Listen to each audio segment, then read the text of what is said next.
do that, and I forgot. We're on. You may begin. Thank you. Today is April 21st. This is a meeting of the Criminal Justice and Public Safety Committee.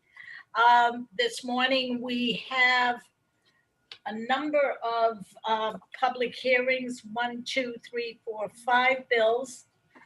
That doesn't seem like much compared to what we did last week, but so let me first establish that I believe there's a quorum, and I would like to welcome anyone who is in the attendees room or who's listening on YouTube. The committee is assembled electronically today for the purposes of inviting public comment on legislation. Before we get started, I want to share some information related to that fact that this meeting is being conducted using the electronic format. Let me see. First, I'd like to introduce the members. I'll begin by telling you I am Senator Susan DeChambeau. I'm Senate Chair, and I represent District 32, which is Dayton, Lyman, Alfred, Arundel, Kennebunk, and my hometown of Biddeford. I will recognize my co-chair, Representative Warren. Thank you, Madam Chair. Good morning. I'm Charlotte Warren, and I represent the City of Hollowell and the towns of Manchester and West Gardner. Thank you. Senator Lawrence, excuse me. Oh, you're muted also. Thank you. I didn't want to interrupt you while you were doing your presentation. Okay. I am State Senator Mark Lawrence from Southern York County. I represent the towns of Ogunquit, York, Kittery, Elliott, South Berwick, and half of Berwick. Thank you. Senator Searway. Good morning. I'm Senator Scott Searway, and I represent District 16, which covers Waterville, Winslow, Fairfield, Benton, Albion, and Clinton, and Unity Township. Thanks. Representative Pickett. Good morning. My name is Dick Pickett. I represent House District 116, the towns of Canton, Dixfield, Hartford, Mexico, and Peru. And I'm sitting in this nice, cozy Criminal Justice Committee room under the dome, and the sun's shining outside, and we're waiting for you all to come and join us. We are joining you. Representative Rudnicki. Good morning. I'm Shelley Rudnicki. I represent House District 108, which is Fairfield, Mercer, and Smithfield. And I am also under the dome, and I am here under protest because we adjourned sign or die a couple weeks ago, 3 weeks ago, I guess now, and our work was done. Thank you.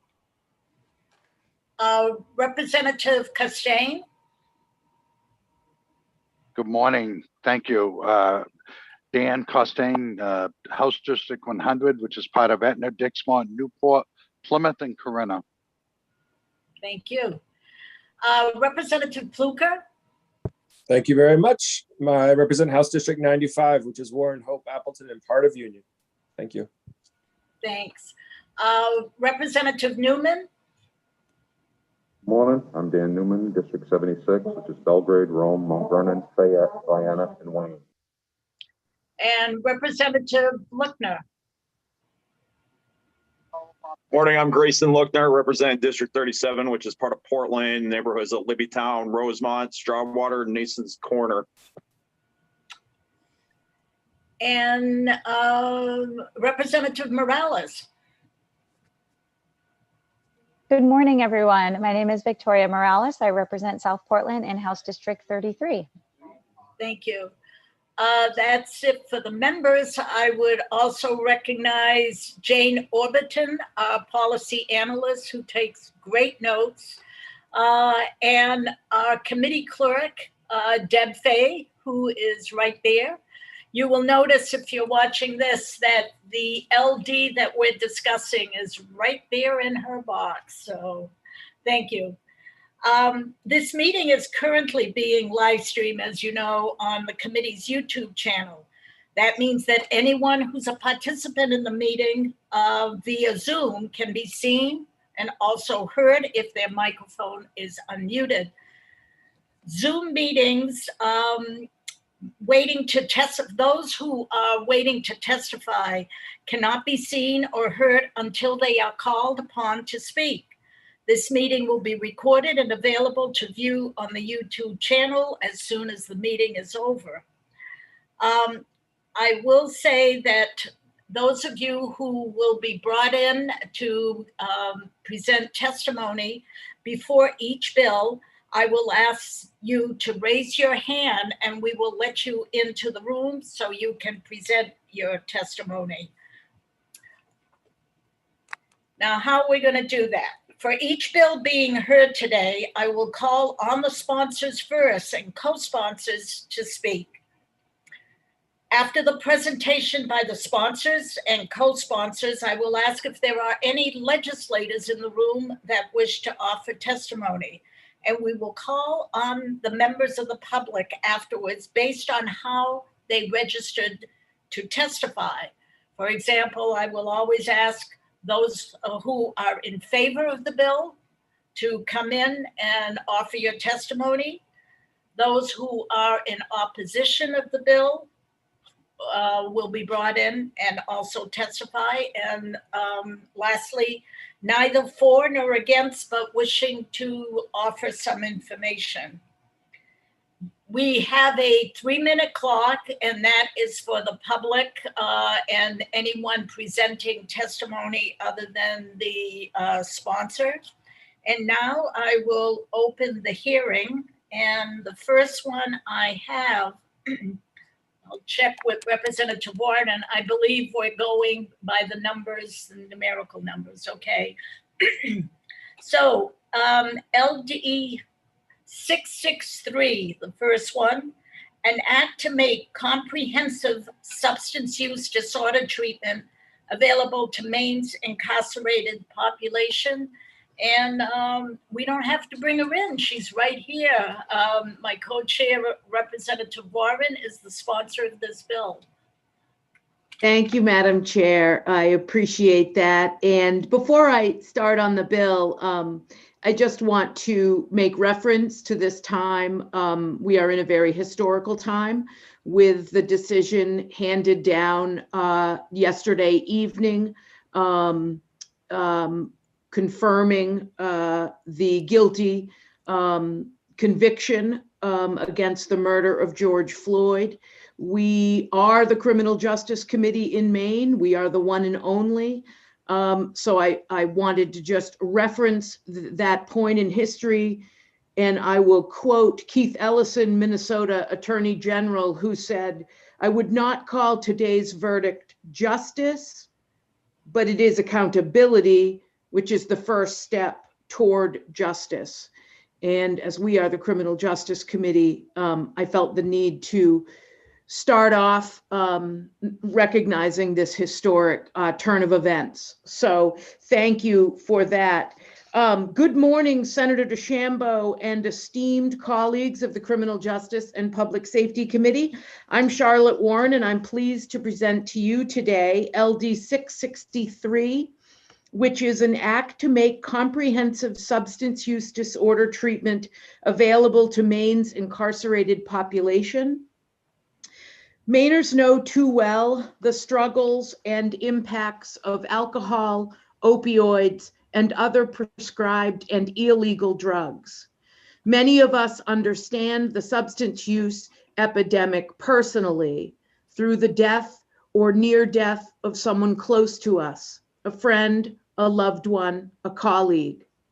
Tragically, deaths from drug overdose remain on the rise, as reported by Maine's Attorney General reports in 2019 and 2020, and the COVID-19 pandemic has only compounded the problem. And while the opioid epidemic understandably has garnered significant attention and investment, alcohol continues to be the #1 substance used in Maine. The reality is that Maine families and communities across the state and across generations continue to be devastated by the fiscal, social, and emotional costs of untreated addiction. We simply must do more to address all forms of problematic substance use. One population that warrants particular attention are those Mainers incarcerated in our prisons. That is because most individuals entering Maine's correctional facilities struggle with some type of substance use disorder. Many are living with alcohol use disorder and/or opioid use disorder, and a significant portion face polysubstance issues, co-occurring mental illness, and the effects of significant childhood trauma that complicate recovery. And due to a variety of factors, including lowered tolerance and increased stress, individuals transitioning from correctional facilities are among our most vulnerable to relapse and overdose upon release, as they try to obtain housing and employment, reintegrate into their families and communities, and seek access to health care and other services. Maine's Department of Corrections has made great strides as they attempt to address these brutal realities, including launching a medication-assisted treatment, MAT program, focusing on addressing opioid use disorder. As part of their plan, they have expressed an ongoing understanding of the importance of providing patient-centered care using all FDA-approved medications to treat withdrawal, prevent relapse, and support recovery. And I know that we all appreciate the DOC's perspective and commitment to these best practices to support those in their care. LD 663 allows us to enshrine these policies and best practices into law, with the goal of ensuring that all of those incarcerated in Maine's correctional facilities have access to the most appropriate, most effective care, and are insulated from changes in leadership, policy, or practice. And because patient-centered care is critical, LD 663 establishes in law that resident patients must have access to all FDA-approved medications for substance use disorder and alcohol use disorder. Further, while medication is an important component of best practice, LD 663 acknowledges the value of incarcerated individuals receiving behavioral treatment options and recovery supports throughout their stay and after their release. In response to the increased risk of relapse and overdose upon release, LD 663 provides for vital supports as individuals transition out by coordinating with representatives of local recovery communities and healthcare providers to provide medication management, case management, transitional and peer support, and reentry planning. These supports will help make a comprehensive continuum of care a reality. Finally, because the understanding of how best to treat and support individuals suffering from OUD and AUD continues to develop, LD 663 requires a collection of data to help understand the challenges, experiences, and outcomes of clients, both during their incarceration and post-release, to best gauge the effectiveness of the program, assess successful strategies, and identify areas for improvement.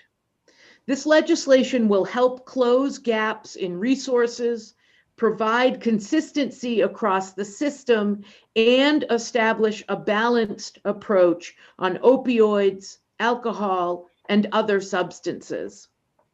Interventions during incarceration and immediately upon release include comprehensive patient-centered treatment and recovery services, lead to the best chance of treatment, engagement, sustained recovery, and quite literally survival for those in and transitioning out of Maine's correctional facilities. I urge you to join me in passing LD 663. I thank you. I'm pleased to answer any questions that you have. And one final note, Madam Chair, Mr. Bruce Nodden, who I've also been working with on this proposal, has a friendly amendment that he'd like to make, which I support. And I wondered if when you prepare to call on proponents, he could speak first to offer his amendment to the committee. Thank you. Yep. Any questions of Representative Warren? Representative Pickett. Yes, thank you, Madam Chair. Good morning. Good morning. Just the only question I have is, and you may not be able to answer it fully, but have you given any thought to revenue sources to fund this bill? That is a great question. I don't have a specific answer. It's certainly, I think a lot of what we've put in the bill will be provided in the contract. And as you know, that contract is a pretty stable price, but I'm going to take notes on that particular question, Representative, and let's take a look at that together, because it's a very good question for us to ask of WellPath or whoever the next provider ends up being. Okay. You Thank will you. note that most of what we are talking about in this proposal, Representative, is already happening currently. As I mentioned, our Department of Corrections is really ahead of the curve on this, and a lot of this is already being provided. What this bill does ensure is that we get it in statute so that regardless of commissioner changes or staffing changes, it remains the best practice. So thank you, but let's work on nailing down those financial details. Sounds good. Thank you. Thank you. In that answer, you answered my question. Go ahead. Representative Wernicke. Thank you, Madam Chair. She actually answered a couple of my questions on that too in her answer. But I'm gonna kind of throw something out there, and it's probably not going to be a popular thing, but that's okay. I'm not, but should inmates get better treatment than those who haven't committed a crime? Because that seems to be where we're going with so many of these things. Thank you for that question. I have to say, Representative Rudnicki, that one of my favorite things about you is that you are not interested in being popular. You're not here to make friends, you're here to do good work. And I share that. And so I do appreciate that very much. I think that everybody should have access to the care that they deserve. Everybody. And so do I think that we would be better served as a state if we didn't incarcerate so many folks for a medical issue like substance use disorder? Without a doubt.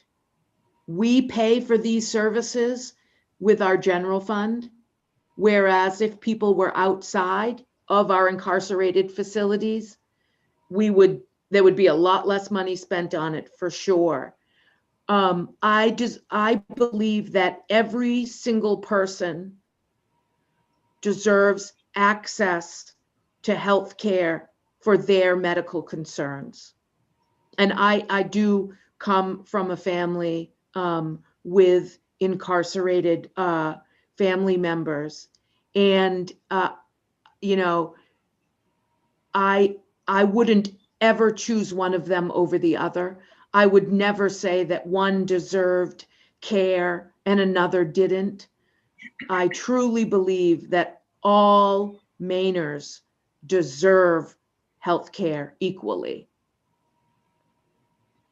Follow up, Madam Chair? You have another question? Yes, please. Okay, go right ahead. It's just something in what you just said. You basically said somebody shouldn't be incarcerated or not have care because they've been incarcerated for substance abuse. These folks have not been incarcerated for substance abuse. They've been incarcerated because they committed a crime. Am I correct? We disagree on that point. When you are incarcerated simply for possessing, which we allow in this state, you're possessing a chemical. That is, you know, we're probably not going to agree on this, Representative, and I don't think that we need to agree on it. I think that we can agree on the fact that people deserve treatment, and I think you will agree that I am fighting equally as hard as you've seen in the entire time that you've worked with me for people outside of our incarcerated facilities to also receive treatment. I'm fighting every day for that to happen in every way that I can, and in a lot of ways that don't make me very popular with people in power, right? So thank you for the question. Representative Morales? Thank you, Madam Chair. Thank you, Representative Warren. Just to follow up a little bit on that, can you speak to whether when we treat folks who are, well, number one, does this also apply to jails? That's the first question. And number two, when we treat folks for substance use disorder in prison, does that correlate to reduced recidivism and also increased public safety in the community? Thank you for the question. I'm just going to write those last. Let me talk about the county jails first, and thank you for the question. You know, we talked a lot about that issue when we started working on this bill. And this particular bill in front of you is solely focused on the Department of Corrections. As we all know, we are seeing many of our sheriffs in our county jails already working on doing this, and a big part of that is alongside Mr. Bruce Nodden, who you'll hear from. You know, when he has meetings in our counties with our county sheriffs and all of the folks in our community supporting the folks on the inside of the county jails, they're sort of already creating a lot of this that we're trying to put in statute here. They certainly have these relationships with community providers. So there's a sort of a warm handoff, right? And Bruce, don't get me wrong, he's also working within the DOC, but he's built sort of a very large informal structure with the county jails. So we're focused on the DOC. We're putting a lot of, let me say it a different way. There is a lot of expected, and I believe valid, expectation on our county jails. And I also believe, as you know, because we've all been working on this bill for a while, that we need to change how we fund county jails, right? 80% of county jails shouldn't be billed to property taxpayers, right? We're all working on that together. So while we're trying to make that change in the formula, I personally did not want in this bill to add another layer on to the county jails, and they're doing it. We're seeing them do. And also, you know, we have to recognize that there was a court case, and the courts have said that county jails have to do this. So I'm not focused on the county jails right now. This is focused on DOC, and I meant to bring that up in my testimony, so I'm glad you asked the question. Absolutely. I was just looking at some data yesterday.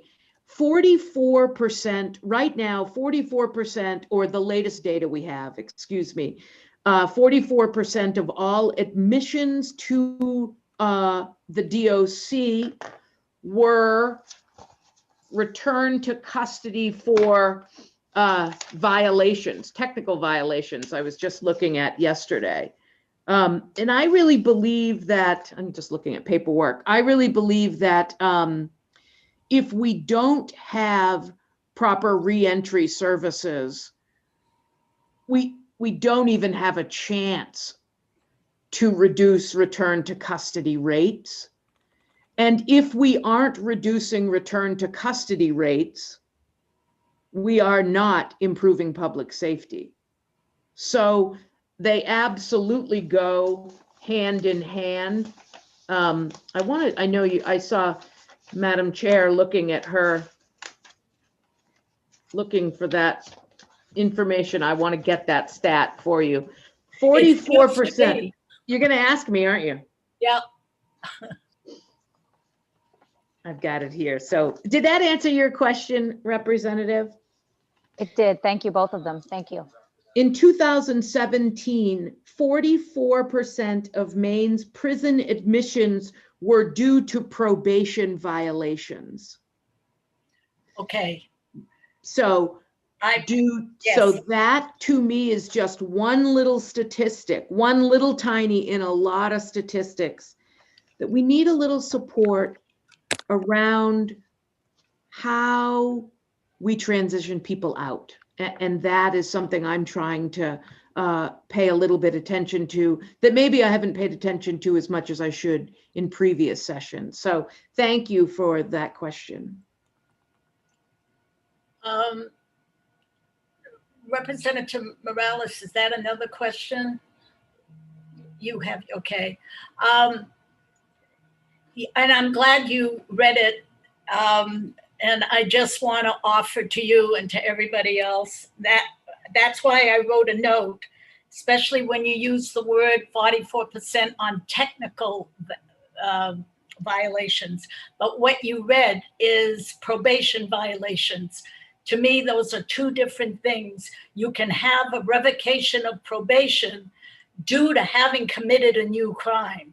So I think you've got to split the two. I'm very surprised that number is so high on technical. Let me correct that. Probation, yeah. Thank you. Probation officers are working very hard not to throw someone back in for technical violations, such as getting drunk again or using. The sentence goes on to say 41% of those revocations were for a technical violation of probation, such as a failed drug test or failure to comply with programming. Okay. And this is from the report that I keep having Jane send to us when people ask about data. This is from the working group that you co-chaired, Senator DeChambeau. It is called the Policy Framework. It was released in January 2021 by the Council of State Governments. And so there's a whole sort of section in there called Key Challenges around our Department of Corrections. Thank you. Well, so I do have a question though. Oh, great. First of all, I want to mention to some people that, you know, criminal justice and public safety, it is our responsibility to oversee the operations of the Department of Corrections. And they're already doing this. And that's why I support the fact that it's now going to be on a in the statute, so that a new governor or another commissioner or another warden will have to subscribe to this, and also the contracts for medical services, which right now is WellPath, that you know, they already provide most of this. So my question though is if you would look at the bill line 19 to 22, being a caseworker, I took special note of that. Could you look at that and give me an example how to coordinate with representatives of local recoveries when you already have case management inside? I don't know what thought went into that 5 lines. Could you read me the sentence? I Yes, don't have it the says- bill right in front of Yeah. me.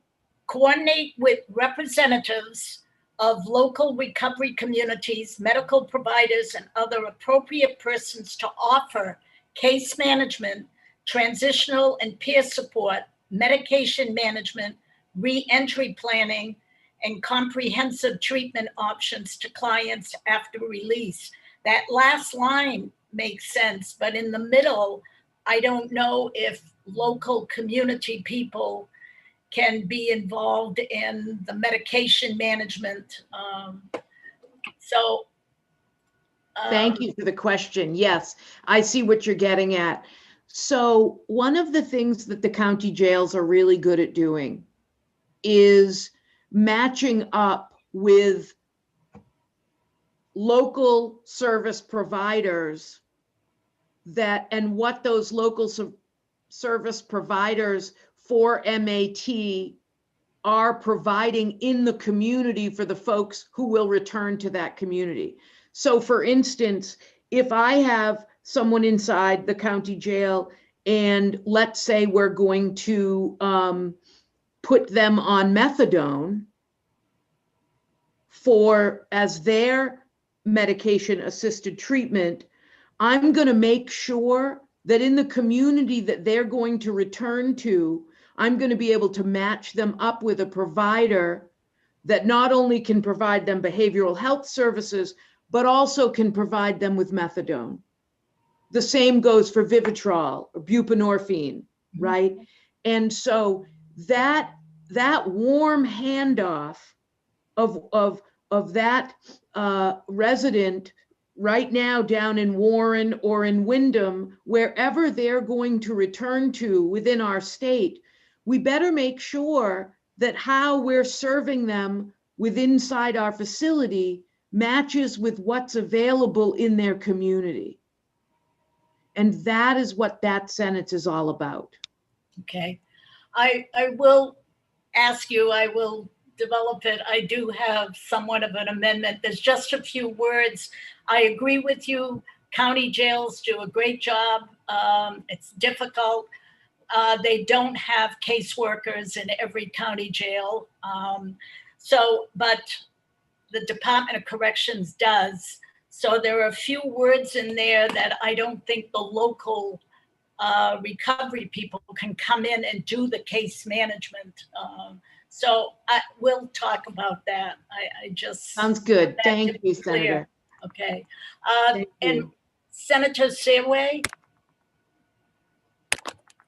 Hung up, yeah.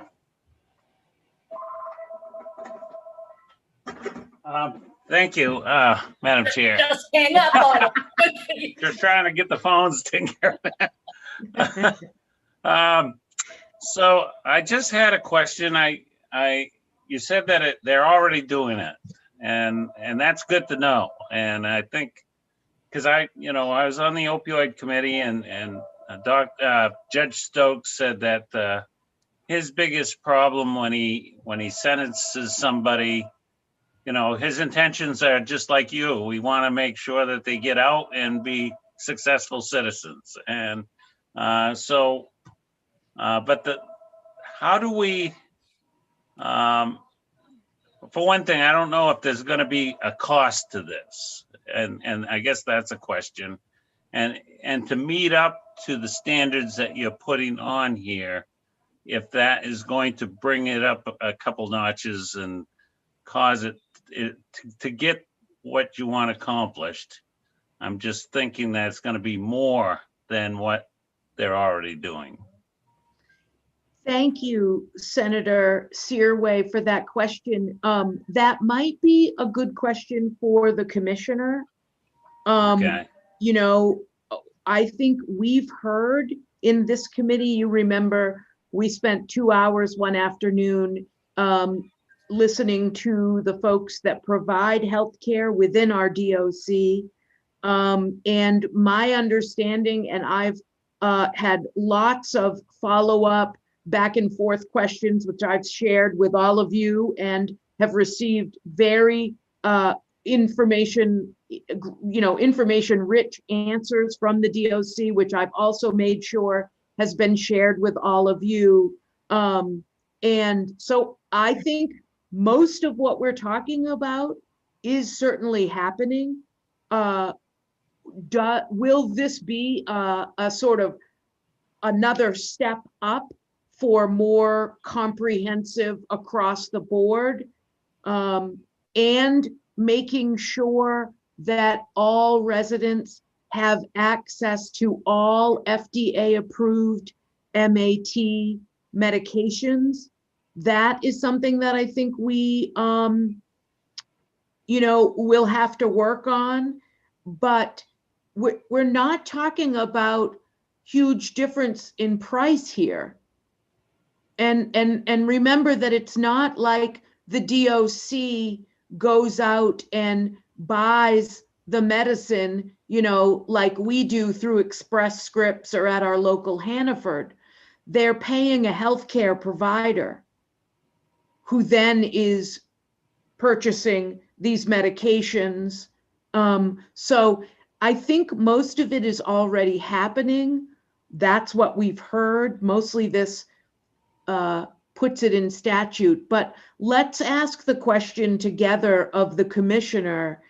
Does he see this being a big increase? The commissioner's on board in support. As we all know, he has made this really a priority from day one.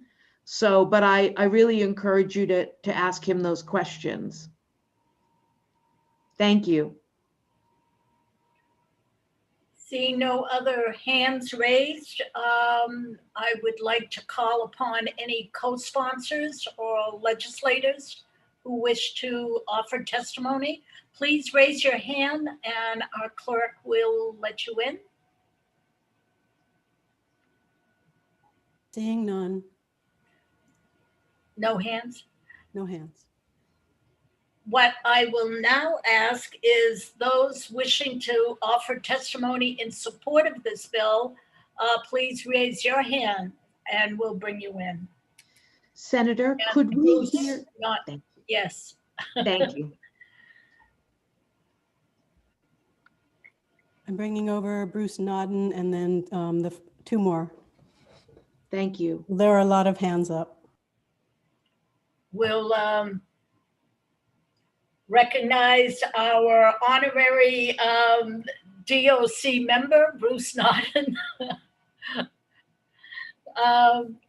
And we say that with full respect, Mr. Nodden. Not too many people step up to the plate as you do, so thank you. Thank you very much. Okay, you may offer your testimony. Thank you. Thank you, Senator DeChambeau. Thank you, Representative Warren. My name is Bruce Nodden, and I'm the Executive Director of the Maine Prisoner Reentry Network. I'm speaking here today in support of LD 663. First, I want to say in the last 2 years, we've been so impressed by the rapid implementation of evidence-based medication-assisted treatment within all of the Maine Department of Corrections facilities. And MPRM was pleased to be included in the early development of the MDOC's pilot, the MAT pilot, that's now fully implemented and really successful from our standpoint. MDOC included community organizations like ours in the development process, and we're really proud of what the department and the leadership has done, particularly Commissioner Liberty and Deputy Commissioner Ryan Thornell. We also see LD 663 as an opportunity to codify this hard work and the well-established MAT program that DOC and partners have developed. We also see LD 663 as an opportunity to improve upon these unprecedented accomplishments. The best programs continually assess themselves, seeking continuous quality improvement. From our perspective, residents of MDOC facilities are not fully aware of all the treatment and recovery options available to them in advance. To address this issue and further strengthen this bill, hopefully, we're proposing a friendly amendment, something I've never done before.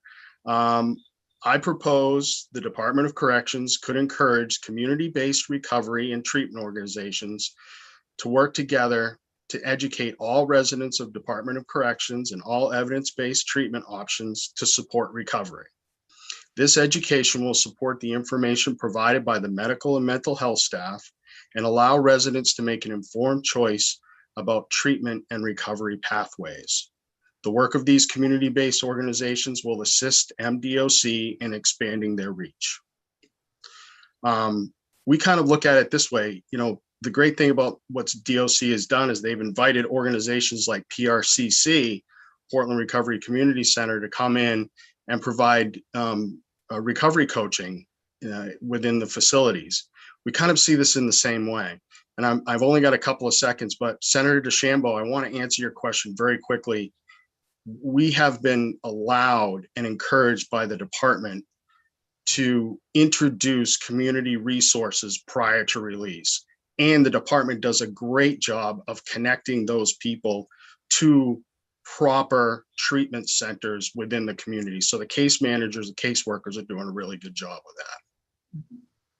Good. Thank you. Thank you. Any questions of Mr. Nodden? Very thorough, thank you. Let me just take a look. I usually write down the names of the people that came in, but I will recognize Elizabeth Makotowicz. Yep, Makotowicz. Okay, go right ahead, Elizabeth. Okay, my name is Elizabeth, and I used to think a lot like you all did. I had that stigma where addicts choose to be what they are, and it's a weakness, and they choose to break the law. And then God humbled me, and I found myself in an abusive relationship where I went to the hospital with permanent brain damage because he beat me so bad. And then the doctors were pumping me full of opiates and telling me I was on too small of a dose to get addicted. And this was the lie of the pharmaceutical companies. And if you all are looking for a way to pay for this, make them pay for it. 70% of addicts became addicts because they trusted a doctor. And then they found out the hard way, like me. And when I finally fled my abuser, I went to Spruce Run, the local battered women's shelter, and they turned me away with 2 beds open. They said my situation was too severe, and it put the other women in the shelter in danger. So drug dealers protected me. I was desperate and I was scared. I never wanted to break the law. I was a single mother in college. And then I finally went to federal prison, and I watched lots of people detox. And by the time I got out, the pharmaceutical companies admitted you can die from detox, but all of us inmates already knew that. And the local jails use medications and as a form of abuse. I was in solitary and they had me on an antidepressant. I have a bipolar diagnosis. And by the time I got to prison, they told me you shouldn't be on this. This makes bipolar people homicidal or suicidal. And they kept me in solitary during this. And I freaked out so bad. I started hallucinating. I started cutting myself. Meanwhile, I had a sergeant writing on my request form because I was begging for help that I should just kill myself. These cops in the jails, they don't care. And Meghan Markle said it perfectly, where an institution only cares how it looks. They don't care what happens to people in there. And then by the time I get out, I was stabilized on all my medications, not even replacement drug therapy. When I got out on probation, my medications were over $1,000. There was no way for me to pay for that. And I eventually went back to prison because I lost my mind again, relapsing and dealing with the bipolar, because Paula Page made it so people like me couldn't get any kind of insurance or medication or therapy. I tried for years and every provider dropped me because I could not pay for it. And then when I got out, Janet Mills was governor, and thank God, because I can get trauma therapy now. I can get replacement therapy now. I'm going on 3 years and I'm still sober. I just launched my art. I just launched a clothing line with my art and I'm doing great because I have access to these, these programs and this kind of therapy. And I really want Maine to be part of the solution and not part of the problem. But, we just had, the trial of Derek Chauvin. And I have to say, when Paula Page said, oh, we have thugs coming from the hood and impregnating our women and bringing all these drugs. I was a drug dealer on the streets for years. And the only thing I saw was a bunch of white police informants going down to the cities and getting these thugs. Most people outside of Maine. Elizabeth, could you wrap it up? Your time is up. Sorry. Thank you. Well, this law could save lives, and county jails need to do this too.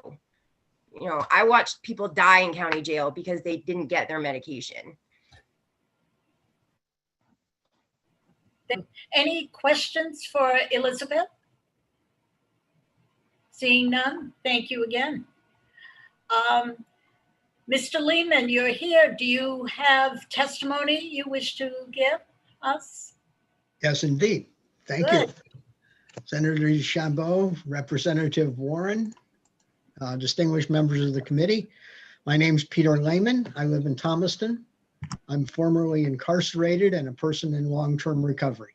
I'm testifying on behalf of the Maine Prisoner Advocacy Coalition, whose goal is to promote restorative practices in order to increase public safety and the health of our community.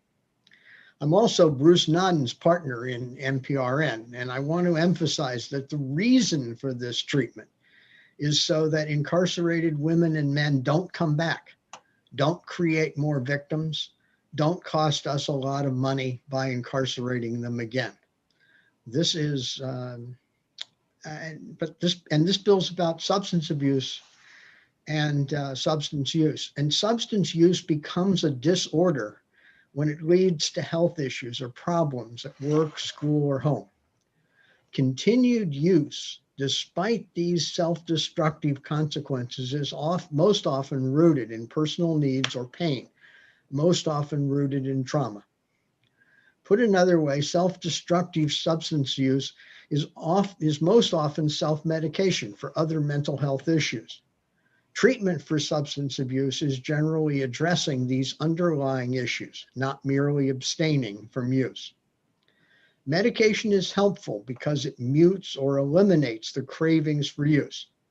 Note that these cravings are not just physical, but also mental, when the underlying issues trigger a learned response to use. This is why medications can assist treatment, but medications are not the treatment. Handing out pills is not treatment. I mention all this to get to the observation that getting to underlying issues and dealing with them is not simple. It's not quick, even though it's life-changing. I hope this explains why real treatment is so important, and it's also trying to tell you why it should be available throughout incarceration. I have a small friendly amendment also for this bill to make sure that we say explicitly that this in C and D, that this treatment should be throughout incarceration, not just a few pills and no treatment at the end. Strongly urge you to vote to support 663 with the revisions we suggest, and urge you to unanimously vote ought to pass. Thanks for your attention and support. I'd be happy to answer any questions you have. I'm going to ask to clarify, I was taking the notes of your amendment, something about that throughout and no meds in the end, or would you repeat that amendment, please? I suggested that in subparagraph 10A, paragraph C and D. Those two paragraphs should explicitly say throughout incarceration. See. All right, thank you. Thank you very much. No questions? I will tell the other people that just came in, I recorded your names as you came in. So I've got Jonathan Fellers, Dr. Nick Gallagher, I believe, and Ryan Page. If you all know each other and one should go first, just do it. But so I will recognize Jonathan Fellers. Good morning, Senator Deschambault, Representative Warren, and other members of the Joint Standing Committee on Criminal Justice and Public Safety.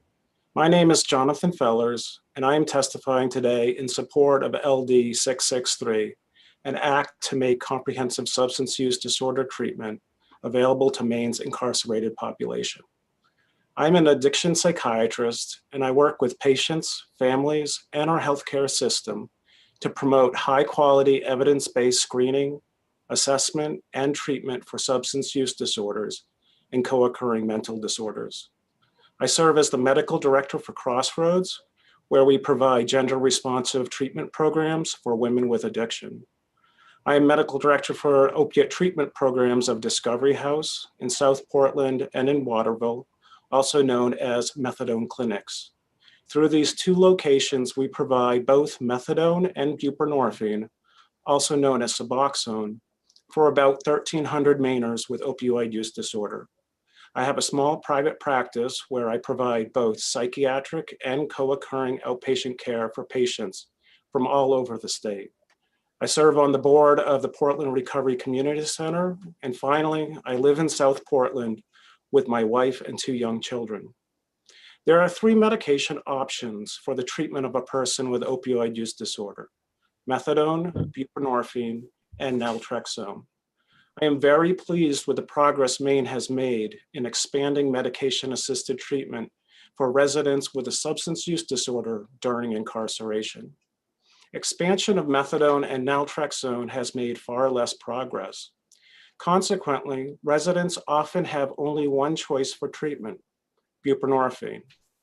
LD 663 would increase health equity by expanding access to all 3 of these life-saving medications.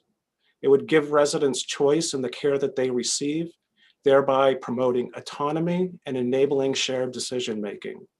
This follows evidence-based practice and the guidelines from SAMHSA. Quote, "There is no one-size-fits-all approach to opioid use disorder treatment," and quote, "Give patients expressed preferences significant weight when making decisions." With the national opioid epidemic, everyone's attention has been focused on opioid use disorder. However, alcohol is the biggest addiction issue for Mainers. I am therefore encouraged that LD 663 would promote treatment for residents with alcohol use disorders. Current evidence shows that medications are underused in the treatment of alcohol use disorder. This is of concern because the high prevalence of alcohol problems in the general population. The FDA has approved 3 oral medications and 1 injectable medication for the treatment of alcohol use disorder. I am not aware of the availability of these medications to Maine's incarcerated population. Expanding access to medication-assisted treatment for alcohol use disorder promotes evidence-based practice and health equity. I urge you to pass LD 663, and I thank you for your time to speak to you today. I'm happy to take any questions. Thank you. Thank you very much. Any questions for Dr. Fellers? Thank you. I will now, I just had it.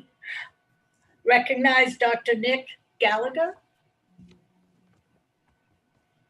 Can you guys hear me? Yes, thank you. Well, thanks. Good morning, Senator Deschambault, Representative Warren, and other members of the Joint Standing Committee on Criminal Justice and Public Safety. My name is Dr. Nick Gallagher. I'm the Medical Director of Addiction Medicine for Maine General.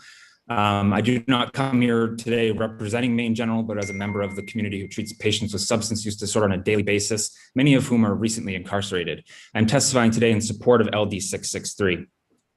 In all, a lot of what I'm going to say is going to kind of piggyback off what Dr. Fellers just said. But in all aspects of medicine, whether it be diabetes, blood pressure, or treatment of substance use disorder, our goal should always be to practice evidence-based medicine. We should also be committed to treating every patient as an individual. Medicine is not a one-size-fits-all practice. Luckily, in regard to both opioid use disorder and alcohol use disorder, there are different FDA-approved medication options, as well as very clear guidelines by SAMHSA for the treatment of these disorders. We owe it to all of our patients to discuss the risks and benefits of all treatment options and allow them to be part of the decision-making process. It's easy to get caught up in the daily grind. So sometimes I'll take a step back and think, if this was my grandmother or my mother, how would I want them to be treated? Personally, I'd want my family members to be provided with all the possible evidence-based treatment options, and this is what our patients deserve. There are 3 FDA-approved medications for opioid use disorder, as mentioned: buprenorphine, naltrexone, and methadone, and 3 for alcohol use disorder. And again, we can never forget alcohol use disorder when we're talking about substance use disorder. And those are naltrexone, acamprosate, and disulfiram. I thought I'd take a minute to briefly discuss the difference between buprenorphine and naltrexone, as I feel that it will highlight how different these medications work, and that also that they are for very different patients. So as most of you know, buprenorphine is an opioid partial agonist, and it binds to your opioid receptors, and it stimulates them at a level that prevents withdrawal and cravings at the appropriate dose, but it does not produce a euphoria. The cons of this medication is that it is an opiate and it requires careful titration, monitoring, and can be a time-consuming process to wean somebody off. This medication is ideal for people who are early on in their recovery, those who are at high risk for relapse, and those with intense cravings to use opioids. It is my understanding that currently this medication is the only option for opioid use disorder in Maine correctional institutions, and is the only medication I see any patients on who are coming from these institutions. And I do see patients right out of jail. Naltrexone is an opiate blocker. It's a non-opioid, non-habit forming, non-addictive medication that is not a controlled substance. It works by physically blocking the opioid receptors and does not produce nearly the same level of control of cravings or urges to use. This is an ideal medication for patients who have not been on opioids for an extended period of time. Hence, people just coming out of prison for 6-7 month sentences that haven't been using any opioids. In that patient population, I would not want to, my first choice would not to be put them back on an opioid. It would be to give them the option of a non-opioid, non-controlled substance medication, which is naltrexone. In addition to the medication for substance use disorder, there's tons of evidence saying that groups, counseling, and other sort of holistic care, more people are successful, the more support they have. And I truly believe that, as healthcare providers, we all want to do what's best. A major barrier to treatment for substance use disorder in the medical community is lack of education. So I think expanding upon the already successful treatment programs at Maine prisons can be done without significant costs through education of providers. That can be done through a plethora of treatment materials that are online through SAMHSA with no cost. Also considering providing continuing medical education lectures for providers that work in the prisons. And then we can bring the prisons up to the current evidence-based guidelines and FDA recommendations. And I feel that we owe this to our patients. So I urge you to vote for this bill in support of it. And I thank you all for your time. Thank you, Dr. Gallagher. I just noticed you are an alumni of both Representative Warren and myself at UNE. So yeah, I'm a Mainer. I'm from Maine, so. Oh, good. Thank you. Thank you, guys. I appreciate it. Ryan Page. Welcome, Mr. Page. Questions? Oh, yes. I thought I asked that. I'm sorry. First one is Representative Pluker, followed by Representative Pickett. Thank you, Madam Chair. Could you just give us a little more detail on naltrexone and why that's significant for our incarcerated populations and important to have? Sure. So one of the main differences between buprenorphine and naltrexone, one of them is that it naltrexone is not a controlled substance. It's not an opioid, and it's not habit forming. On the other hand, buprenorphine is an opioid. It's a controlled substance, and people become dependent on it. So I frequently see patients right out of jail. I'm looking at the jail right here. So they'll come from jail here, having not been on any opioids for 8-9 months. And in my opinion, the best thing for them is not to just put them back on an opiate.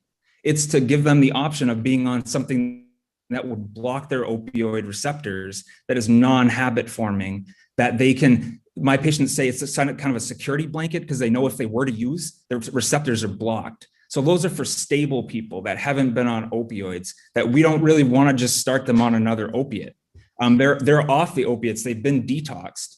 Some of those patients that I see from the prison, I put them on buprenorphine because they're high risk. They're going to use if they don't have that opioid receptor stimulation provided by buprenorphine. But that's not all of them. And so having this option that is a safe medication with minimal, if any, side effects, and is not a controlled substance, just makes a lot of sense, that rather than putting somebody on another opiate. Does that help? It does. Could I have a follow-up, Madam Chair? Yes, go right ahead. So for the naltrexone, I assume you need a prescription, but do you need to go to a clinic or something like that to get it, or could you get it at your local pharmacy if you had a prescription? No, because it's not a controlled substance. Any doctor in the state of Maine can prescribe it. Unlike buprenorphine, which also presents another issue, that you have to get somebody to somebody who's licensed to prescribe buprenorphine. Naltrexone, anybody can prescribe it. Thank you very much. Representative Pickett, followed by Representative Morales. Yes, thank you, Madam Chair. And all I wanted to know, Doctor, would it be possible for you to provide some of that testimony in writing? It would be very helpful to have to study before the work session. Yeah, definitely. If somebody can, I don't know how I can get in touch with the right people to get my email out or to get the appropriate contact info, but I can definitely provide you with that testimony for sure. That's great. And Madam Chair, could possibly he reach out to Deb or something and see if we can get him so that he can introduce that through the testimony chain? Well, she just put it up, Doctor. It's criminal justice, public safety, the 4 letters, CJPS at legislature.maine spelled out .gov. So it's CJPS, criminal justice, public safety at legislature. Cool, I got it. Okay, great. Cool, yeah. Thank you, Doctor. Thank you very much. No, thank you guys. Thank you. Is there another What question? I just heard from you is very refreshing. It's the first time I've heard that about being released and not putting them back on an opioid after they've been without for a year or two. So Representative Morales? Yes, thank you, Madam Chair. Thank you, Dr. Gallagher. Wondering if you can explain to us what is the difference between the standard medical treatment for opioid use and alcohol use disorder in the community today versus what you know that the Department of Corrections has been providing currently in prior years? So admittedly, I don't know a ton about what the criminal justice system is doing for alcohol use disorder. I only know what I see from patients that come to my office from there. I know that my go-to medication for alcohol use disorder is also naltrexone. I've seen awesome results with that. There's a lot of evidence that it works really well at decreasing cravings to use alcohol. So I know for a fact that that's not being provided in the criminal justice system here in Maine, because naltrexone is what we were just discussing, but it's a great medication for alcohol use disorder. There's a couple of others like acamprosate and disulfiram, both of which are non-controlled substances that don't require any special license. They're good for cravings. I mean, we could talk more about that stuff in detail, but these are really safe medications, easy to prescribe, only would require a small amount of training to do. And it's not something you need a special license for. So I think it's, is that answering your question? Yeah, it does. Could I have a follow-up, Madam Chair? Go right ahead. Also wondering, speaking about naltrexone and some of the other medications that maybe are not being provided inside, particularly around naltrexone, how long has that been standard, considered standard in, in the community and approved as treatment? In the, it's only been particular community, I came back after my fellowship 6 months ago, and what I did find was that I had to go out searching for alcohol use disorder patients because it wasn't a regular thing for that to be sent my way. It was all opioids. So in terms of like naltrexone and its treatment and FDA approval for alcohol use disorder, I believe it was about 2000, 2002. So it's been a while that's been an approved treatment for alcohol use disorder, as well as acamprosate and disulfiram. They've been around for a while. Okay, thank you very much. That's helpful. No problem. Seeing no other hands raised, I will now go to Ryan Page. Welcome. Hello, can you hear me? Yes, fine. Thank you, Senator DeChambeau. Hi, good morning. I have already submitted testimony. I'm just going to read that today. So, dear Senator DeChambeau, Representative Warren, and esteemed members of the Criminal Justice and Public Safety Committee, my name is Ryan Page, and I am an organizer with the Maine Recovery Advocacy Project. I am also a person in long-term recovery with lived experience who suffered with substance use disorder while incarcerated. I would like to first acknowledge that the access to and understanding of the need for the treatment of substance use disorder has made considerable strides forward since my incarceration in 2004. At that time, treatment options were limited to a meeting held by members of Alcoholics Anonymous that would come into the jail. There was no talk of any other treatment options from any other staff, correctional or medical, at that time. Furthermore, any discussion from correctional staff was stigmatizing and dehumanizing. For example, I recall a corrections officer referring to the AA meetings as quote unquote junkies anonymous. Though options seem to have expanded to include the use of the medication assisted treatment with Suboxone, the climate has not followed, sadly. There are so many evidence-based options for treatment of substance use disorder that are not offered and outright excluded. Not to mention that the conditions that need to be met to acquire these life-saving treatment options are nearly impossible to meet for a person coming into the jails that is still in active use due to the requirements made by the jails. This policy failure recently contributed to a loss of human life. Somebody that I know, his name is Eddie Estes, and he's from Biddeford, Maine. I believe this person's life could have been saved had there been a variety of adequate and accessible treatment options available. I agree that we have done some things, but it's not enough. We can do better, and we need to do better. We are failing our communities, and these failures are costing human lives and contributing to the cycle of trauma and substance use we see so often. I write today in support of LD 663 because I believe that there are as many pathways to treatment as there are people that need them. Those pathways need to be offered and communicated in a compassionate manner. I ask you to please support this bill because treatment saves lives. It saved mine. Thank you for your time. I'll be open to answer any questions. I also wanted to extend my support for the amendment that Bruce Nodden made earlier today. We were in discussion about that earlier. Thank you so much for your time today, guys. Thank you, Mr. Page. Any questions for Ryan Page? Seeing none, again, thank you. Thank you. I will now recognize, I've got Brianne Bear, followed by, where did she go? There's Whitney Parrish, okay. Oh, good. Why? No, it's great. You're out of the picture. Did I lose her? Where is she? I'm here. Here, okay, there you go. Go right ahead.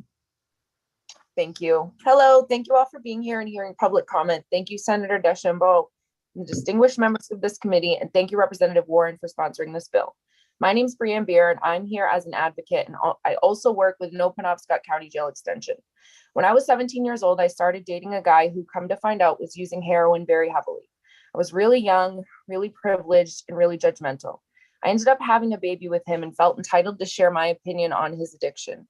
I used to call him derogatory names that have to do with substance use. I used to talk very badly about maintenance medication, all of it. I was mean. Fast forward 4 years, and the unthinkable happened to me. I was dabbling in drugs to get me through college as a single mom. I self-medicated. So I went to the doctor all the time. They were throwing Vicodin and Percocet at me, ovarian pain, stomach problems, headache. You could say anything and get pills. Fast forward another year, I couldn't go without the pills. I would shake, I would sweat, I would cry. I believe karma is real. I still think my words and judgments toward people struggling with addiction sealed my fate. The Creator wanted to teach me a lesson, and, well, he certainly did. At this point, I was still a functioning person. I was working, parenting, and then one day I got pulled over and I didn't have my insurance card with me. It led to a mess of events that eventually landed me in jail for a 2-month sentence and multiple prior arrests. Mind you, never drug charges, just traffic offenses because I didn't pay my tickets. Why?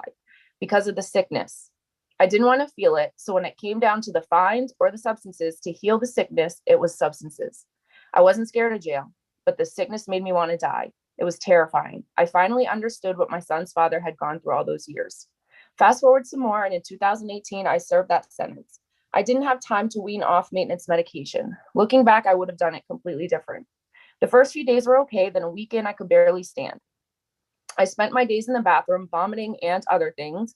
I asked the guards and the med lady for help. Nothing. The other women kept saying, ask for the protocol, but no one would even assess me. It took 2 whole weeks before I was even considered for meds that simply lowered the amount of times I went to the bathroom. I was dehydrated and I didn't sleep for 35 days straight. My legs felt like someone had tiny little knives burying them just below the surface, enough to feel like torture. Delirious from sleep deprivation, I couldn't keep food down. I hurt like I've never hurt before, even after having 3 babies. I felt things in this time I wouldn't wish on anyone. I cried on the phone to my mom like a baby. I lost hope. I know if I didn't have my kids at home, I might have considered ending it myself. It hurt really bad. I laid in my bunk and wondered until day 40 if I could really be in this, how it was possible to be in this much pain. Some guards made you feel worse. They would drop remarks like, I bet you wish you never used drugs now, and laugh in your face. I'm a recovering substance abuser, and I have a bachelor's degree in science and nursing. Addiction doesn't miss educated or professional people. I believe the stigma we face has a lot to do with policy. And I see my time's up. I just have 2 more seconds. I don't want revenge. I don't want to make the guards pay, or the whole system. In fact, I just want people like me struggling with substance use disorder to be treated fairly and with consideration when incarcerated. I support this bill. We are in 2021, research is everywhere, and I know some changes have been made. I'm grateful for that. But I hope we can progress further and catch up with the times to support the affected incarcerated people. Thank you. Thank you, Ms. Beer. Any questions for Brianne? Seeing none, now we'll turn over to Whitney Parrish. Great. Good morning, Senator DeChambeau, Representative Warren, and distinguished members of the committee. My name is Whitney Parrish. I am the Advocacy and Communications Director for Health Equity Alliance. HEAL is a nonpartisan nonprofit public health and harm reduction organization that envisions and works toward a world where all people are valued and celebrated, and health justice is realized for everyone, regardless of who they are, where they come from, or what their lives look like. I am here to testify in strong support of LD 663 because no matter your circumstances or where you live, everyone deserves access to comprehensive, high-quality healthcare and the support they need to achieve and maintain good health. I do want to quickly thank all of the testifiers who have told their stories, shared their journeys. That is a very brave and courageous thing to do, and more folks need to hear about what actually happens to folks. I love many of those people as well. Health Equity Alliance provides harm reduction services and targeted case management to people who actively use drugs. Our services are comprehensive and rooted in compassionate, evidence-based practices because we know these practices work. We build trust through providing non-judgmental services because knowing and being reminded that you have inherent dignity and worth and are deserving of the same care as anyone else can make all the difference in a person's life and health outcomes.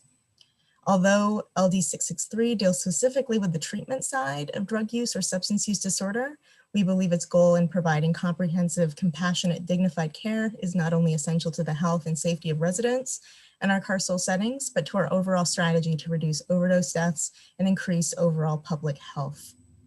Unfortunately, many of our clients are also familiar with being residents of our county and state facilities. They are familiar with what Brianna just described, often physically and emotionally painful, humiliating, and sometimes dangerous experiences that lead them no closer to health or recovery. To be clear, HEAL envisions a world where we cease reliance on punitive measures to address drug use. However, so long as people who use drugs are entering carceral settings, we believe it is absolutely critical that individuals have the healthcare they may need while there. Lack of this healthcare is only compounding the issues you all hear about regarding substance use and so wholeheartedly tackle through your work here. We do recognize that this work is being done in our state facilities and support the codification and the enshrinement of this into law, because that is so important, as you all know, and has been pointed out. So I'll end with, no matter where you live or what anyone thinks about the choices you make, you deserve the medical care you need. We're incredibly grateful to Representative Warren for her leadership on issues related to substance use and introducing this concrete step toward improved access and care to health for all Maine residents. We respectfully urge the committee to vote ought to pass. Thanks for your time and attention. I'm happy to answer any questions. Thank you, Ms. Parrish. Any questions for Whitney? Seeing none, I want to thank you again, both of you. We are continuing in support, and I see Anna Black. Welcome. Good morning, Senator. Thank you. So if it's okay with the chairs, Robin Hodges from WellPath is on. I'll provide her testimony on behalf of the department, but I asked Robin to be on in case there's some more technical medical questions that she can better answer. So if it's okay to bring her onto the screen in case there's, like I said, some more technical questions. Yes. Sounds great. Yeah. And her title, and she's with the department, correct? Or she works directly? She works directly for WellPath for the on behalf of the Department of Corrections. Okay. Yep, she's on there. All right. Great. All right. So thank you. I appreciate your allowing that to happen. So good morning, Representative Warren, and Senator DeChambeau and other distinguished members of the Criminal Justice and Public Safety Committee. I'm Anna Black, Director of Government Affairs for the Maine Department of Corrections. We're providing testimony in support of LD 663. The Maine Department of Corrections supports this bill as it codifies medication for the treatment of substance use disorders for a population of people with need and at a high risk for overdosing, those coming out of incarceration. As this committee knows, the MDOC has prioritized the provision of MAT in our facilities. We recognize that MAT is a standard of care in the treatment of opioid use disorder, and that we can save lives, promote recovery, and ensure healthier communities with it. During our February 24th conversation, as Representative Warren mentioned, with this committee and with WellPath, we went into a great deal of detail about our MAT program, which to date has served more than 250 residents a week in our custody. Since we began MAT in our facilities in July 2019, more than 640 people have received treatment and have released back into the community. And they haven't just released back alone, they've released with a continuity of care plan in place that includes both treatment and counseling, MAT treatment and counseling. Individuals intaking with the MDOC are screened for substance use and mental health concerns. If after the screening, it's determined that the resident is appropriate for substance use disorder services, a comprehensive and longer clinical assessment is done, in which case MAT may be discussed. Currently, MDOC has available buprenorphine products and Vivitrol for individuals coming into the DOC. Methadone is also available. We can maintain methadone if they're coming in on it. We're actively examining options for becoming either a DEA-regulated approved opiate treatment program, as many of you have heard us talk about before, or potentially contracting with ones that we can make methadone more available. The MAT program, which we began in July 2019, started with just 4 facilities, and it was incredibly helpful for that first cohort, although we recognize that there were limitations, mostly related to length of sentence. So in 2019, we expanded our MAT services to all adult facilities and to a larger group of residents who met medical eligibility. In February of this year, we announced that our goal was universal access to MAT for all residents medically eligible, regardless of length of stay. We thought we would have this in place by November of this year, but we are really excited to be able to announce that we think we'll be able to meet universal access to MAT for all residents in our facilities medically appropriate by this summer, which is going to be a first correction across the country in corrections. We certainly appreciate all the partnerships and shared commitments that this committee and many others, including the governor, Gordon Smith, Dr. Jessica Pollard, have been instrumental in making sure that we, the MDOC, can prioritize this life-saving medication. Of course, we appreciate you, Representative Warren, and thank you for bringing this forward. We certainly look forward to working with you during the work session and off mic to talk a little bit more about some of the language, but we are here, we're committed, and we're looking forward to supporting this. Thank you. Right on the ball here. 3 minutes, good. But you didn't have to. Okay, yes. Thank you, Anna. Any questions for, I would presume, Anna Black or Robin Hodges? Ms. Hodges, did you wish to present testimony, or are you here with technical answers here? Here for technical answer support. Okay, thank you. Let me just take a look here, make sure.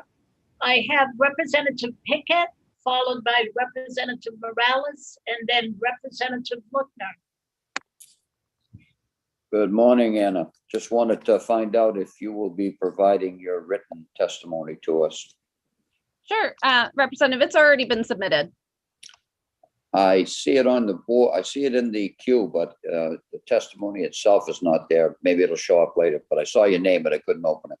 Okay, we'll make sure. I'll double check, and if not, we can email it in. Thank you. Yep. Representative Morales. Thank you, Madam Chair. Thank you, Ms. Hodges. I really appreciate the work that you are doing in collaboration on this issue. I'm really intrigued by what Dr. Gallagher was talking about with alcohol use disorder. And since we know I mean, I've been listening to public health professionals say that issue has been persistent over the years at about 7 to 8% of our population. And really it's about 1% of our population with opioid use disorder. So I'm wondering, what are the screening protocols for alcohol use disorder? And what are we doing inside corrections to treat that's consistent with the standard of care in the community? So I can take that question. Thank you for the question. It's a very important question, and one that Representative Warren asked me last time I was testifying regarding medication-assisted treatment. And so let me talk a little bit very quickly. In our system, when someone arrives into our system, we are looking at substance use disorders across the board. And so we're not just focused on anyone who just has an opiate use disorder. Right now, there's some focus on that as we expand our MAT program, which will then sort of collapse into our sort of general SUD programming. So individuals are screened at the front door, and then we complete a more lengthy SUD assessment, which then kind of determines diagnosis, treatment need while they're inside the facilities. And then we get them connected with either individual or group therapy. And in some cases, we may do that in an outpatient setting, or we may refer them for residential treatment. So across the board, we're treating individuals who have all SUD disorders versus just being exclusive for any particular disorder. And we also have, for individuals who have alcohol dependence, we also have utilized Vivitrol and other medications for them. And if I could have one follow-up, Madam Chair? Yes, go right ahead. Thank you so much. That's great to hear. So the screening tool does include alcohol use disorder as well. And what percentage of the population screens for all substance use disorder? And maybe let's go last year and the year before. And then if you don't have that, maybe if you could provide that to the committee going back. When did you, well, first of all, maybe when you started doing the screening, can you tell me when that was? Absolutely. So the screening has been, we use the Texas Christian University screening tool, which screens for all SUD assessments or SUD disorders. And that's a very kind of broad screening tool for SUD. It's evidence-based. And that's been in place actually WellPath has had the contract since 2012. So before that, I don't know exactly when, but I can tell you at least since 2012, it's been in place as a screening tool. And now it is part of, since 2015, it's part of the mental health intake process. So that way it's given to the resident at the same time as the mental health intake. So we get more honest answers, I'll say. It was given separately from the mental health intake for a long time, but we found that it's increased our honesty around need for treatment and reporting out some of the issues that the residents have that they felt like they didn't really want to report on a screener when it was solo. That makes sense. And I don't have numbers off the top of my head, but I'm happy to provide that to the DOC to get that to the committee. Thank you so much. Thank you. Representative Luckner. Thank you, Madam Chair, and thank you, Ms. Black, Ms. Hodges.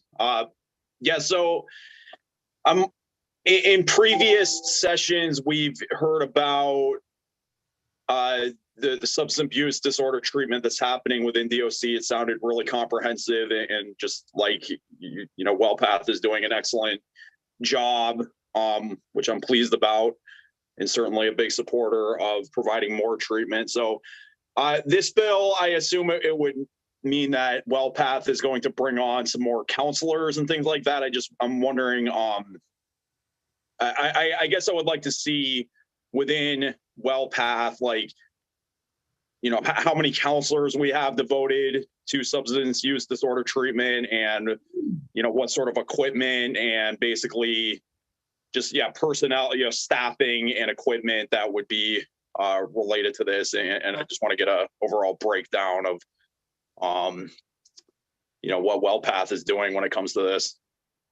Thanks, Representative Luckner. I guess two things. One, we can get the breakdown of employees, the WellPath employees, DOC employees, who's doing what. I think we've sent that, or different iterations of that, but we can send that again specific to this bill, no problem. But I'll just note that we don't see this bill per se as needing an increase in staff. So I don't know that I don't quite follow that. So maybe you need to explain that a little bit more, or maybe the answer is simply we don't see this bill as okay. Yeah. Sure, thanks. If that's the answer, that this bill doesn't require an increase in staffing or anything, then that's interesting. And I guess one other question, if I may, Madam Chair. Yes, go ahead. Yep. So I guess I'm checking some stuff out here, and so there are only 6 mental health providers in the state. Is that correct? I couldn't answer that question of how many mental health providers there are in the state. Okay. And do you allow for telehealth? Are the counselors all telehealth right now? Yeah. They are. We can allow for telehealth. Okay. Good to know. Thank you. Representative Morales, your hand is okay. You have another question? I do, thank you. It is around the providers. I know you did provide it to us, and I'm sorry I don't have it at my fingertips, but what I remember I thought was that we have 6 staff members within WellPath that are actually physically present in the system, and then the rest are all telehealth. And it's so just wondering, is that those folks who follow up with the counseling side of MAT and substance use treatment, is that telehealth, or how does that work? Yeah, I can't answer the question of the number because I don't have that in front of me. So let me make sure we verify that. So that we're not talking about incorrect numbers, but I will happily let Robin, if she'd like to answer the question about how telehealth is working inside currently. Yeah, just a clarifying question. Are you asking about providers who are prescribing the medication, or are you asking about counselors? I guess both. Yeah, sort of. Okay. I had to think where I'm following up with Representative Luckner because I wanted to get a picture of what does your infrastructure, your healthcare infrastructure look like as we provide these services for folks. And I think I remember that there are 6 providers, actual bodies in the state of Maine. And so wondering how many of those are devoted to substance use treatment, and then do you add to that telehealth to augment the counseling piece that goes along with it. Gotcha. Yes. So we have, now trying to count off the top of my head, that sounds about right, but Anna will confirm our staffing. But our providers are the ones who are primarily seeing individuals for the medication piece. And then so we're a large medical and behavioral health team. And so that's their sort of piece with the team, is that they provide the medication intervention. And then we have a team of both mental health counselors and SUD counselors who provide the actual counseling and treatment. And then they all work collaboratively together, having weekly meetings and discussions. And are those folks telehealth? So some of the providers do provide telehealth. Obviously, COVID has been a challenge for us and transitioning between facilities. So we do telehealth, and it kind of just depends. Some, depending on our COVID situation, depending on distance to the site, we use tele. Pretty much at most of our facilities, if I'm going off the top of my head. Okay. So yeah, so the mental health team is mostly not in state, but they are telehealth. All of our providers are actually in state, but a lot of them will provide tele from one site to another. Okay. We just have one provider who's actually out of state. Sorry, I just want to add, I think that the issue is that sometimes we have providers who need to be at Mountain View, for example, but then they need to see a client at MCC on the same day. So that's part of why the telehealth is in place and why it's working, so that we can have residents being seen on different days at the same facility, at different facilities. Okay, thanks. Yeah, if you can resend the document around like all the staff of WellPath and what their duties are, that would be great. Thank you. Any other questions? I don't see any other hands. Thank you both for providing that information. I now have the three people that I listed as they came in: Marshall Mercer, Tina Nato, and Caitlin Robbins. Dear Senator DeChambeau, Representative Warren, and distinguished members of the Criminal Justice and Public Safety Committee. My name is Marshall Mercer, and I am an organizer for Maine Recovery Advocate Project. I am also still a student of recovery and was once a slave to this very system. I am here to testify in favor of LD 663, an act to make comprehensive substance use disorder treatment available to Maine's incarcerated population. I was just in a group with some of our incarcerated population on Zoom that was about to enter back into the system. While in this group, I could hardly refrain myself from letting go of every tear in my head. While listening to their concerns, the greatest fear is knowing that they are being released back into the belly of the beast, which without any networks set up or treatment in place, and that just breaks my heart that anyone would ever feel that way. Leaving a facility with no connection or networks or without the right medical treatment could be life or death for someone with substance use disorder. And the fact that they were so afraid that they didn't even want to leave their own imprisonment in fear of the slavery that waits them on the outside, that speaks volumes to me. I believe we can do better than this, and not just the system, but we as the people. But we as the people come to you kind of folks because we need your help. Understanding we all have a part to play, and we are willing to help out in any way to assist this mess. If this bill were to pass, there would be coordination with representatives of local recovery communities, medical providers, and other appropriate persons to offer case management, traditional and peer support, medication management, reentry planning, and comprehensive treatment options to clients after release. I bet there would be less fear and more results. And when I look around this room, I see people that look like they're like results. Thank you very much for your time. And I'm available for any questions that I can answer. Thank you. Thank you, Mr. Mercer. Any questions for Marshall Mercer?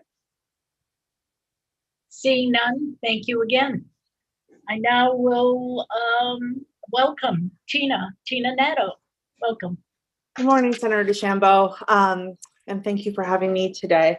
My name is Tina Nato. I'm here today on behalf of the Maine Association of Criminal Defense Lawyers, and I am the executive director. I have submitted written testimony.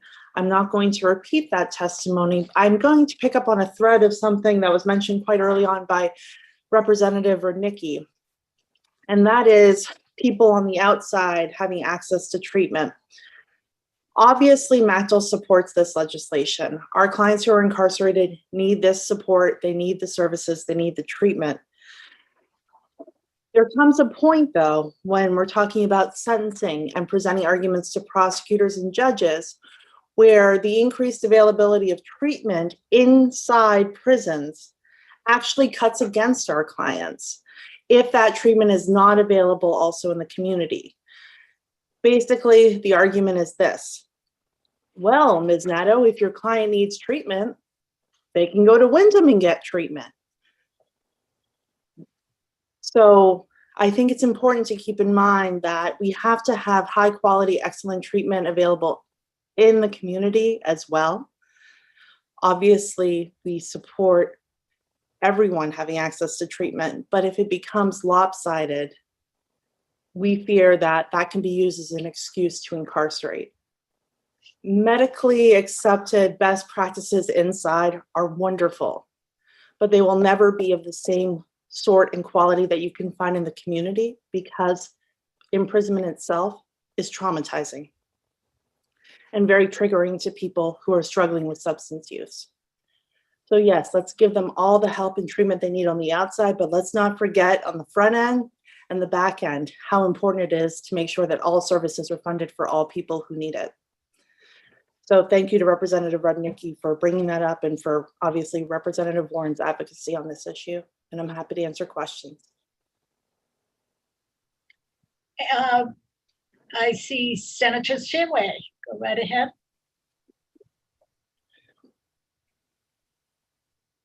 Thank you, Madam Chair. Tina Neto, I really appreciate you, your perspective on that. I've been listening, and I'm just kind of asking.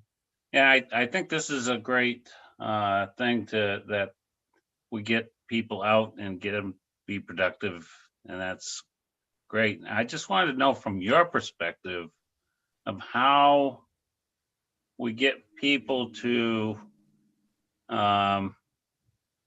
change their perspective, because I was listening to some, and there must have been a turning point in their life that made them want to get treatment, because some don't want treatment. And that's what how do you measure that when you go into sentencing or anything? It's just kind of curious to me how it works, because I worked in the jails, and I was in law enforcement, and it's just I saw where some just didn't want treatment, and then there was others that wanted it. And where does that turning point seem to be in their lives? So thank you for the question, Senator Sirway. That's a really hard question. Every person is absolutely different. And in my role as defense attorney, it's my job to advocate for my client's position. It might not be what I agree with, but if they're not in a point, or if they don't see the necessity of treatment for their particular circumstance, I can't advocate for that. That would be a violation of my duty to my client's interests. And on the flip side, if my client, does seek treatment or wants that to be part of the consideration for sentencing or for diversion, that's something I'll fight tooth and nail for. But it really is something that the client, him or herself, has to make for themselves. And, I have to support it in advocacy, whether or not I agree with it. It's just, that's the duty of a lawyer. Thank you. You're welcome. Any other questions of Ms. Nato? Seeing none, thank you again. And I now have Caitlin Robbins. Welcome, Caitlin. Hey there. So I am just chiming in here as a person. I am part of the Maine Recovery Advocacy Project. I'm also a person in long-term recovery, but I use Vivitrol, which is the naltrexone, for opiate use disorder. So I'm really just here to talk about how effective that is. So I had started my recovery journey in November 2015, in which I stayed clean with no medical assisted treatment for 4 years.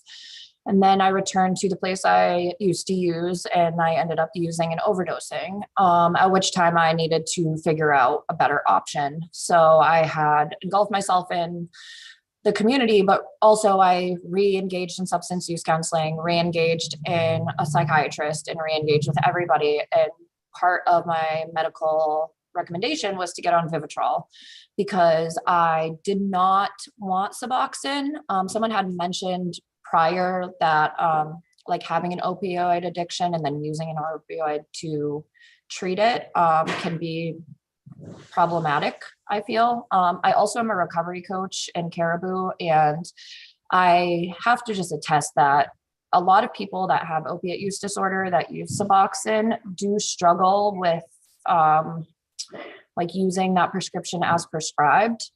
And for me personally, I knew that that was going to be an issue I ran into, was abusing the Suboxone. So the Vivitrol was really great because it's monthly. I can get it every month. It's a shot. I don't have to worry about taking it every day. It works. I haven't relapsed in 2 years. I go to my nurse, I get it. It's easy to get prescribed. As someone said, like my primary care can prescribe it, my psychiatrist, my OB even could prescribe it. So it's very easy to access for me, and it's been amazing. And there's no withdrawals. If I don't get it at the 28 days, if I can't get it for a week or two, it's not a problem. Also, where that came in handy was I just was pregnant not that long ago, and I was able to, the last month, not get my shot because it was affecting my body. It just hurt my hip, so I didn't get it. So that was really great that I could come off it for that month and not have side effects. And I also want to speak as to the comprehensive part is, as I mentioned, I am a recovery coach.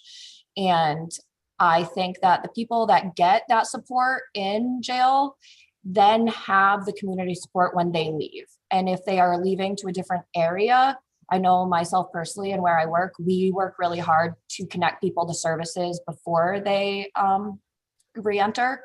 So having that comprehensive like recovery coach in the jail and being on MAT other than Suboxone will help to connect people when they get out to the community. And I'm at my 3 minutes. So that's really all I have to add. If you guys have any questions, I'm definitely open for that. Thank you for sharing that. It's always good to hear that from someone who's gone through that. So I appreciate your testimony.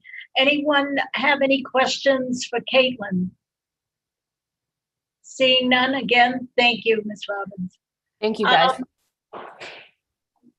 So do we have anyone else that wishes to speak in support? If not, I will go to Ms. Fay. Do we have anybody in opposition? Raise your hands, please.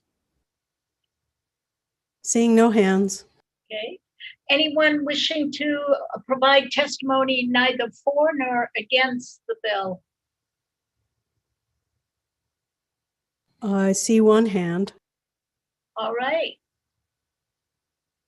Actually, it disappeared.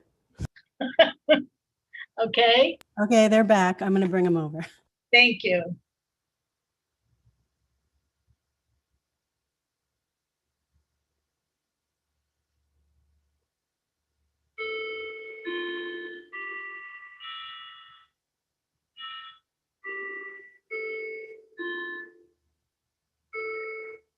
Mr. Publica, Mark Publica.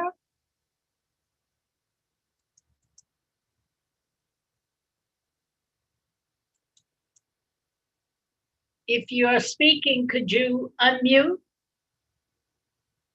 We don't see you. Sorry. Yeah, sorry. I'm playing with my wife's computer. Good morning, Senator Deschambault, Representative Warren, and other members of the Criminal Justice Public Safety Committee. I'm a physician. I'm an addiction medicine specialist. I practiced addiction medicine for over 40 years. I'm testifying today on behalf of the Northern New England Society of Addiction Medicine in support of LD 663. There's so much that it's difficult to follow all of the wonderful testimony that's already been given, so I apologize for repetition. So we know that well over 40% or 50% of incarcerated population of substance use disorders, and for which there are effective treatments rather than a character disorder. We know that these disorders are brain diseases which rob those affected of voluntary control over the intake of alcohol and other drugs. I think this is important. There actually are changes in the brain associated with addiction that actually change and rob people of voluntary control. The consequences of untreated substance use disorders is grave. Continued progressive addiction to the consequences of continued addiction to drug use, criminal recidivism, life-threatening infections, ruin lives, and overdose deaths. The overdose death rate, and this is important, for people who are untreated at release is over 100 times that of the general population. The actual number is 130 times. So when we worry about overdose death rates in Maine, there's one major factor. Fortunately, there are the 3 effective FDA-approved medications. We've heard speak about buprenorphine, methadone, and naltrexone/Vivitrol. I want to say that the literature on methadone and its effect on criminal justice is extraordinary. It goes back to the 1960s. In fact, I'm running out of time, so let me go faster. Rhode Island screens all inmates for opioid use disorder and provides medications for MAT for those who need it. Comparing 6-month period before the program was implemented to the same period afterwards, the study showed a 61% decrease in post-incarceration deaths. That was a decrease of 12% of the state's overall overdose death rate. A large percent of inmates have alcohol use disorders, especially naltrexone in the form of Vivitrol is extraordinarily effective. To give you an idea about medication treatment of alcohol, there are approximately 9 million Americans who meet diagnostic criteria for alcohol. In any given year, there are fewer than 250,000 prescriptions written for any of the 3 FDA-approved medications. Treating addiction as diseases with proven effective treatments will decrease personal and social harm. My medical society is going to be submitting written support as well, and I urge you to support this important bill. Thank you, Dr. Publica. Any questions? Dr. Publica, I want to be clear. You spoke in support of the bill, correct? Oh, very much so. Okay, great. Yeah, I was locked out, so I couldn't find a way in. That's fine. We took it. Great. All right. I'm not seeing anyone else that wishes to provide testimony. I now will close the public hearing on LD 663. The work session will be April 30th, a week from this Friday. We are not going to be here next Wednesday. That will be a session for all legislators in Augusta. Madam Chair? Representative Pickett. Yes, I wondered, instead of going into another public hearing, if we got quite a few for the rest of the afternoon and another one with a lot of testimony, I wondered if we might break now until 12:30 for lunch and then work right through, hit the afternoon and work it right through. I frankly don't have any objection to that. It might be a little smoother either way. Representative Warren? I was looking a little bit ahead, and the next bill only has the sponsor and 2 people signed up to testify. So if people can hold on for another half hour, might we cross off one more bill? And that might make the after lunch slog a little easier. It's going to be a long day, but I'm open if people need to go now. I'll point out the sponsor is here waiting in the room. Okay, well, I have no objection with that. If we can go ahead with that one, as long as we break after that one. That sounds good. It looks like it'll be a quick one, Representative. Thank you. I see the next one. Frankly, my next one was going to be LD 1035, and that's Representative Costain, but you're right, we're doing numerically. So are you looking at 758? Yes, I am, Madam Chair. Okay, Thank you. let's do that. We'll see you again, Representative Costain. So 758 is the next bill. Resolved to study streamlining the background check process for state licensed professions that require background checks. And that is Representative McCray. Welcome. Thank you very much. I really appreciate jumping me in here. I've got committee at 1 myself. 12:30 would have been pushing all of us, and you guys would have had a longer afternoon. I'll be quick. Anyway, good morning, Senator DeChambeau, Representative Warren, and the very honorable members of the Joint Standing Committee on Criminal Justice and Public Safety. You guys are starting to look familiar to me. Anyway, I'm Representative Dave McCray. I live in Fort Fairfield, and I represent the 9 communities that comprise House District 148 up here in the center of Aroostook County. I am visiting you to present LD 758, a resolve to study the background check process for state licensed professionals that require background checks. Now, I think we all can say we hate red tape, we hate paperwork, we hate all this stuff that gets in our way. And if ever there was a bill, I've been after this for, well, all 3 terms really, and it sort of got put off and moved up to the next session, et cetera, et cetera.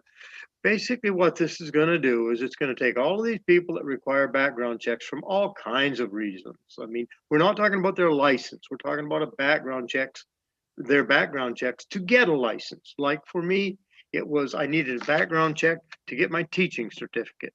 So there are a lot of people, if it's just me and just a teaching certificate, get your background check, get your certificate, go teach.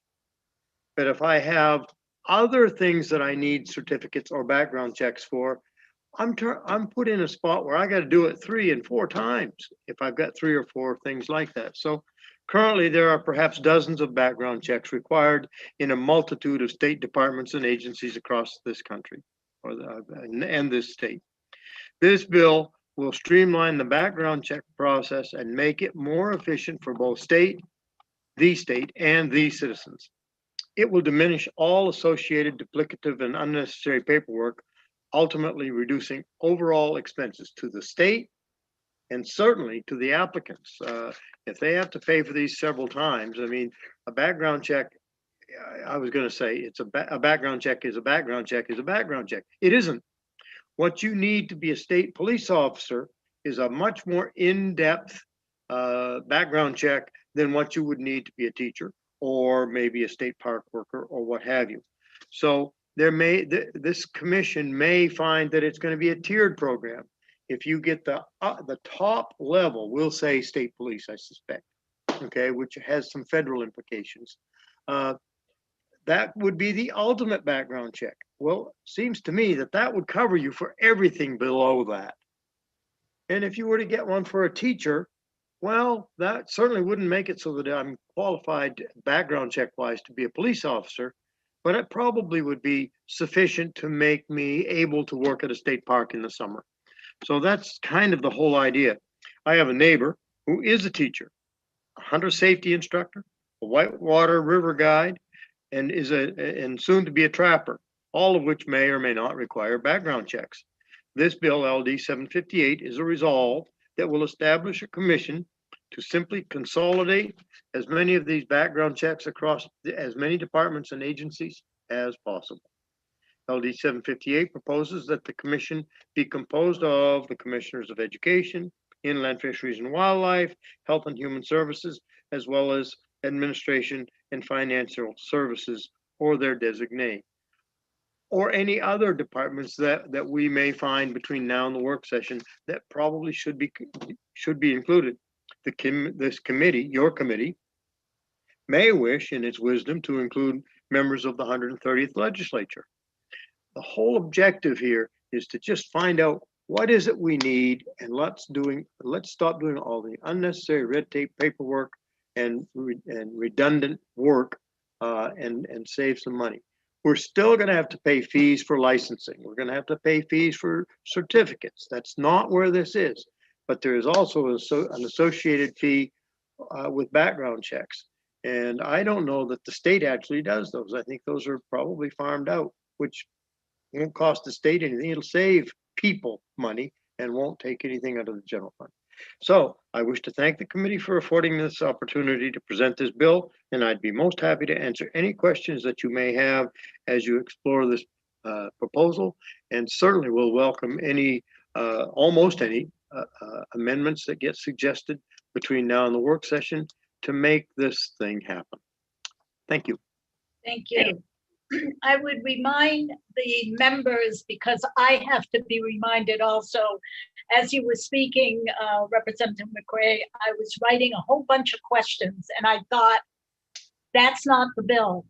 The bill is asking for a commission to ask all those questions, or else we would be here another half hour. The only thing I see that we may have some concerns or recommendations at the work session is the membership. So that's something you'd be willing for us to add on if we needed to? You know me all too well. Absolutely. Okay. I'm looking to make this, this is the kind of bill I like working on the most.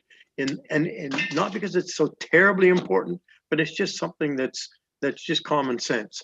And anything that you or your analyst, Mr. Orberton, or what have you, have to suggest, you have my contact information, and I would be happy to roll with almost any direction that we can go, because I think this is just a good service to the citizens of the state.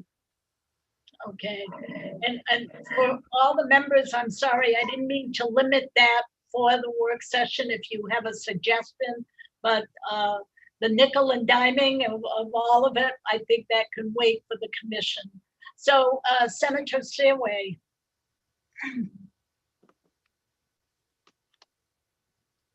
Thank you, Madam Chair. Yeah, I was thinking about that too, but I wanted to ask the question if you had talked, Mr. McCray, if you had talked to public safety or the academy where they do the, background checks, like, and fingerprinting, if that could be condensed without a commission.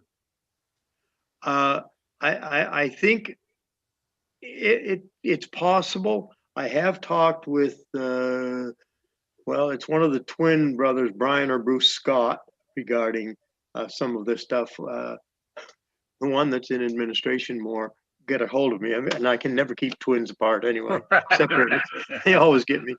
And those two look so much alike, it's scary. Anyway, I think that the commission is something that we really should consider, and certainly that aspect would be critical to the situation. But I'd like to see the process so that I don't have to go through the Department of Education to get my background check to be a teacher. It ought to be a centralized thing, and I think that's the aim of this bill, this resolve, is to let's get this streamlined. And if there's a way to do it in one of the departments, that's great. But the problem might be that they would forget some that, oh, wait a minute, that's going to be a problem for state psychologists in a particular facility or what have you. So keeping it fairly broad, I think, might encompass all of them and not have to have it be done again. So I really appreciate the question. And if that'll do it, I'm fine with that too. Thank you. Any other questions of Representative McCray?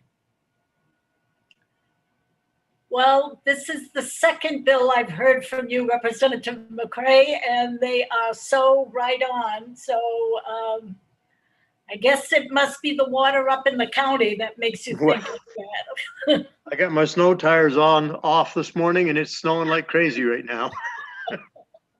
All But I'll right, be back. I'll be back for a couple more later. thank you.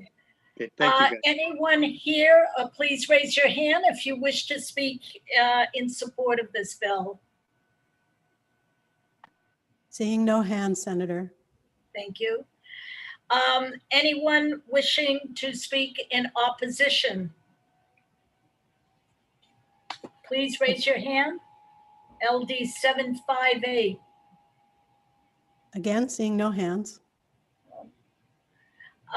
Anyone wishing to speak neither for nor against LD 758? I am bringing one person over. Okay.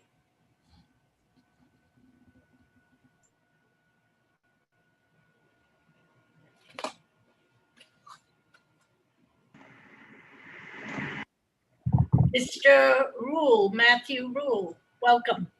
Hey there, good afternoon. Members of the committee, my name is Matt Ruel. I'm the director of the State Bureau of Identification at the Department of Public Safety, and I provide this testimony on behalf of the department as neither for nor against LD 758. SBI serves as a repository of all criminal history information in the state and provides criminal history for law enforcement and public purposes. I understand the frustration that some have in needing multiple background checks for different job types. That said, we provide hundreds of thousands of background checks requests each year and receive very few complaints. Within that large number of requests, each year we have a smaller subset of fingerprint, state and FBI background checks that are completed, which is roughly 30 or so thousand checks per year, and it's growing. As I discussed with the sponsor, I'm happy to work with anyone regarding consolidation or places to gain efficiencies. But I can say that fingerprint-based criminal history checks and those requirements are tied to federal law, and they're governed by the FBI requirements and rules that are established under something called the National Compact Council. These federal requirements are very clear that they can only be used for one purpose or a specific job type or a license type. So as an example, if a person who's applying to be a foster parent, they would need to have a federal check done. If that person also wanted to work with tax documents, they'll be required to have a check done for that purpose also. So SBI is prohibited from using the same results for both purposes. On the state side, we may be able to do something to streamline the process there, but we run into issues such as criminal history is only good the day that you run it. There's timeliness issues. Money's collected by state agencies that may support their operations. So if we change the current process and allowed in some way state criminal history to be used more than once, there could be a negative general fund revenue issue. But the biggest problem we may run into is that name-based checks aren't based on a biometric. So for example, how would I know if John Smith, who applied to be a foster parent, is the same John Smith who months later wants to work with tax documents or be a Maine guide? Also, if the request didn't come in at the same time, how would I know if the person wasn't charged or convicted during the time period between those requests? So to conclude, those are just some of the issues that I could envision as we went through this process. I appreciate the sponsor's desire to look at gaining efficiencies in our process, and I discussed that with him. I'm happy to work with any of the state licensing agencies should this pass, and I'd be happy to attend any work sessions, answer any questions, and work with the committee as needed. Thank you. Well, I thank you. You've touched upon all those questions I wasn't going to ask, but that's exactly what the purpose of the commission would be. And Mr. McCray, I think Mr. Rule would probably be the person that you need in that commission. So very well said. Thank you, Mr. Rule. Any questions for Mr. Rule? Is it Ruel? That depends where you were raised, how the pronunciation is. It is Ruel, so I appreciate that. Thank you. Okay. Mr. McCray, you had your hand up. Did you want to ask or say something?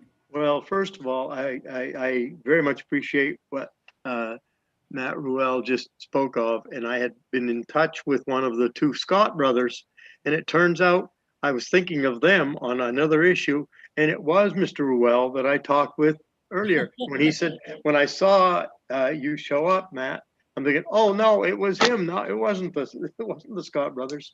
So anyway, my apologies for that. I won't hold that against you. It's been a long session, so I Yeah, understand. they're pretty good guys. Yeah. Thank you. You know, I'll make a comment, Mr. Ruel. Everything you said, if we can share that information, this would probably result in other legislation down the road just to tighten things up. Okay. Yeah, I'm sure that we're all going to be talking quite a bit in the coming weeks. Yeah, thank you. Thank you.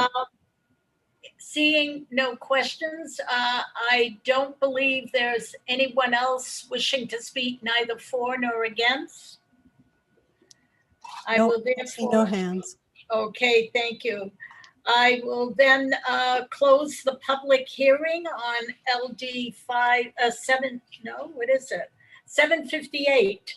And again, the work session will be a week from Friday, this coming Friday. I think we've got those scheduled in the afternoon, all right? Well, there's been a recommendation and it's 12:09. I'm looking at the people who are in Augusta. What's a good time to come back? 12:40 maybe, or 12:45? Yeah, 12:45 will be fine. Okay, we shall return at 12:45. Thank you. Thank you very much. Yeah.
We're all ready.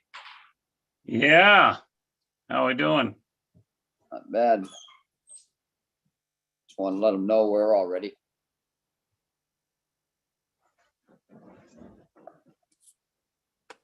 That includes me. We're all ready. This one, we're gonna have to stay on point on this one because we got 80 some people in the queue. I don't know how many people's gonna be speaking, but we'll be here till midnight if we don't keep this thing going. Wow. I agree with you, Richard. If we can just make sure that they are specific, clarifying questions about the proposal. Right, and no, and the 3-minute clock, hold them right to it. And the other thing is, if they come in and they start speaking to the same thing as someone else, if they don't have something new, keep them moving. I think I'm going to mention also, we may have received dozens and dozens of cards, haven't we? Have you, you guys? Yeah. I haven't seen any, but I haven't been down to I haven't checked my post office here. I've gotten quite a few. Yep. So I will preface that by saying we're very familiar and we thank the people. Yeah. That's one way for my postman to know what I do for a living. Yeah. And just I want to hear from everybody, though. I think it's important for us to say that we want to hear from everybody that's here. We're the ones that can shorten it up. We can either make it really long by debating with people. We all know where we stand on a lot of these issues. We can either make it long, or we can just keep our ears open and listen and hear from our constituents and the people of Maine. That's what I want to do. And save the questions for the work session. Yeah, qualifying questions if you need it from what the testimony was, but other than that, just move on. Okay, 1, 2, 3, 4, 5. I just need one more person. Because there's such a large crowd, all I'm going to do is ask you to identify yourself. There he is. So I got to wait for Deb if that's on YouTube. Yep, it doesn't turn off. Okay, good. Yeah, we're all set. Right. Good. Well, welcome. This is the afternoon portion of Maine Criminal Justice Committee. And it's Wednesday, April 21st. I will have the members introduce themselves, starting with Representative Warren. Thank you, Madam Chair. Good afternoon, everyone. I'm Charlotte Warren, and I represent the city of Hollowell and the towns of West Gardner and Manchester in the House. And, excuse me, Senator Seaway. Good afternoon. I'm Senator Scott Seaway and represent District 16, which covers Waterville, Winslow, Fairfield, Benton, Albion, Clinton, and Unity Township. And Representative Pickett. Good afternoon, Madam Chair. My name is Dick Pickett. I represent District 116, the towns of Canton, Dixfield, Hartford, Mexico, and Peru. Thank you. Representative Pluker. Thank you, Madam Chair. My name is Bill Pluker. I represent Warren, Hope, Appleton, and part of Union, House District 95. Thank you. Representative Costain. Thank you, Madam Chair. Dan Costain, District 100, which is part of Etna, Dixmont, Newport, Plymouth, and Corinna. And Representative Luckner. Good afternoon. I'm Grayson Luckner. I represent part of Portland around the Four River Sanctuary in Jewel Falls, which you can see behind me, formerly of Camden. Thank you. Representative Rudnicki. Hi, I'm Shelley Rudnicki, and I represent House District 108, which is Fairfield, Mercer, and Smithfield. Thank you. Excuse me. And I'm Senator Susan DeChambeau, Senate Chair of this committee, and I represent Dayton, Lyman, Alfred, Arundel, Kennebunk, and my hometown, I should say city, surrounded by towns of Biddeford. I don't see her, but for the public, Jane Orbiton is our policy analyst. She'll be joining us. And Deb Fahey, that box you see with the LD 759, that's the bill we're going to be discussing. Deb Fahey's our committee clerk. And so we shall begin. LD 759.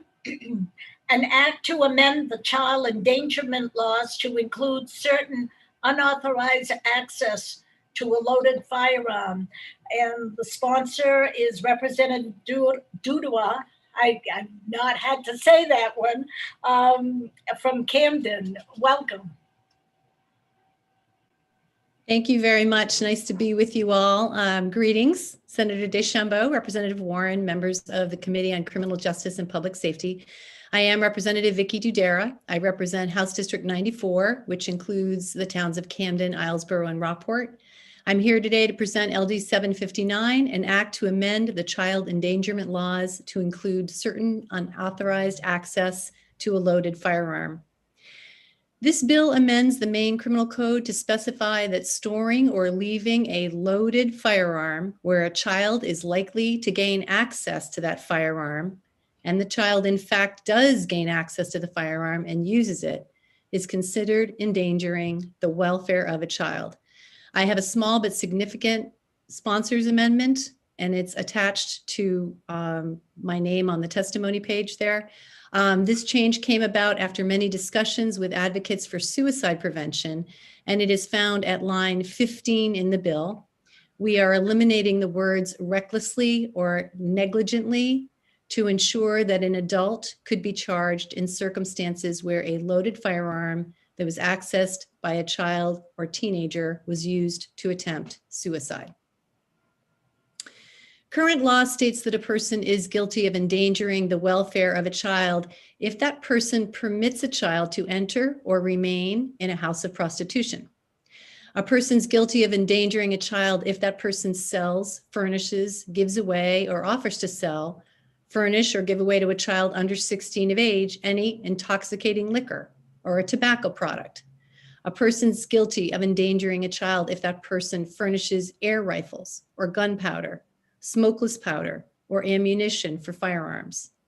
I think we'd all agree that those are dangerous behaviors that put a child in peril. LD 759 adds to this list with another potentially lethal situation, leaving a loaded firearm where a child could access it. This amendment is needed now more than ever, because the sad truth is that children in our state do access loaded firearms with tragic implications, and there are more firearms than ever in Maine homes since the pandemic. Tragedies such as the death in August of 2018 of Parker Stevens, an 8-year-old Oakland boy who fatally shot himself while handling his father's shotgun in the family home while his mother and siblings were downstairs. Or the death in 2017 of a 5-year-old girl from Belfast who took her father's loaded handgun out of a backpack and shot herself. Or the 16-year-old boy who accidentally killed himself with a family member's handgun while video chatting with a friend at his home in New Sharon last year in August. Or the tragedy in January of this year in Waterville, the seriously injured 2-year-old Evan Hood when one of his siblings shot him with a gun found in a closet. How do children access these guns? A minor's not allowed to buy a gun. Children get them in their own homes because the adults in charge are not safely storing them. Sometimes children bring loaded firearms to school to show their classmates. Just 2 weeks ago, an elementary student brought a loaded gun to school in Richmond. Back in 2013, a 4-year-old brought a loaded handgun to his Hallowell preschool. These are just a few of the near misses with loaded guns, guns that children are able to find in their own homes. And then there's Maine's scourge of teen suicides. In Maine, 90% of gun deaths are suicide. In the US, it's 60%. In the past decade, Maine gun suicide increased 50% compared to just 13% nationwide. We have gun suicide in every county in our state. and a rising rate of youth suicide, as you will hear from others who will testify. Suicide attempts by children are often impulsive acts, but if they gain access to a gun, they're nearly always fatal. Just last week, a 15-year-old child in Freiburg accessed a firearm and fatally shot herself. If we make it harder for teens to access loaded guns, we may save these young lives, and we're going to prevent the incredible heartbreak that families and communities across our state experience every time a child gets a loaded gun. These horrible accidents affect us all, from Caribou to Camden, from Belgrade to Bar Harbor, everywhere in between. And as many other states have recognized, they can be prevented by the safe storage of firearms. 27 states, including New Hampshire, Massachusetts, and Rhode Island, have taken action to prevent these types of tragedies. They've recognized that easily accessible guns in the home are associated with accidental shootings and teen suicide, and they've put access prevention laws in place to hold gun owners accountable for the safe storage of their firearms. These laws have been shown to be effective at reducing suicides and unintentional firearm deaths and injuries of children. But here in Maine, we have no such provision. We have no laws requiring that in homes where there are kids, that guns are stored safely. 2 years ago, when I came before this committee with a state safe storage bill, I was told that we don't want to create any new crimes in Maine, and it would be better to amend the child endangerment statute. I listened. Today, you will hear from folks in medicine, law enforcement, and our judicial system, mothers, fathers, grandparents, all who welcome this change because they believe it will make Maine children safer. You have the nuts and bolts of the bill before you. You know that it provides a number of affirmative defenses to the crime, including that the firearm is stored in a locked box or a gun safe. The child uses the firearm in self-defense or defense of others. The person has no reasonable expectation that a child would be on the premises, and the firearm attained by the child is as a result of a crime. All those things are built in. But here's the important takeaway. This legislation represents an opportunity for this committee, an opportunity to help stem the rising tide of suicide in young Maine people, an opportunity to change the culture around safely storing and securing firearms where children are concerned, an opportunity to keep kids safer in their own homes. And finally, an opportunity to clearly and unambiguously spell out in statute that having a loaded firearm where a child can get it is wrong, and that adults who do so should be held accountable. Thank you. I'm happy to answer any questions. Thank you. Any questions of Ms. Dudera? I have one question of section 2, number 3, when you said you wish to remove that whole line, 15. No, it's simply, thank you for the question, Senator DeChambeau. No, it is simply the words recklessly, let me just find that. So it will begin discharges the load of firearm. Right, and all we're crossing off is recklessly or negligently. Okay. Yes, thank you for the question. Seeing no other questions, I will then ask the public or the people, the attendees, those who wish to speak in support of this bill, please raise your hand and the clerk will let you in, 3 or 4 members at a time. Senator Representative Millette is waiting to speak. I'm sorry. Representative Millette is in the waiting to speak. What? Yes, and I've been so good. Why did I forget this time? Okay. Yes, so I am going to ask if there are any co-sponsors or representatives or senators, legislators who wish to speak in support of this bill, and welcome Representative Millette. Sorry about that. No worries, Senator. It's very good to see you. Good afternoon, Senator DeChambeau, Representative Warren, and esteemed members of the Committee on Criminal Justice and Public Safety. I am Representative Rebecca Millett, and I represent House District 30, the community of Cape Elizabeth, in the Maine House of Representatives. I can't express enough how strongly I feel about the worth of LD 759, an act to amend the child endangerment laws to include certain unauthorized access to a loaded firearm. As both a long-serving member of the Committee on Education and Cultural Affairs and co-founder of our Children's Caucus and current House co-chair, I am honored to be presenting this testimony before you today. It is no surprise that children are curious creatures. Their curiosity is what allows them to explore, learn, and grow. This interest in the enticing objects around them can lead them to easily get a hold of something they shouldn't. We often install child-proof cabinet and drawer latches and place child-proof locks on our medicines. We do this because we recognize their endless curiosity and we want to protect our children from danger.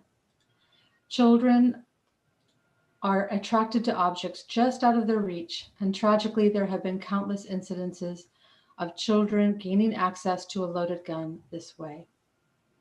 The negligent storage of firearms, which can threaten the life of a minor, must have consequences.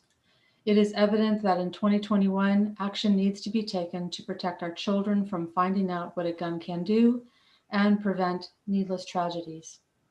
The bill before you concerns the rudimentary safety of children and teens, and it addresses a gap in public health. By passing this piece of legislation, it would encourage Maine parents and adults to store their loaded firearms safely in order to protect our youngest citizens.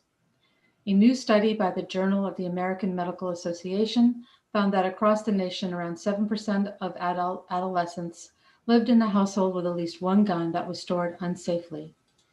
In addition to this, the study discovered that approaches that will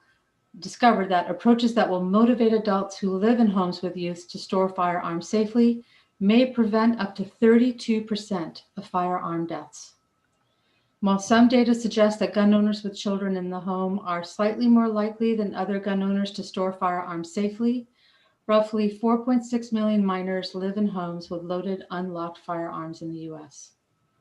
That's 4.6 million children at risk of ending the lives of themselves or another innocent victim. How many of these children live in Maine? Studies show that between 70 and 90% of guns used in youth suicides, unintentional shootings among children, and school shootings perpetrated by shooters under the age of 18 are acquired from the home or the homes of relatives or friends.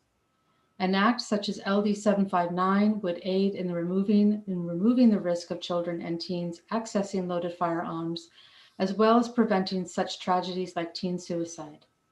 As was mentioned earlier by Representative Dara, suicide is the second leading cause of death for Maine youth aged 10 to 24, and firearms are the most prevalent method used in teen suicide. This statistic is heartbreaking, as something so simple as the safe storage of loaded firearms may have saved the lives of those who acted impulsively when a weapon was available to them. And my testimony includes the real-life tragedy in Waterville, and I won't go through that part of my testimony.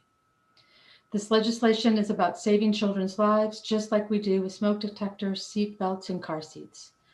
Today, 30 states across the country have implemented a child access prevention law. It is vital that Maine follows suit and moves forward to protect our children. As a community, it is our duty to keep the next generation of Mainers as safe as possible. Thank you for your time and consideration. I look forward to working with you to pass this important piece of legislation into law. Thank you, Representative Millett. Any questions, Representative Millett? Forgot. Excuse me. Seeing none, again, thank you.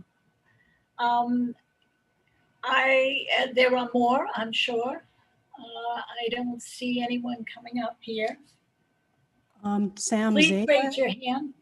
Sam Yep. Zager's in the room. Let me find him.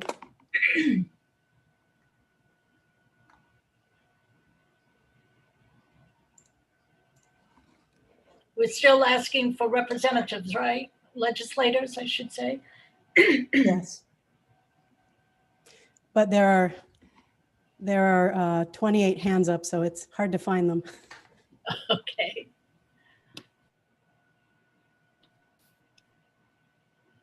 Mr. Zager, is it? Yes, it is. Thank you, Senator. Okay. Are you a representative, legislator? I am. Oh, Let me wow, change. welcome. See, this is part of COVID. We never get to meeting each other. Okay. Okay. Go right ahead, Mr. Zager. Representative.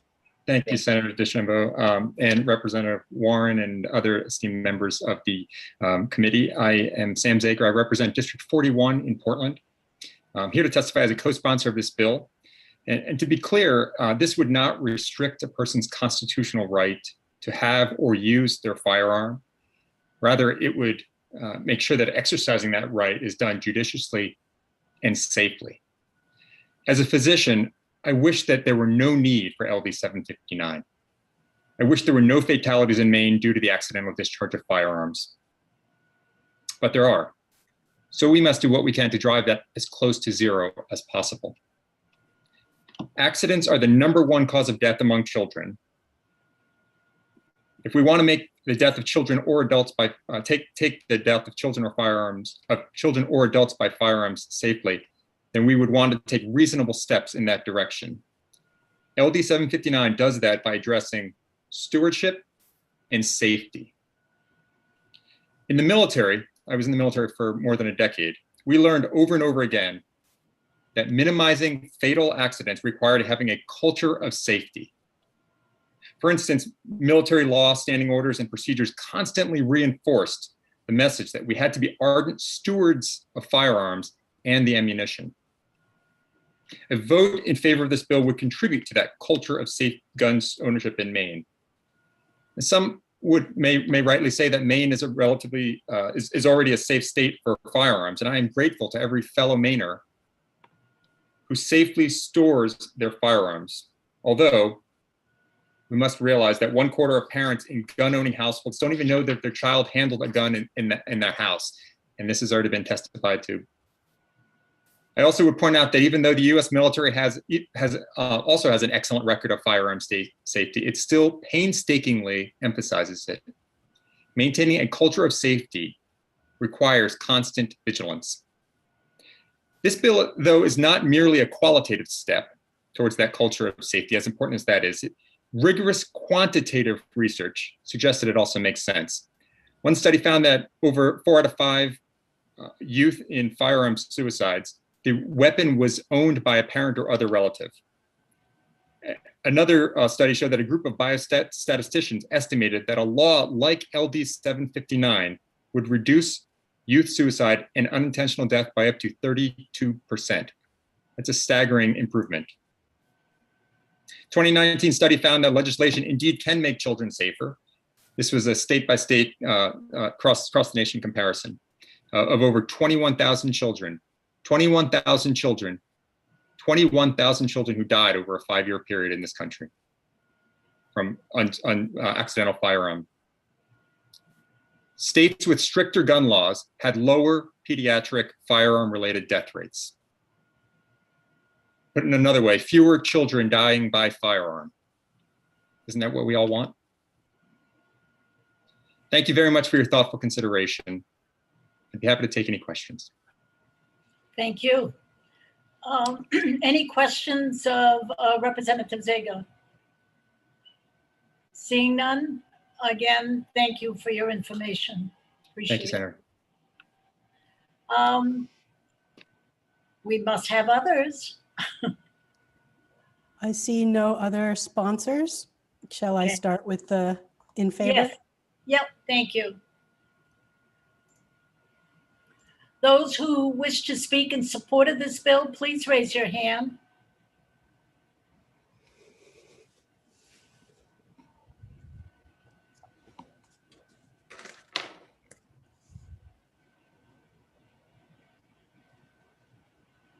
All right, I have 3. I will recognize a name I'm familiar with, the Honorable Jeff Gratwick. Welcome.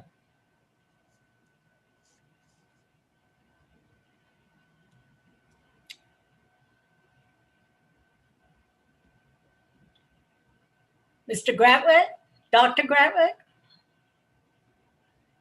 Can you join us? If not, I will go to, I will do Joan Sterling. I missed, oh, excuse me, Jessica. I didn't see your name. Jessica Schomburg. No problem. Thank you. Hi, I'm Dr. Schomburg. Thank you to the Committee of Criminal Justice and Public Safety for the opportunity to speak today. My name is Dr. Jessica Schomburg. I'm a resident physician and I live here in Portland, Maine. And I'm training in internal medicine and pediatrics. And I also give my statement on behalf of Dr. Amy Bukowski as well, who is a hospital-based pediatrician living in Freeport, Maine, and a board member of the Maine chapter of the American Academy of Pediatrics. We stand together in support of LD 759 because we feel passionate that promoting the safe storage of firearms can help to save children in Maine from accidental and intentional firearm injuries. Working with children is one of the greatest gifts. They're smart, resilient, hopeful, and our conversations with our patients are about their dreams for the future and about the family and the friends that they love. As pediatricians, we believe it is our job to heal and support children through illness, to preserve their potential and their ability to continue dreaming. But a moment in a risky environment can take away all of that potential. In 2019, 10 children in Maine died due to firearm injuries, but that only tells part of the story. The patients we have managed that sustain non-lethal firearm injuries are some of the most extreme and disheartening examples of lost potential in our careers. And it's not one face or story burning brighter than the rest. Each patient's outcome is equally devastating, whether it's a toddler victim of an accidental firearm injury or an adolescent victim of a self-inflicted firearm injury. There's lost ability to walk, lost vision, lost potential to develop normally. What's going on? Yes. New mental health diagnoses. New mental health diagnoses, an irreversible change and damage to the family dynamic. These are just snippets of what's possible when a method that is so lethal and damaging is left available to those who are most vulnerable, our children. The time is now. We have to penalize those who knowingly endanger Maine's children. Medical research has already established that safe storage of loaded firearms will save children's lives without affecting the rights and liberties of gun owners. A recent study in the Journal of American Medical Association found that approaches that motivate adults who live in homes with youths to store firearms safely may prevent up to 32% of firearm deaths. So in just 1 year here in Maine, that is 3 lives, 3 children in Maine with potentials unrealized who could have reached adulthood, gone on to have families of their own, had meaningful careers, and 100 other significant life moments, now all lost. Yes, children are smart and resilient, but they are also curious and impulsive. As pediatricians, one of our many roles is protector, and we urge you now to stand up with us and protect the children of Maine from senseless and impulsive injury and death. A vote for LD 759 is a vote for Maine's children. Thank you. Thank you. Right on the button. Thank you very much. Appreciate it. Any questions for Dr. Schomburg? Representative Pickett. Yes, I don't have a question for the doctor, but I forgot to ask, I don't see the sponsor's testimony in the queue. I see where they send over the amendment under the good representative's name, but will we make sure we have that testimony?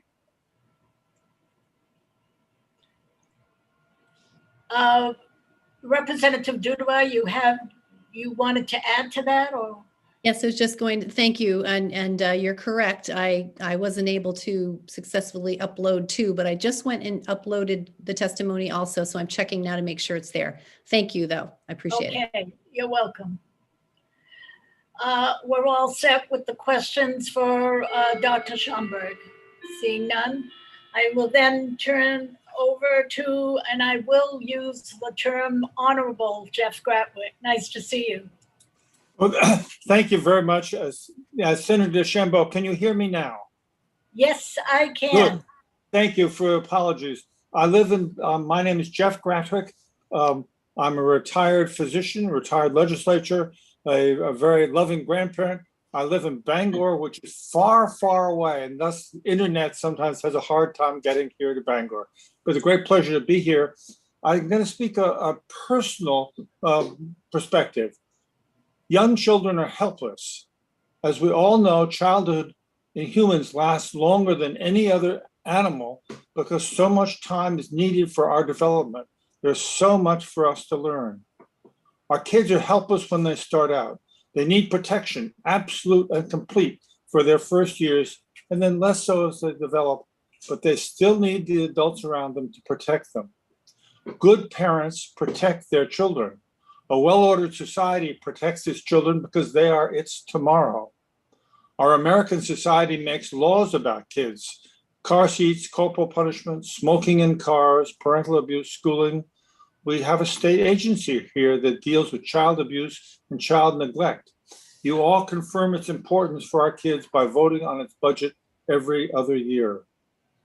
We can all imagine actions on the part of parents and neighbors that we think would be neglectful if we, quote, see something, we say something, unquote, because we have decided as Mainers that our children, our most precious resource, must be given at least the chance to pursue life, liberty, and indeed the pursuit of happiness. The bill before you today represents common sense. It does what I'm sure each and every one of us would do to protect our kids. It does what we'd want our neighbors to do when our kids are playing at their house. It requires safe storage, no more, no less. I urge you to support, and it's a great pleasure to be with you again. Thank you. Thank you. Anyone have any questions for Dr. Bratwit? Seeing you. Thank you. Thank you again, Jim. I will now recognize Joanne Sterling. Thank you. Senator DeChambeau, Representative Warren, and members on the Committee on Criminal Justice and Public Safety. My name is Joanne Sterling. I'm from Peaks Island, and I am reading a testimony for Barbara C. Arsenault from Rumford, Maine. She says, thank you for the opportunity to testify for LD 759. I'm a resident of Rumford, and my legislators are Representative Josanne Doloff and State Senator Lisa Kiem. A couple of towns over is Representative Richard Pickett, and I appreciate his service on this committee. I'm a retired high school guidance counselor and volunteer advocating for veterans through my membership in the American Legion Auxiliary.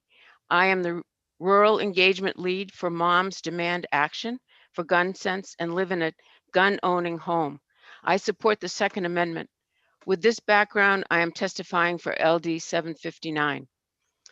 The hardest part of my job as a guidance counselor was losing students due to firearm suicide.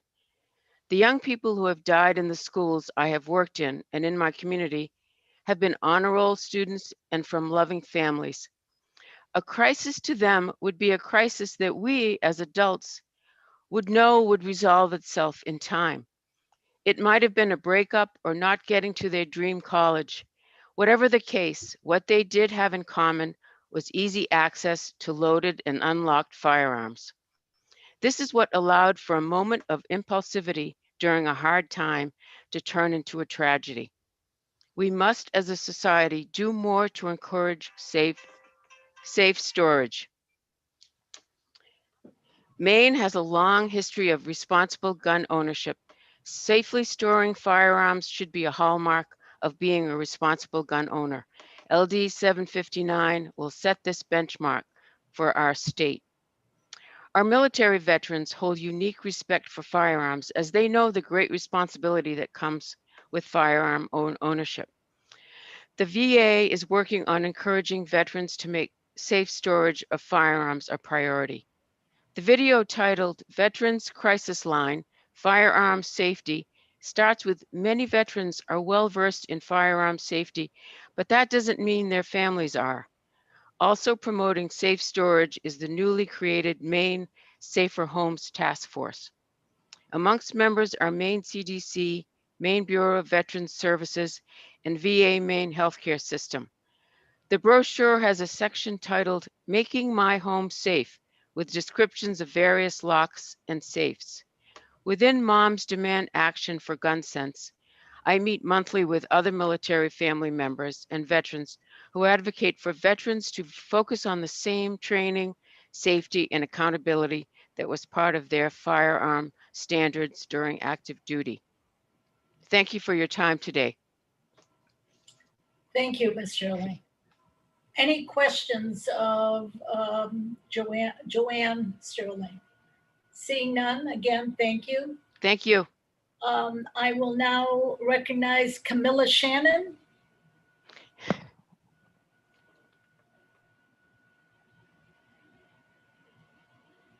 Oh, you're muted. You want to unmute? Go ahead. That's Representative Cooper. Oh my gosh. Oh. Yeah. I'm not.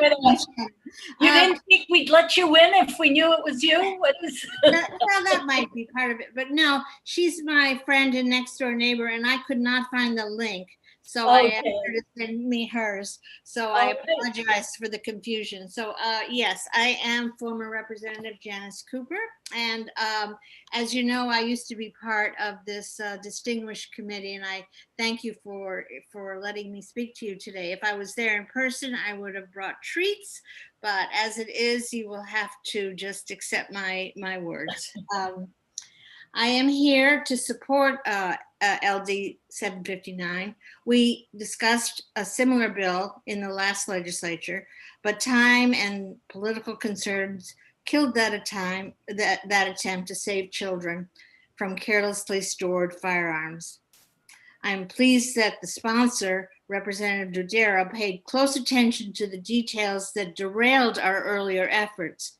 As is often the case, the devil is in the details, and often opponents focus on details for opposing gun safety measures. Here, we have a carefully crafted bill that targets real-world circumstances. And those details in this bill appear primarily in the affirmative defenses that have already been discussed.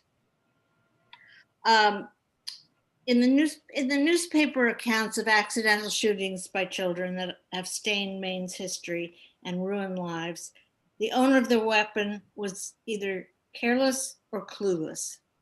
I say clueless because I remember reading a column by a gun owner stating that safe storage bills would be unnecessary if only parents would educate their children about the dangers of guns. His children, he assured readers, would never dream of touching his firearms nor searching for them. But I say that he is clueless because although he may know more about guns than I do, he knows apparently less about children.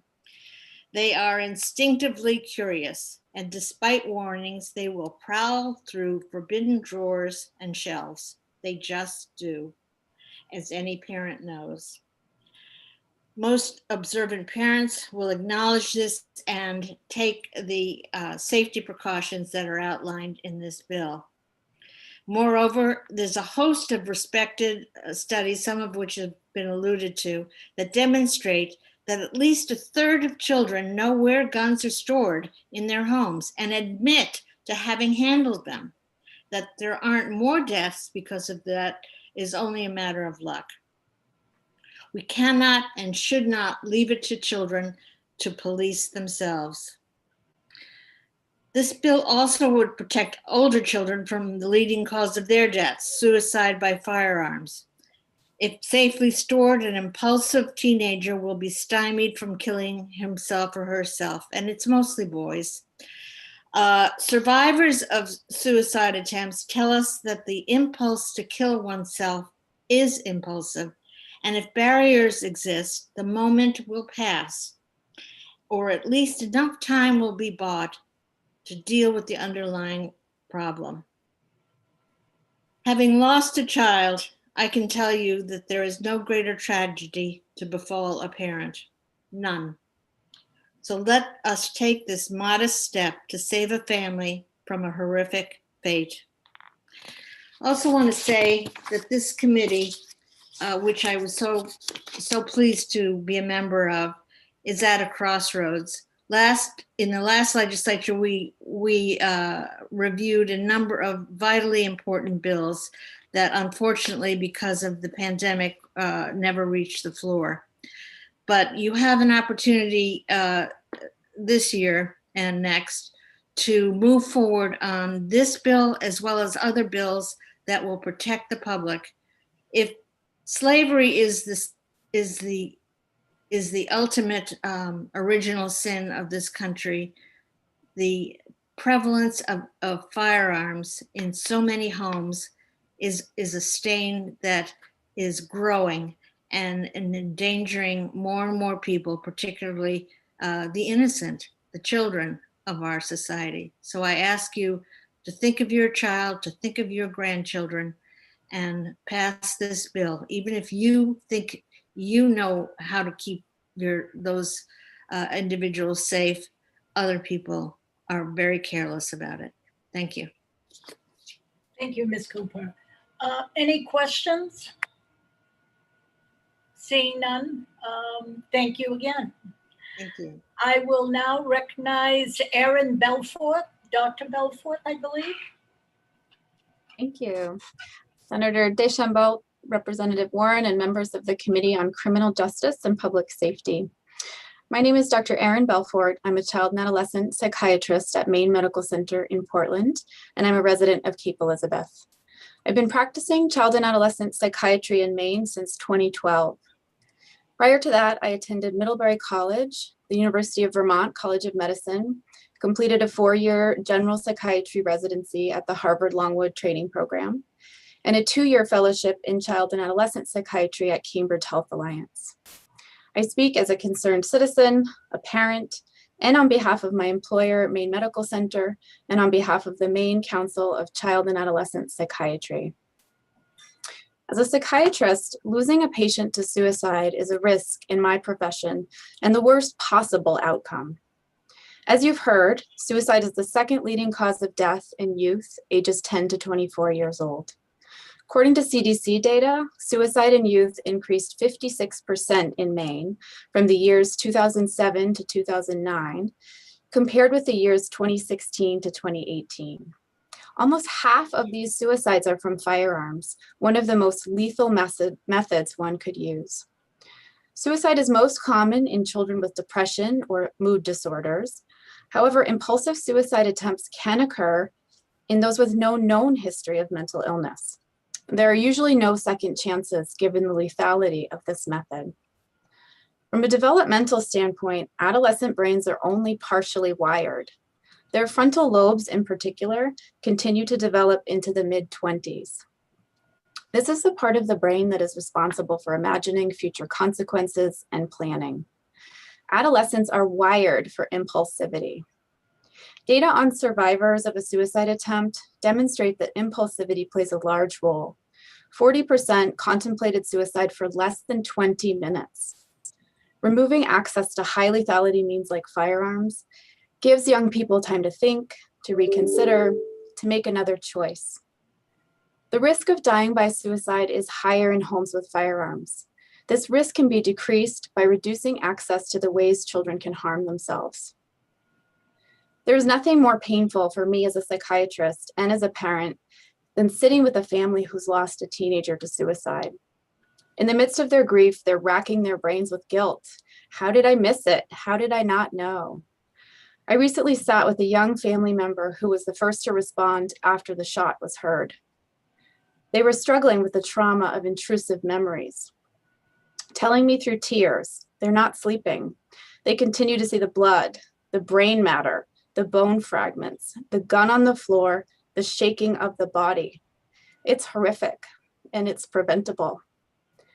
This young person who died by suicide will not graduate high school. They will not feel the quick impulse of first romance. They will not go to college, get a job, or become a parent or grandparent. Please vote in support of LD 759 to require the safe storage of firearms, which will help reduce accidental death and death by suicide in youth in Maine. Thank you. Thank you, Dr. Belfort. Representative Pickett, you have a question.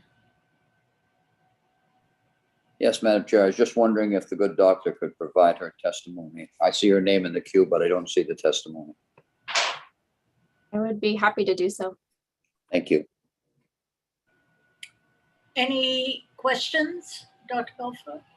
Thank you very much for being here today. Thank you. You're welcome. Thank you. I've got Sarah Staffieri. Yes. Okay. Go. Welcome. Great. Thank you.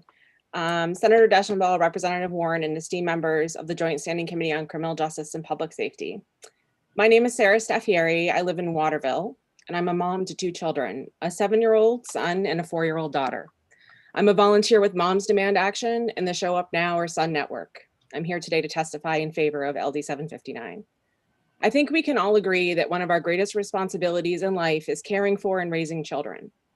I believe this responsibility extends beyond the individual parents and home to include the efforts of our state leaders, such as all of you here today on this committee, to draft and pass laws that foster safe and healthy communities for our children. This bill will offer a level of safety that I believe is missing from Maine's legislation. With rights comes great responsibilities. Safely storing firearms is a simple common sense act. LD 759 is a common sense measure that we can easily agree on. Loaded firearms should never be accessible to children. Allowing this to happen is negligent, dangerous, and should certainly be illegal. My own town, Waterville, has experienced a disturbing number of gun tragedies and accidents in the last few years. Representative Dudera mentioned some, but there were many others there's no time to talk about. Most recently, a neighbor's 2-year-old child was accidentally shot in the head by his brother, a child the same age as my son. This news certainly shook me, but it has also motivated me as a parent to come here today to speak openly to you about how concerned I am about gun safe storage. To be clear though, these concerns are not new to me. I have had panicked thoughts about dropping my child off at a friend's house to play. What if there is a gun within reach? Before my children enter any home, my husband and I always ask if all firearms are secured, but that doesn't feel like enough. I've talked to both my son and daughter many, many times about what they would and should do if they encounter a gun. My son always gives the perfect answer now. Never touch the gun, run away, and tell an adult. I know, Mom. This response allows me to exhale in relief for a moment, but I always go back to questioning how this coaching would translate if Gabriel or Natalie were given an actual opportunity to hold an unsecured weapon. Studies confirm my worst fears. No matter the amount of education a child receives on gun safety, most children would be curious enough to handle a firearm. And I believe mine fall in that category too. In a study published in Developmental and Behavioral Pediatrics, researchers found that when young children are unsupervised, they frequently touch and play with real guns, even after receiving clear and specific instructions not to do so. It is painfully obvious that the responsibility is on us as adults to prevent the child's encounter with the weapon in the first place. LD 759 does just that by ensuring the safe storage guidelines of loaded firearms are strengthened here in Maine. Thank you. Thank you. Any questions for Sarah? Representative Morales? Yes, thank you. And thank you, Sarah. As a mom of young kids, I just want to say I hear you and I have very similar concerns. So thank you so much. I'm going to call you Sarah so I don't really mess up your last name, okay?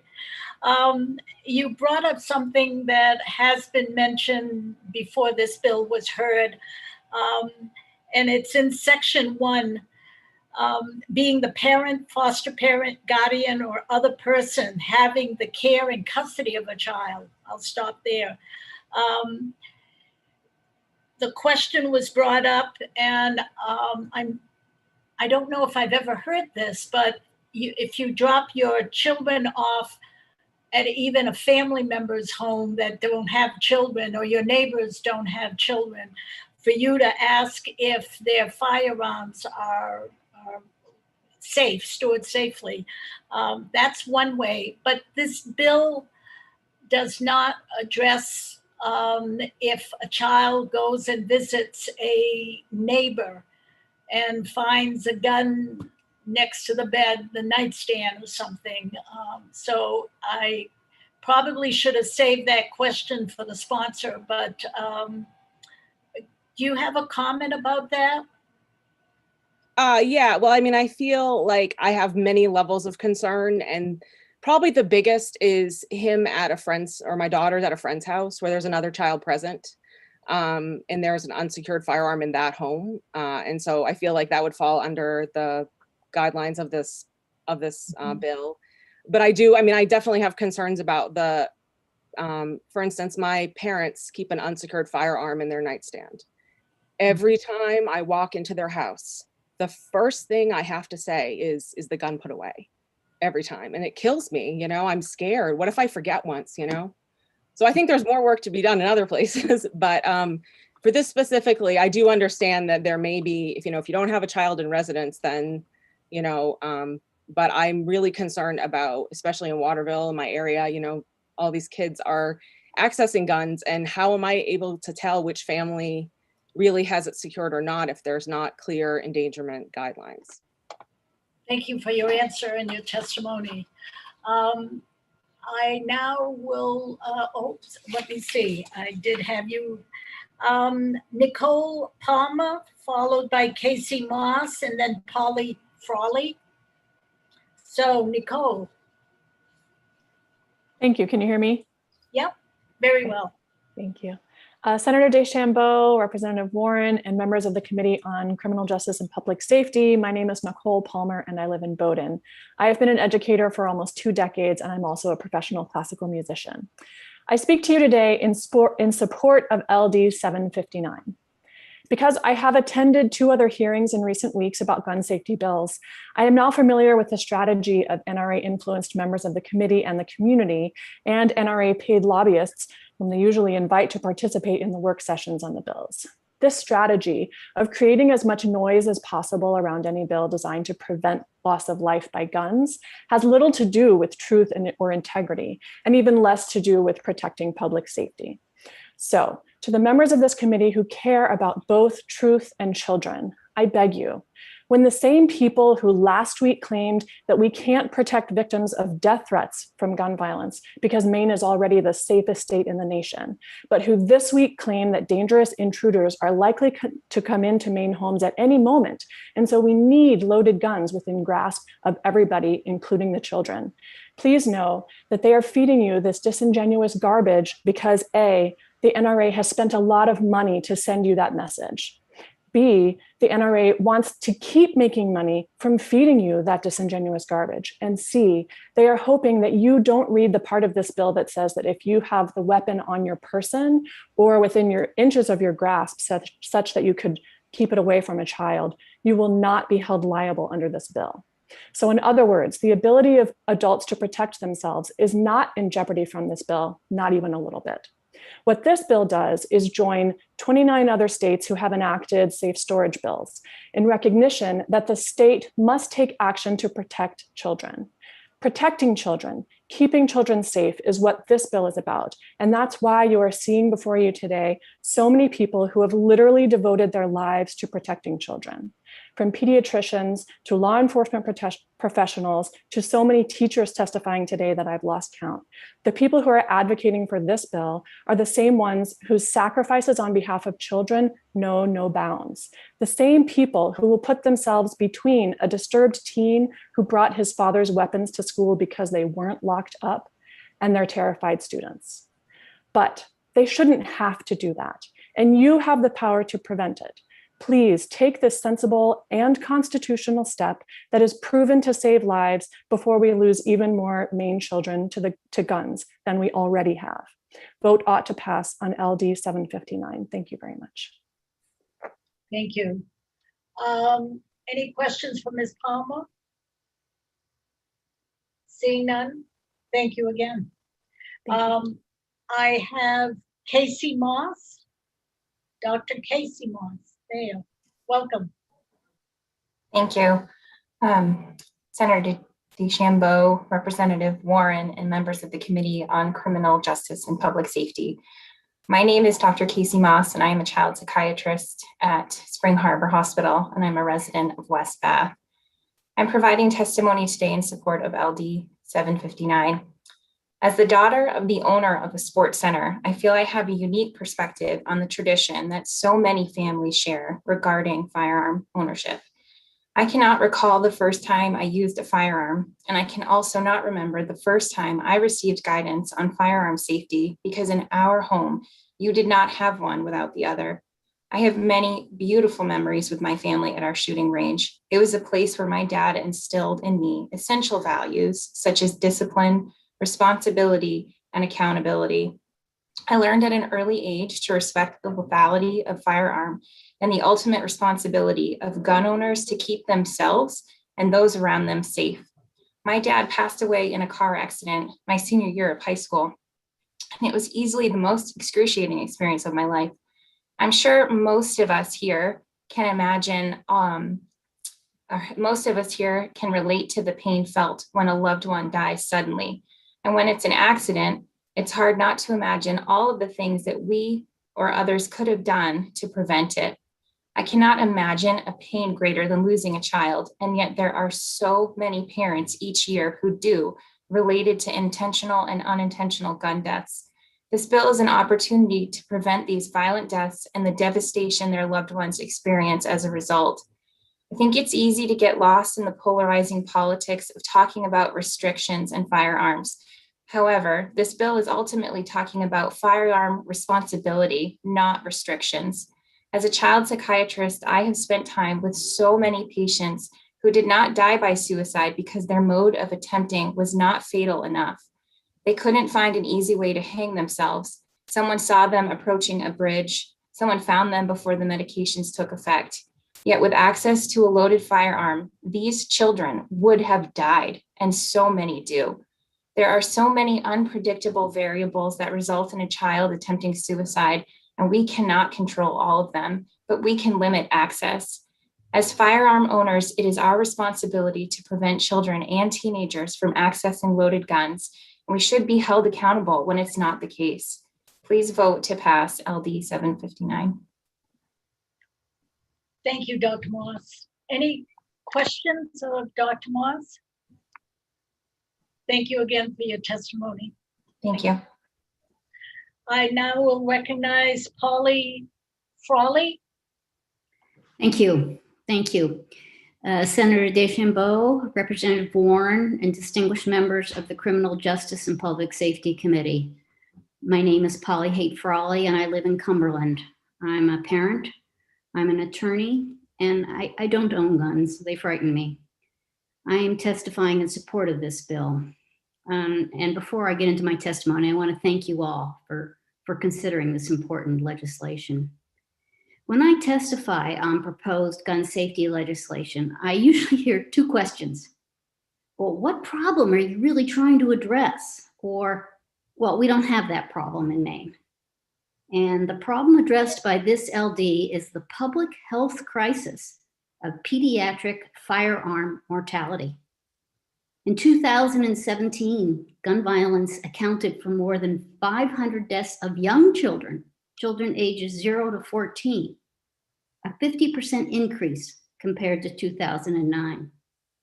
In addition, we know that between 70 and 90% of guns used in youth suicides and shootings are acquired from the homes or the homes of relatives or friends. Only 3 in 10 households with guns in which children are present safely store their weapons. So to be clear, the problem is that children are dying because a large majority of gun owners are not safely storing their firearms.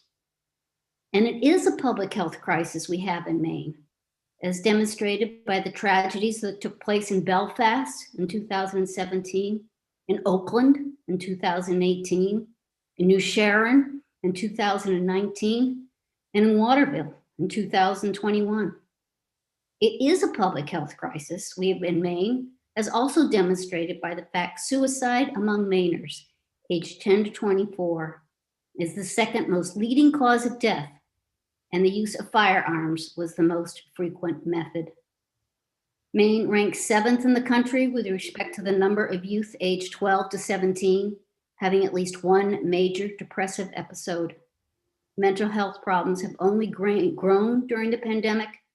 And as you know, the number of guns in Maine has only grown as well, a 50% increase over 2019, as reported by the FBI.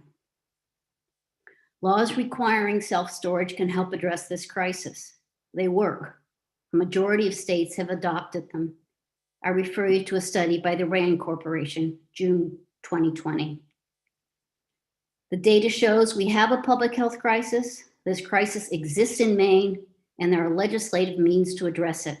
This LD is particularly important because in Maine, one can acquire a gun with no safety training or proper storage instruction required.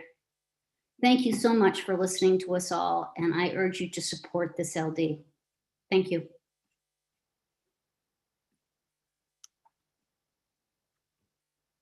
Thank you, Ms. Frawley. Any questions of Ms. Frawley? Thank you. Thank you again. Now I have Camilla Shannon. Is this the real Camilla Shannon? Okay. Indeed, indeed. Welcome. Thank you.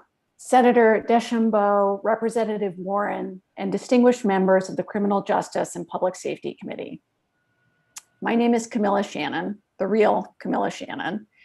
I live in Yarmouth. I'm an educator and the mother of 3 children, one of whom you may have just seen.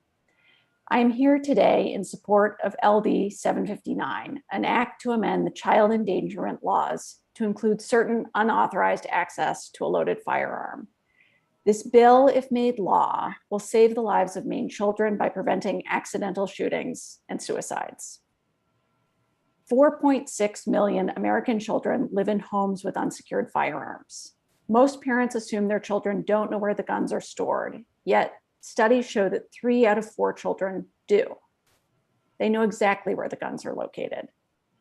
To anyone with children, near children, or who know children, that is, to everyone, this shouldn't be a surprise.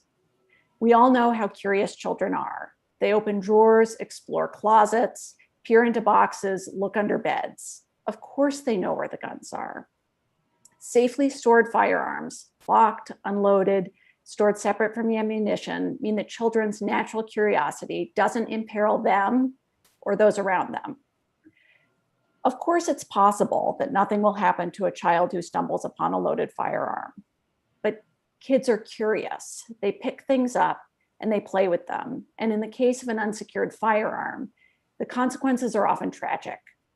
Let's not forget the Waterville 2-year-old who was already mentioned today. LD 759 would help save other Maine children from that fate. LD 59 would also protect Maine children from suicide. As we all know, means matter. Firearms are the most lethal suicide method. Youth suicide attempts are often impulsive.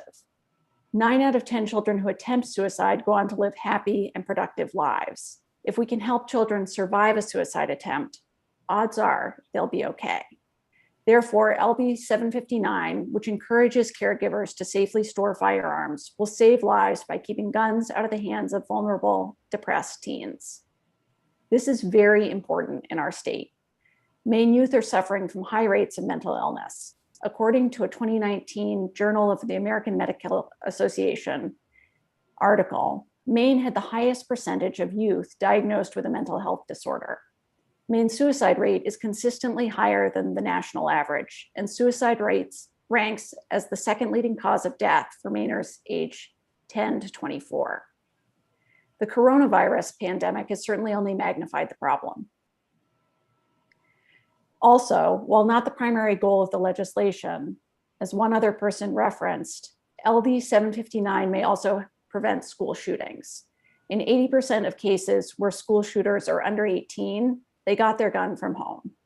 To conclude, we lose too many Maine children to guns. By encouraging caregivers to safely secure firearms, LD 759 will save lives. I urge you to pass this bill because saving the life of even one child makes this bill worth it. Thank you. Any questions? Thank you again. I have Hillary Koch, followed by Dr. Edward Walworth. Hillary, welcome. Thank you so much. Senator DeChambeau, Representative Warren, and distinguished members of the Committee on Criminal Justice and Public Safety. My name is Hillary Koch. I am a former teacher and a resident of Waterville. Many years ago, around 9 o'clock at night, someone rang our doorbell. Not recognizing the man on the other side, my husband spoke through the door. The man's speech was slurred, and my husband didn't understand him. Thinking that he was trying to sell something, my husband replied, "We weren't interested." At that moment, the man began to yell, and he started to kick and hit our front door. My brain didn't want to process what was happening. Despite the fact that my husband was on the other side of the door, the man was trying to break inside our house. My husband turned to me, his eyes were wide and serious, and he said, "Take the kids upstairs and call the police now." Our boys were 6 and 8 years old, and the constant banging and yelling at the door terrified us. I remember calling the police and how they asked me if we had a gun in the house. I remember the regret I felt thinking that we didn't. This man was trying to break inside our house, and he knew that my husband was there. If he got inside, he was going to hurt us. The man tried to kick our front door in, and as my husband braced his entire body against it, we knew we were helpless. The man broke a window in our garage, but he didn't get in. The police came within minutes, and they caught the perpetrator the next day. This criminal didn't make it into our house, but he violated us in ways that I can never forget. My children slept in our bed for weeks. Up until that point, my husband had been a conscientious objector. He had actually gone in front of a panel in his birth country of Germany to demonstrate as much and did civil service as opposed to required military service. The day after the attempted home invasion, my family and I went out together, and I bought a shotgun. I swore that I would never hesitate to use it if our lives were in danger. But LD 759 isn't about using a gun. It's about owning a gun responsibly. LD 759 aims to protect not only children, but also anyone else who could be harmed by what boils down to negligence. Gun ownership brings a certain level of responsibility, and I accept that responsibility. I don't want anyone to pass judgment on my decision to own a gun, or even if I choose to store a loaded gun in my home. If a police officer left a loaded gun out in a way where a child was able to have access to it and it resulted in an accident or worse, resulted in a death, the officer would be held accountable. I'm okay with being held to that same standard. But as much of the focus is on me and how you might hold me accountable, I think the heart of this is really about children. Just like I purchased a shotgun in part to protect my children, this law is aimed at protecting them too. So I urge you to support LD 759. But I want to make a side note that we use something called the nuisance doctrine to require fences around swimming pools to protect children from drowning. And I think it might be useful or helpful to think about something like that with regard to LD 759. Thank you. Thank you. Any questions from Ms. Coe? Seeing none. Oh, yes, Representative Warren. Apologies, this is my one comment, not question. Ms. Koch, that was very powerful testimony. Thank you for being here. Thank you for doing this. Thank you for all of you for doing this. Thank you. Okay. Dr. Walworth, welcome. Could you unmute yourself, please, so we can hear you? There you go. Okay. Yes. Yes, thank you very much. Senator Dishenbald and Representative Warren and members of the committee, I'm Dr. Edward Walworth, and I live in Lewiston, where I practiced general surgery at St. Mary's and CMMC for 33 years. I've been retired for a few years now. In my training at Dartmouth Hitchcock, I took care of, in the emergency room, or I tried to take care of in the emergency room, a little 6-year-old boy who came in with a tiny little hole in his abdomen. A .22 rifle had been used by his brother, and we shot him right in the belly, tiny little hole. Child, it hit a major blood vessel, and the child bled out, and I've never forgotten that. He was basically dead on arrival. I'm speaking as a surgeon, As opposed to being a psychiatrist, surgeons are the recipients of a lot of these unsuccessful attempts at suicide or some of these accidents. And I think that the surgeons in the Waterville case are probably doing a marvelous job of keeping that child alive, but he is grievously injured and will suffer for the rest of his life, I'm sure. I'm here to represent, as a representative of the Maine Medical Association and the American College of Surgeons, both of which organizations strongly support this and have for years supported preventive public health measures. Public health is a surgical issue as well as COVID and infections and things like that, because surgeons are the recipients of the trauma that we see. In my years in Maine, I've been here for over 40 years now. I've seen and advocated for the installation of seatbelts in cars, making them obligatory. Child seats, we all have seats for our children and our grandchildren, and even bicycle helmets, which should be worn by children. We haven't succeeded in passing a law for adults wearing bike helmets, but you get the point. Just like fences around swimming pools, all to protect children. I'm not going to repeat the statistics that you've all heard. I'm just stressing that we're talking about lives. We're not talking about inconveniencing gun owners. We're talking about saving lives. So for on behalf of surgeons and physicians and parents and grandparents, I would urge all of you to support 759. Thank you very much. Thank you for that testimony. I was thinking of helmets, seat belts, and everything. Was to save lives, and you're correct. Thank you. I now have in my list Joe Longton, followed by Susan Talbot, and then Mark Seeger. So Joe Longton, please.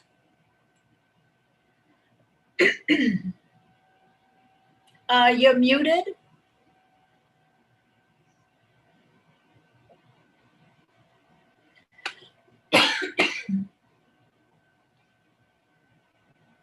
Here we go. There you go. Okay, can you hear me now? Yes. All right, Senator DeChambeau, Representative Warren, and distinguished members of the Criminal Justice and Public Safety Committee. I am Joseph Longton, a retired U.S. Army Reserve Lieutenant Colonel and reside in Fayette. Today, I'll be reading the testimony of Miles Kirby, a PhD in epidemiology who resides in Falmouth. His testimony reads as follows. I am Dr. Miles Kirby, and I live in Yarmouth, Maine. I was born and raised in Penobscot County, and I'm a proud Mainer. Thank you for the opportunity to speak today. I am speaking today in favor of LD 759. I speak first as an epidemiologist and public health professional. As a researcher at Harvard University, I study environments and how to create safer places for children to be born into and to grow up in. Specifically, I study risk factors and behaviors that endanger children's well-being, such as contaminated drinking water, poor indoor air quality, and environments that can contribute to unintentional injuries. While the risks of poor environments are often experienced over years and have subtle effects on health, sometimes environments are life-threatening and in an immediate way, such as when a generator is used inside, spiking carbon monoxide to fatal levels, or when a child has easy access to a firearm. One of the best parts of my job is working to find interventions and behavioral solutions to make homes safer. I collect raw data, design surveys, review medical records, analyze statistics, and try to make sense of what the data says. I also try to listen to people's stories and ideas for change, as all too often, it's easy to forget the faces and personal stories represented by statistics. Today, you have probably heard or will hear lots of numbers and statistics about firearm storage, unintended injuries, youth suicides, and the success stories of other states that have enacted gun storage laws and saw reductions in gun-related deaths. But you will also hear personal stories. As an epidemiologist, I'm used to looking at data and hemming and hawing, finding different ways data can be interpreted or biased in the first place, and dwelling on the ambiguities and uncertainties of research, scrutinizing the pros and cons of different study designs.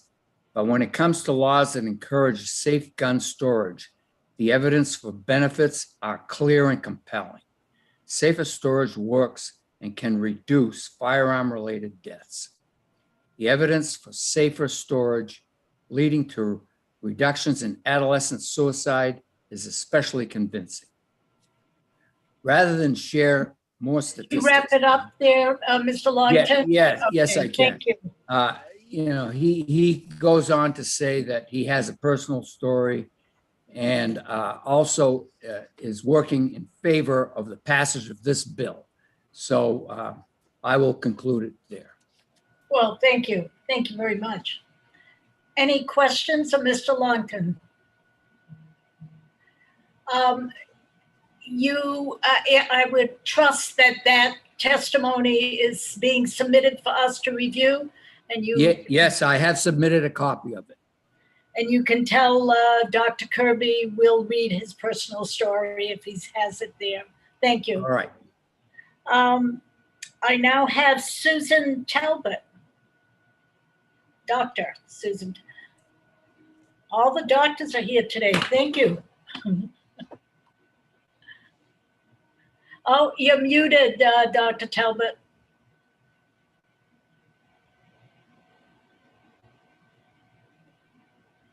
Let's start again. Oh, good. Here we go. Yeah.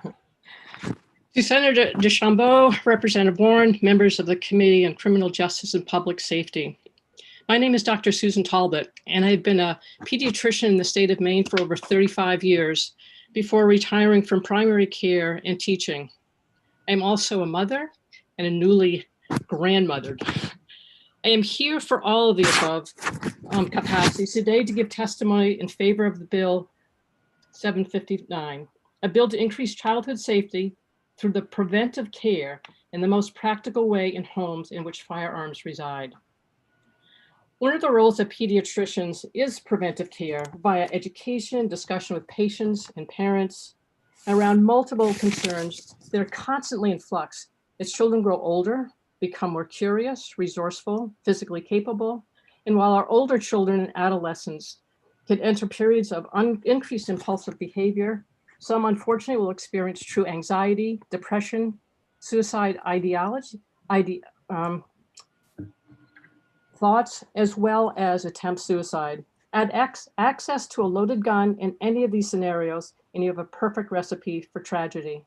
Remember, a 3-year-old can pull a trigger. There are many statistics that have been quoted, and I'll only give you a few of them. One of the main ones that's been repeated is in Maine, the second most likely cause of death in the 10 to 24-year-olds is suicide. Greater than 90% of suicide attempts without firearms fail, and the survivors most often go on to lead productive and full lives. In contrary, 9 out of 10 of suicide attempts, if there's access to a loaded firearm, they will succeed. In 2020, a year of infamy with COVID and everything else, there's been a 20% increase of firearm injury in children as compared to 2019. It's been a perfect storm. Been a marked increase in firearm ownership, many of them new owners and owners for personal protection. And they can go out of, in Maine alone, I've heard the number 50%, but I think from March to August, it was like up 69% increased number of purchases, and they can leave the store without having any knowledge of how to use or store this gun. There've been increased incidence of depression and suicidality in our adolescents. There's been children spending more time at home with parents who are trying to kind of watch them, but are kind of frustrated by trying to kind of work and watch the children at the same time. Research has shown that an estimated 4.6 million children live in households with at least one loaded, unlocked gun. and up to 75%, they know where the gun is. I've heard that there are some members of the legislature who ask the question, how many childhood injuries or deaths does Maine actually have due to firearms? I would ask back, how many are enough? 1, 2, a dozen, more? The answer is always too many. My perhaps naive understanding of who our state senators and representatives represent is not just the voters, not just their constituents, but all of Maine's citizens, especially the most vulnerable, our children, and our children, our future. We need to stop political football and vote for the safety of our children, our communities, and our state. Thank you very much. Thank you, Dr. Talbot. Could you give us your residence, please? Where you're in Falmouth. Oh, sorry, I'm Falmouth. I'm a Falmouth resident. Okay, thank you. Any questions of Dr. Talbot? Thank you. I've never seen so many medical professionals, and I want to feel like, I think we all do. We want to thank you for your service, even retired or what have you. Thank you very much for taking the time to come here today. Not at all. It's so worth it. I will next see or hear from Mark Seeger, is it? Yes, thank you. Okay. Senator DeChambeau, Representative Warren, members of the Joint Committee, thank you for this opportunity to testify in support of LD 759. I'm Mark Seeger, resident of Freeport. I'm a retired teacher. I'm also a school administrator, one who has had a former student, still a Maine teenager, find an unsecured gun and use it to die by suicide. LD 759 addresses an important public health issue, keeping children safe. It's been an issue for me throughout my life, since I listened to my dad. My father was a disabled World War II vet. In his youth, he'd loved to hunt small game in the fields and woods near his home in rural Virginia. He was badly wounded during the invasion of Lingayen Gulf to liberate the Philippines in 1945. He suffered paralytic injuries that included loss of the use of his dominant right hand. He never told stories to us, his 5 sons, about the war until we were adults. But he did talk about the dangers of guns that were mishandled, improperly stored, or fired by mistake. There had been gun mishaps among his boyhood friends, gun accidents among his Army buddies, incidents of domestic violence involving guns in families near his own. He kept his pistol after the war and sometimes took me to the firing range to watch him practice, as he taught himself again how to write and to shoot with his left hand. It was a ritual that seemed to connect him happily to his innocent years before the war. One day he took the 3 oldest of us out in his fishing skiff, and reaching the deepest part of the bay, he cut the engine and brought out his cherished Colt. "I just can't be sure that our house is safe with all you boys running around," he said, as I recall. "Kids and guns don't mix." And gently, he let the gun slip from his grip and drop to rust away on the seabed. There was a big smile on his face as we headed back to shore, a smile of relief as I came to learn, and a lesson I never forgot. I know that not everyone can or should take the step my father did, but I also know that he was right about the dangers to kids. Last year alone, more than 370 children in this country came across an unsecured loaded gun and fired it, resulting in 143 deaths and 243 injuries. Deaths and injuries that safe storage provisions, together with thoughtful and narrowly defined sanctions like those proposed in this bill, could help to prevent. I strongly urge you to support LD 759 and to help see it enacted into law to keep children safer for all our sakes. Thank you very much. Thank you, Mr. Seeger. Any questions? Thank you. We may not be asking questions, but each presentation has been unique. There's a common theme, and we appreciate this. I now will recognize John Kilbride, followed by Carol Salzberg, and then Chris Campbell. Welcome. Thank you. Senator Deschambault, Representative Warren, and distinguished members of the Criminal Justice and Public Safety Committee. My name is John Kilbride. I'm the Chief of Police for the Falmouth Police Department. I'm here today to testify in support of LD 759. It is no secret that gun sales have increased across the country, including the state of Maine. Many people today carry firearms concealed during these unsettling times. There is no greater obligation than owning a firearm that can inflict life-altering measures in a split second than finding methods to secure the weapon. This modification of the law identifies the seriousness of ownership by holding the owner of the gun accountable and making reasonable efforts to secure the firearm. In my 25 years in law enforcement, I have witnessed prudent ownership of firearms and those unworthy of this right. Tragedies have been avoided from insecure firearms because of luck surrounding the event. Luck should not be the policy of gun ownership. Accountability must be the goal. Most firearm owners understand and take securing firearms seriously, but all it takes is one reckless person to inflict life-altering measures against the innocents. There must be accountability for those treating ownership in a casual manner. Just recently in Falmouth, a few weeks ago, a person left a loaded firearm in a restaurant booth. Luckily, it was found by an employee. If found by a child, this could have ended tragically. We could take no measures criminally against the person leaving the firearm behind. This bill is a crucial step in recognizing the seriousness of gun ownership, causing pause and reflection to those taking on this responsibility. I urge you for your support in moving forward LD 759. Thank you, and I'm available for questions. Great, thank you. Any questions of Chief Kilbride, please? Seeing none, again, thanks. Carol Salzberg. Hi, Senator Deschambault, Representative Warren, distinguished members of the Criminal Justice and Public Safety Committee. I am Carol Salzberg from Elliott, Maine. I am sorry that I'm not a doctor. My mother was sorrier, but I am here today on behalf of my family and the gazillion gun safety organizations that have had to rise to speak for the majority of us who believe we have at least the same right for gun safety as gun owners have a right to own guns. In less than 4 months, and I think these numbers need to be remembered every day, in less than 4 months, and as of yesterday, there have been 12,904 gun violence deaths.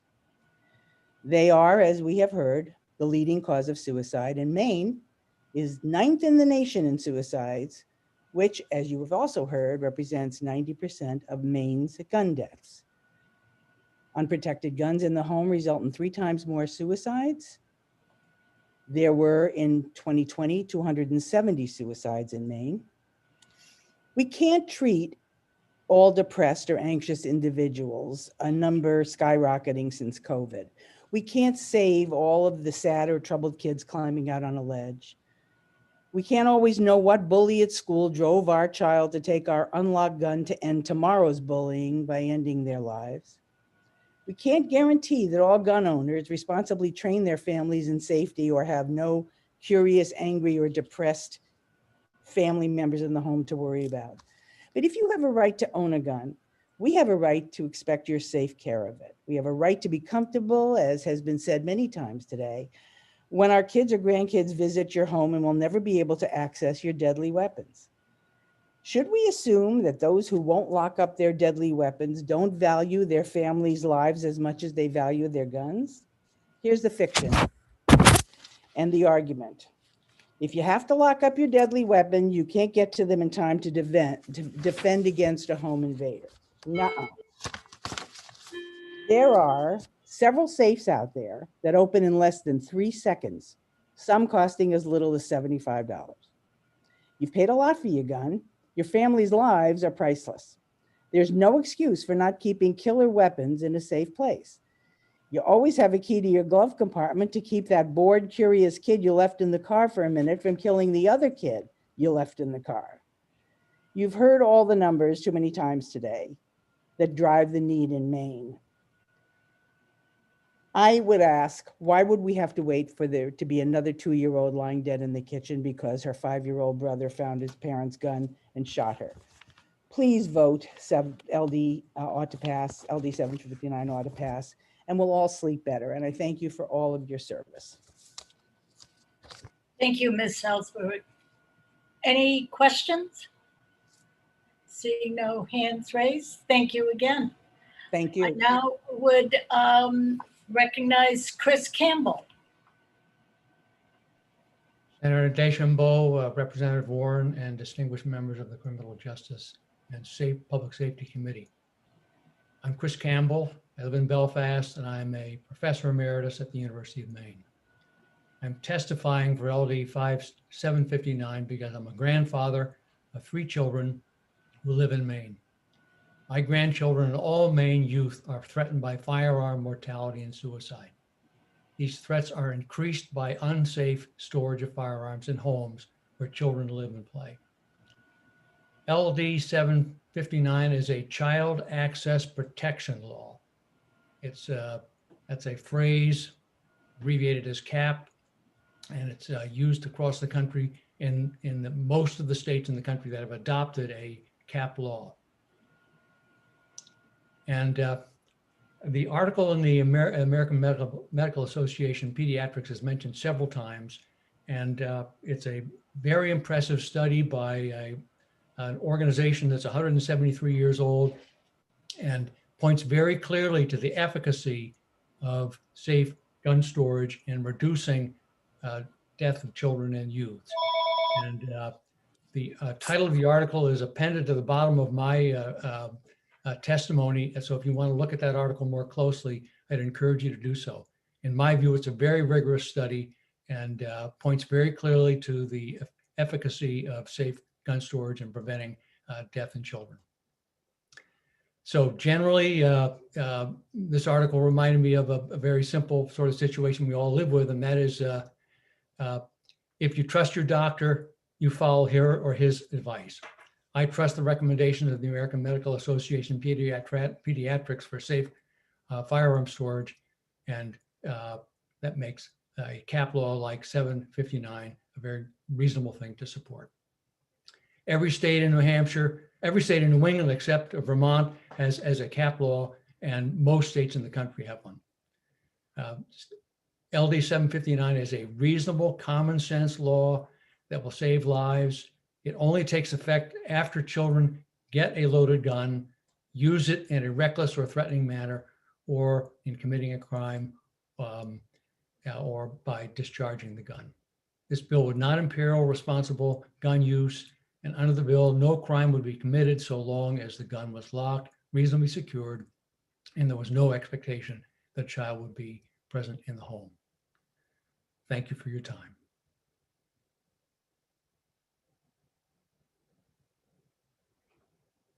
Thank you, Chris. I do have a question. You mentioned except Vermont. What law was that the other states have?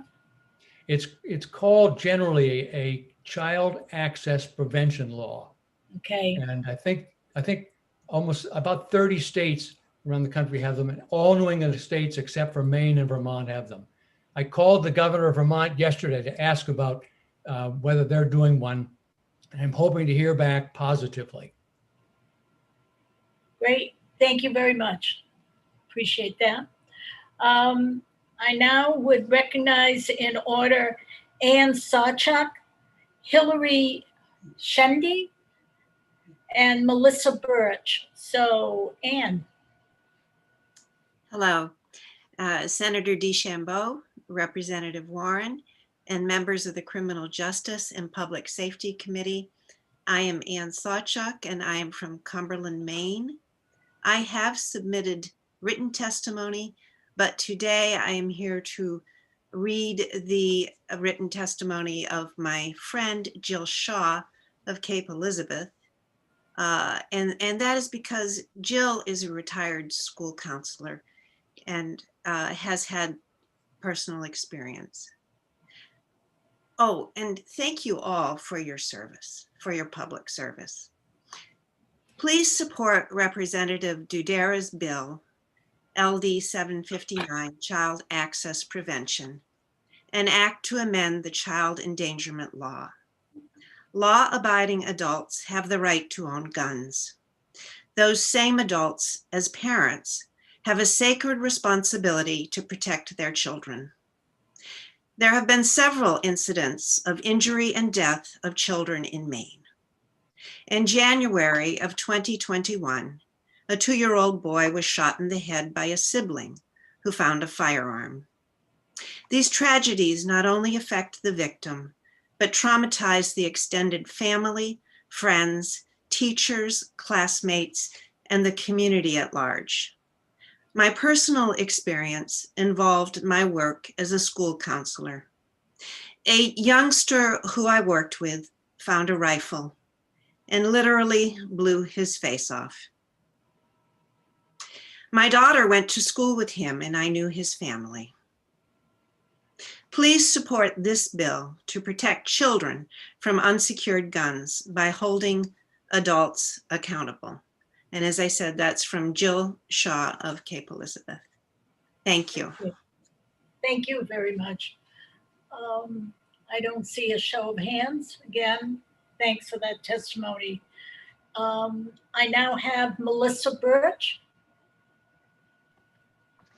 Hi, my name's Melissa Birch. I'm Melissa Birch. I'm a pediatrician.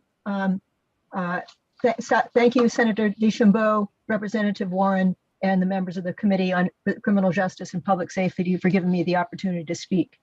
I'm also speaking on behalf of the American Academy of Pediatrics, the main chapter of the American Academy of Pediatrics.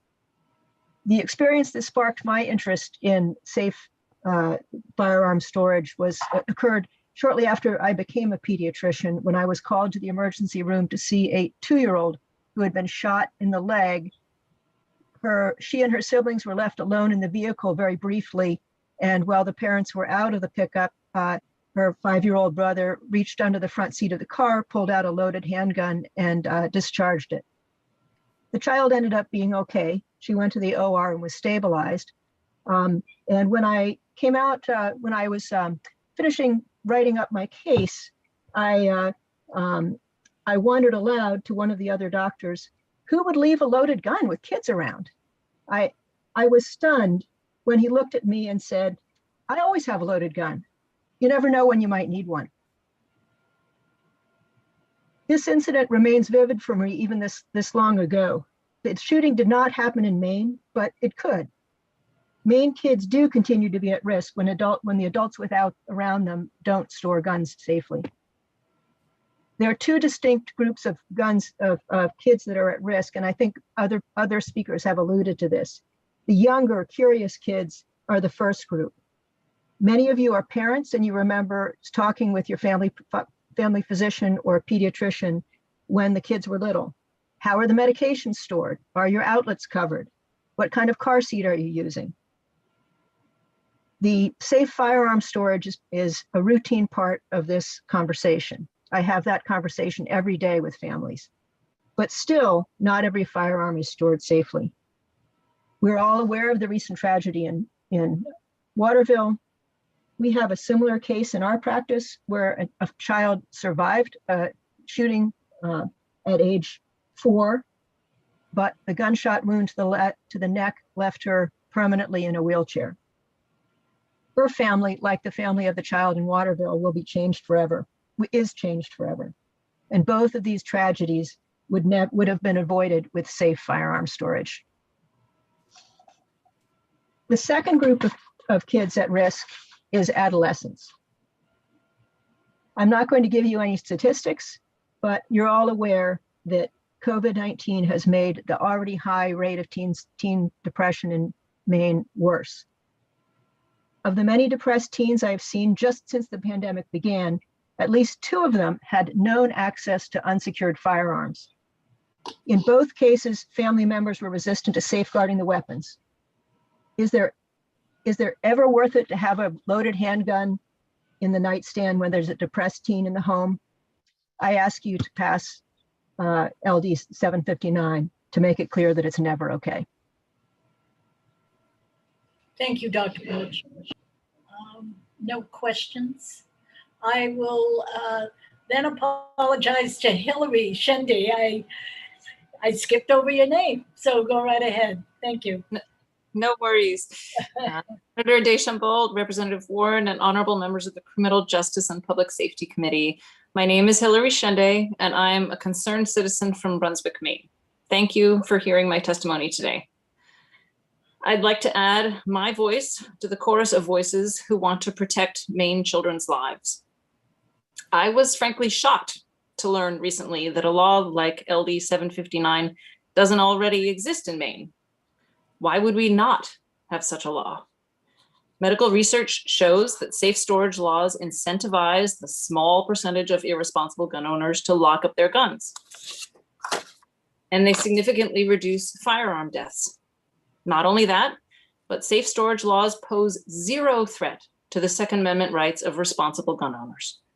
Only the most egregious cases of negligence could be prosecuted for child endangerment at the discretion of the prosecutor, and only in cases where that negligence has actually led to the discharge of a weapon by a child. This is a no-brainer. Please pass LD 759 as soon as possible before another Maine child loses their life. Thank you. Thank you, Ms. Shendy. No hands raised. Thank you again. I now I want to make sure I've got everybody here, and I'm sorry I didn't see you all come in, so I will start with Rebecca Green, followed by Deborah Hagler and Mary Kane. Rebecca, please.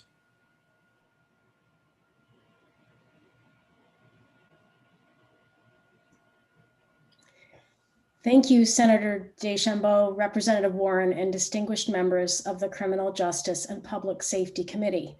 My name is Rebecca Green, and I'm a resident of Waterville, an early childhood educator, and also I represent Ward 4 on the Waterville City Council. In fact, I represent the Waterville family whose toddler was severely injured when his 5-year-old brother shot him with an unsecured firearm in the home. We've heard a lot about this recent case. This is very real to me.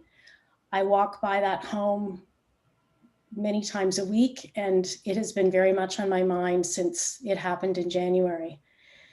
This was a tragic and entirely preventable accident that LD 759 seeks to redress.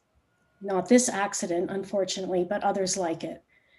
I'm providing testimony in support of LD 759 because of this devastating event and because I don't want to wait until another child is wounded or killed.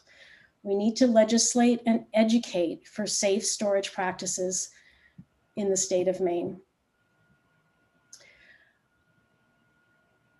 Because there are no requirements that gun owners receive training on either operating or storing a firearm, and because firearm sales have surged through the pandemic, there are more guns than ever in Maine homes, and therefore children who likely have access to these weapons.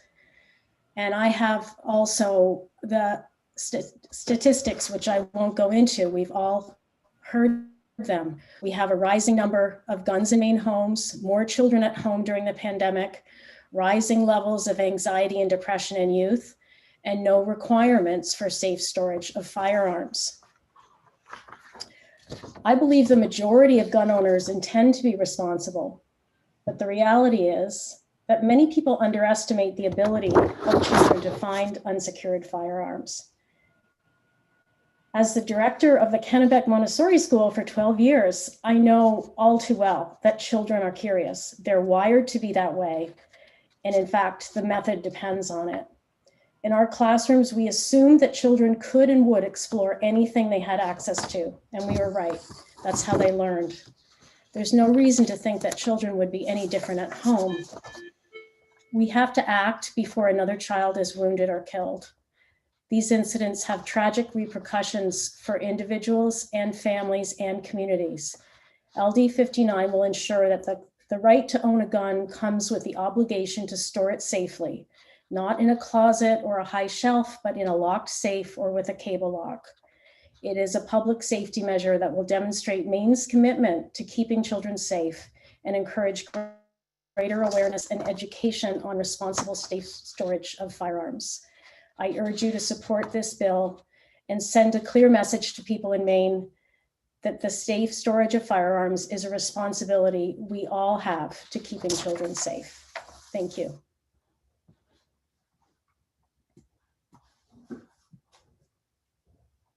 Senator, you're on mute. Yes. When my clock starts chiming, I turn it off.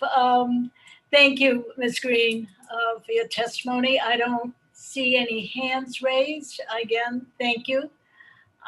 Next is Deborah Hagler. Hello, good afternoon, Senator DeChambeau, Representative Warren, and members of the Committee on Public Safety and Criminal Justice.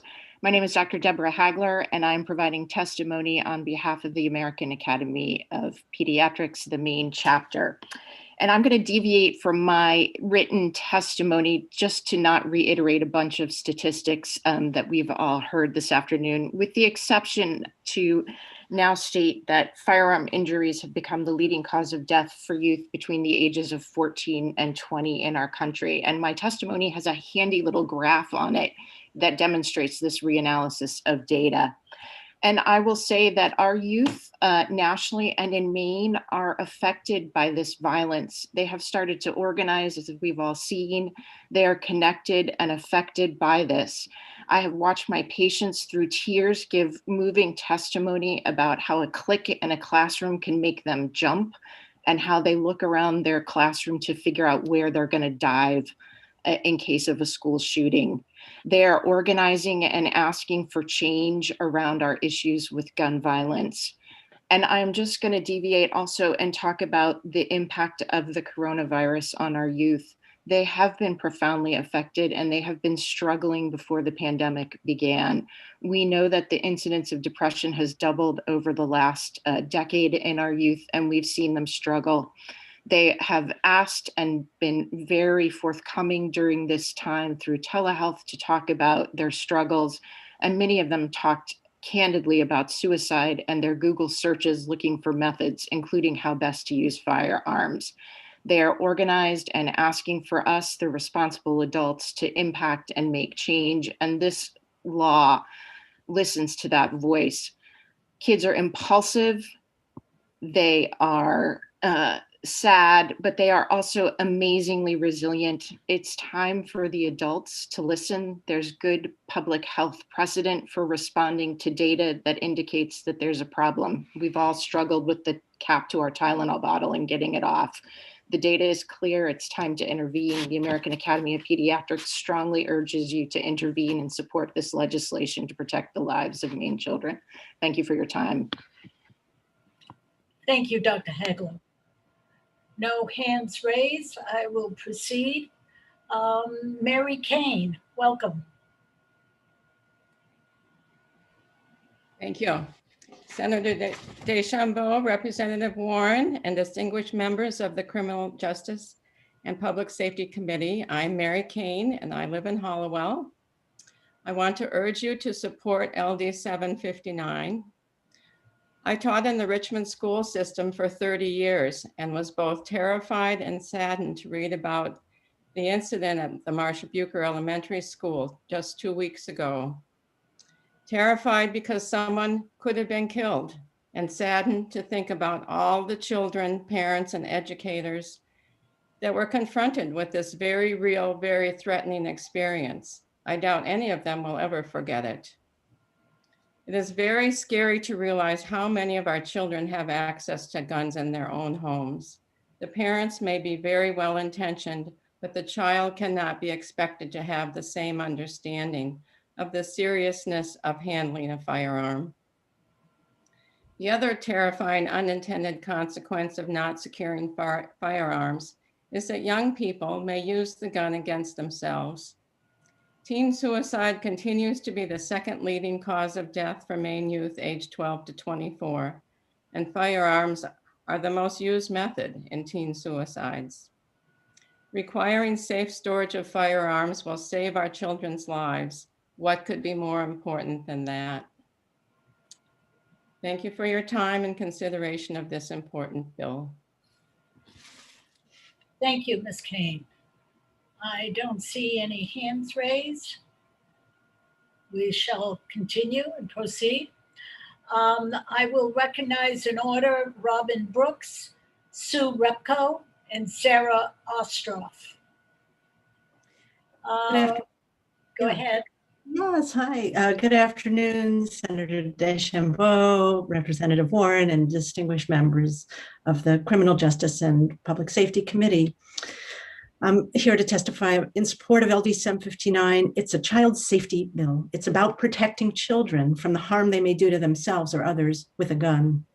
This law makes clear the danger of an unsecured loaded gun in a child's hands and places the responsibility where it belongs, with the adult. I'll put a human face on this bill by talking about a specific instance where a child's death could have been prevented had the parents secured their guns. And I'll say I began my teaching career in Calais back in '87 and concluded it in Topsom in 2020, and I live in Topsom. So I'm also a mother. I've taught art for 40 years. In 1994, I was hired by the Lisbon School Department to teach art to the 6th, 7th, and 8th grade children at Sugg Middle School. That same summer, my husband John was hired to teach English at Lisbon High. Looking back, it must have been the summer of '95 or '96 because the school year had not yet begun. John and I learned that an 8th grade girl I had taught at Sugg had killed herself with her father's gun. This girl, whose name I can't recall, she must have been 14 or 15 at the oldest, was on my husband's roster for freshman English, but John never got to meet her. We were both in shock, and I've never forgotten her.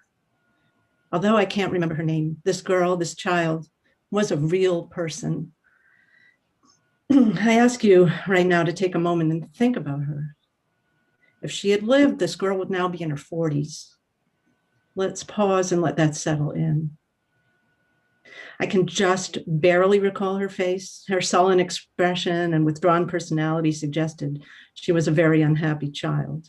No doubt, she must have been in a great deal of emotional pain.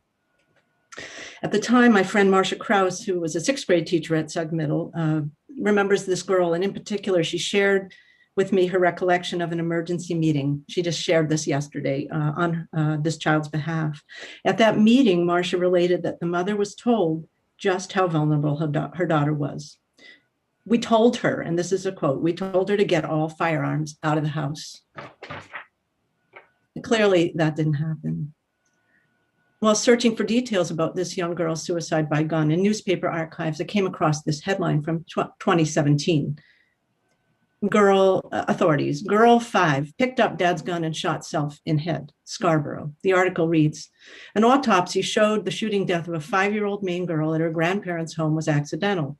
That girl had picked up her father's gun and shot herself in the head. The state medical examiner's office reached its conclusion Wednesday following the death of Elise Dorr of Belfast 2 days earlier. And the rest is in my testimony. I see the clock ticking. Essentially, the gun wasn't in a holster and there was no gun lock. No charges have been filed. Passing LD 759 will rectify the situation. At least it will educate people about the importance of securing firearms. Thank you so much. Thank you, Ms. Brooks. Thank you.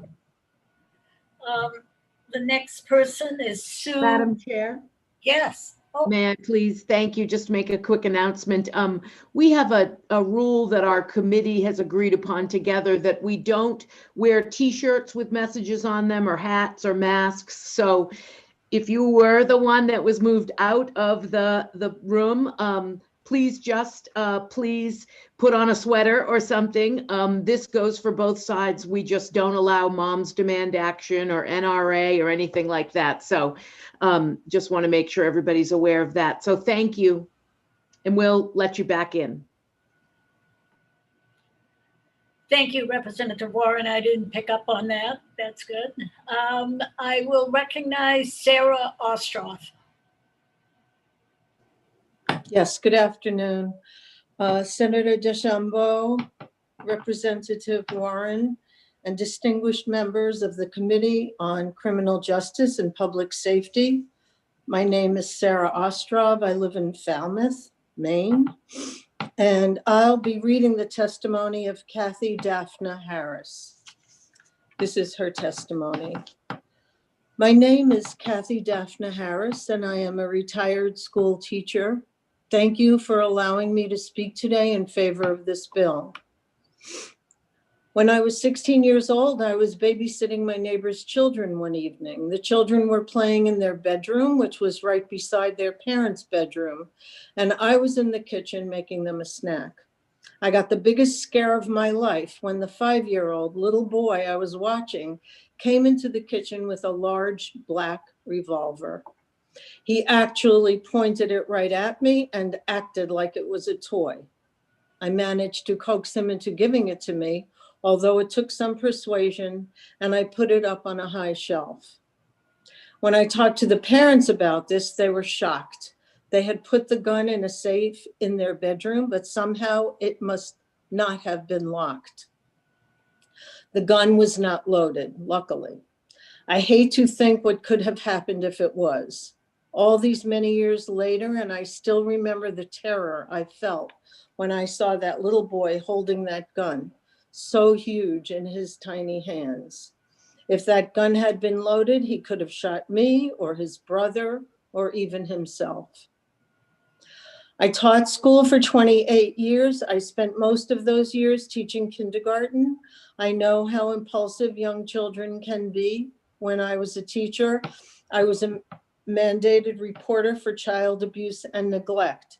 It certainly is neglect if a child is able to have access to a loaded weapon. The child does not know the danger, but the adults certainly do. What could possibly constitute more as a case of neglect than leaving a loaded gun unsecure in the presence of a child? I know that in Maine, the Department of Health and Human Services has been under scrutiny to protect the children in this state. I believe this bill further addresses safety measures we need to have in place for our children. My husband is in law enforcement. When he comes home at night, the first thing he does is lock up his gun, even though we don't have young children in our home. He practices gun safety the way he was trained. Locking up weapons so that children cannot get their hands on them just makes sense and is what responsible gun owners should do. My neighbor was a responsible gun owner. His gun was not loaded. I might not be here today if that had not been the case. Thank you very much. Thank you. Anyone else or have their hand raised? No. I now have Kristen Song.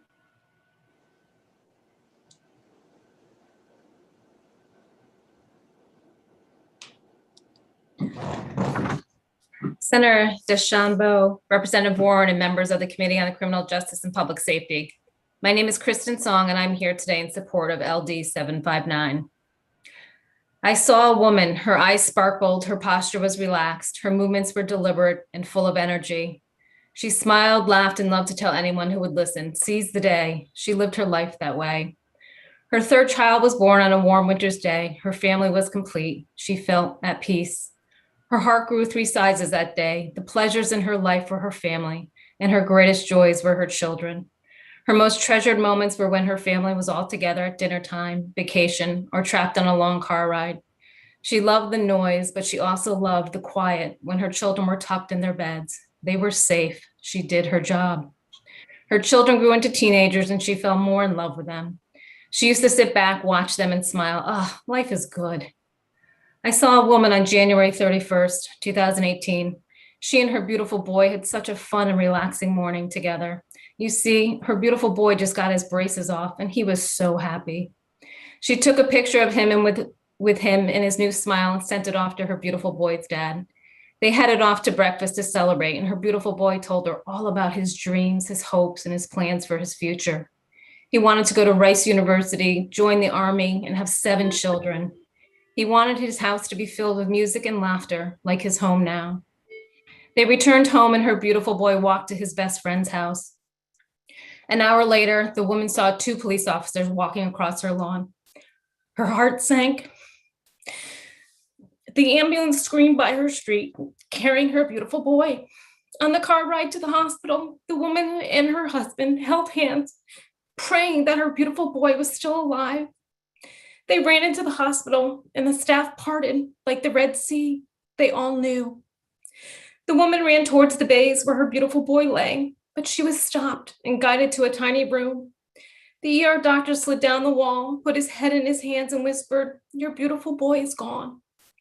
The woman needed to see her beautiful boy, to tell him he is so loved and cherished, to kiss his forehead, to tuck him in one last time, to tell him how sorry she is that she has failed him as a mother.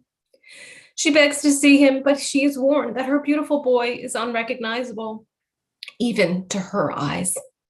You see, he was shot in the head. While part of her family walks out of the hospital, their beautiful boy is being wheeled to the morgue. I see a woman, her eyes are dull, her posture slumped, her movements as if by rote. She is in a stupor getting through the day, but numb of heart, mind, and soul. Her body has turned to tears. Her energy is gone. She wonders how she will get through the day. The physical pain is so intense, it is hard for her to breathe. The things that used to bring her pleasure and great joys are chased away to the furthest parts of her mind. They are terrifying reminders of what used to be. She doesn't sleep much, and when she does, her beautiful boy visits her at night, calling to her. Frantically, she tries to get to him, but he slips through her fingers and slowly fades away. A noise awakes her. She realizes she is sobbing and wailing, "Why, God? Please tell me why, my beautiful boy." She sits with her coffee in the kitchen and contemplates suicide. "Ah, that sounds lovely. No more pain." Her other son grabs her hand and says, "I would not survive if I lost another member of this family." How did he know? Was it so obvious? She now knows she has no other choice to live. That woman is me, and the beautiful boy was my 15-year-old son, Ethan. He was shot and killed in his best friend's house with an unsecured gun. My house was safe. My neighbor's house was not. The father stored his 3 guns and bullets in a shoebox. Ethan's best friend was charged with manslaughter. The gun owner had no consequences. In Connecticut, they passed a safe storage law. The Republicans, who never voted in favor of any gun legislation, voted in favor of a safe storage law because they understood this legislation had nothing to do about gun control. It was only about saving children. Life-saving legislation like safe storage may be inconvenient for a gun owner. It may take the gun owner some time to figure out what safe storage looks like in their home, and it may take them some extra minutes to secure their weapon when they return home. But I would argue it is much more inconvenient to watch the coroner zip down a body bag and ask, "Is this your beautiful child?" Or to sit in your child's empty bedroom trying to find the words for their eulogy, or watch your child, who just days before was full of life, be lowered into the ground. With the emergence of biometric safes, the gun owners can now access their guns in seconds to protect their family from external dangers. And when the guns are not in their immediate control at home, they can lock them up to protect their family from internal dangers. This legislation is a win-win. I only ask what the NRA asks. This is the Bible. I read through this book. This legislation asks so much less than what the NRA asks their gun owners to do. Thank you.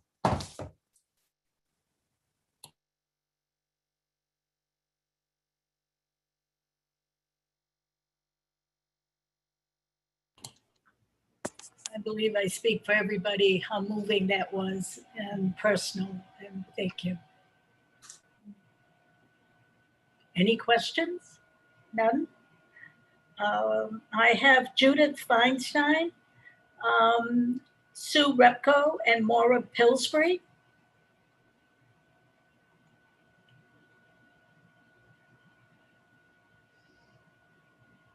Shall I start? Yes. Okay, Senator DeChambeau, Representative Warren, and members of the committee. Oh, that was really hard to listen to, excuse me. My name's Judith Feinstein. I live in Hollowell. I'm a semi-retired public health professional, and I am honored to read testimony submitted by Kathleen McFadden of Gouldsboro in support of this bill. She writes, as a mother of two, a volunteer with Moms Demand Action for Gun Sense in America, and as one whose family has been irrevocably altered by the epidemic of gun violence, I respectfully urge the committee to support LD 759. The trauma and horror of gun violence is a lifelong sentence that no family should have to endure. In her written testimony, she lists headlines which other people have already read to you. She continues, sadly, these headlines don't begin to tell the full story. Youth suicide by firearm is on the rise. It's estimated that nearly half of Maine homes have at least one firearm, and those numbers have risen since the start of the pandemic.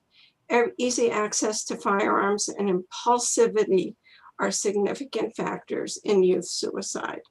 Attempts by guns almost always result in death. Children as young as 11 have been known to access firearms in their own home to take their own life. We must do more to protect our children from the public health crisis of gun violence. And I want to add to that in my professional career, I worked with two people who lost teenage boys to self-inflicted gunshots.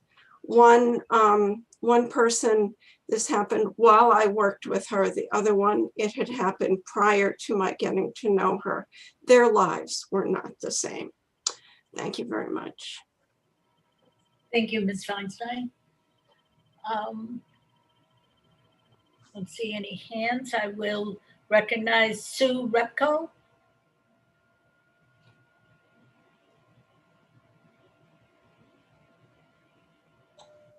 All right, thank you. And I'm sorry about the shirt. I didn't know that was a rule. Thank you, Senator DeChambeau, Representative Warren, and distinguished members of the Committee on Criminal Justice and Public Safety for the chance to testify in favor of LD 759 today. And thank you for your public service.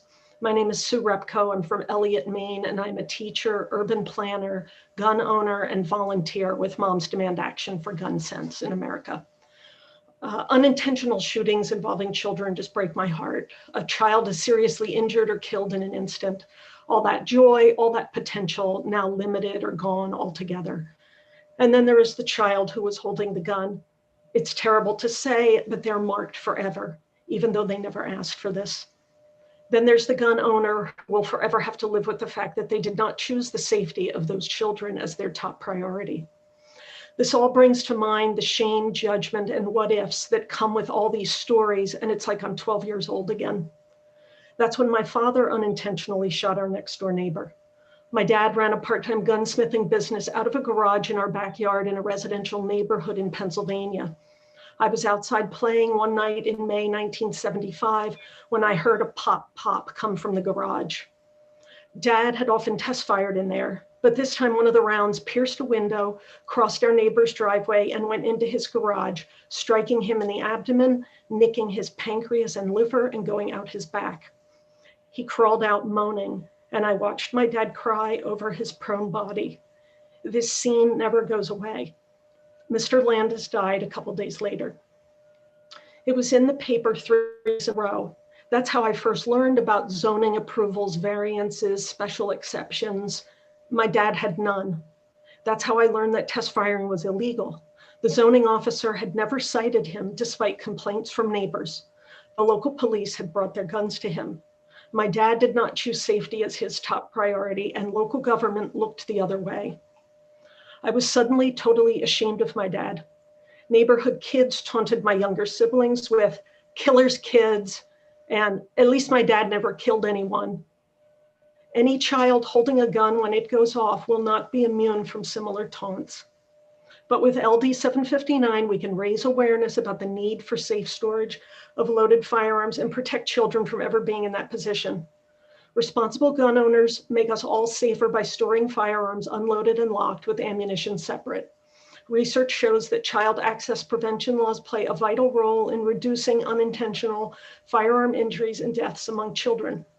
Why would we not pass such a law to protect Maine children, families, and entire communities from the enduring trauma of this particular kind of shooting? And we've heard so many of these stories and experiences today. Please don't look the other way. I urge you to pass LD 759 and join the many states that have passed this type of responsible storage law to prevent access to loaded firearms by children and teens. Thank you.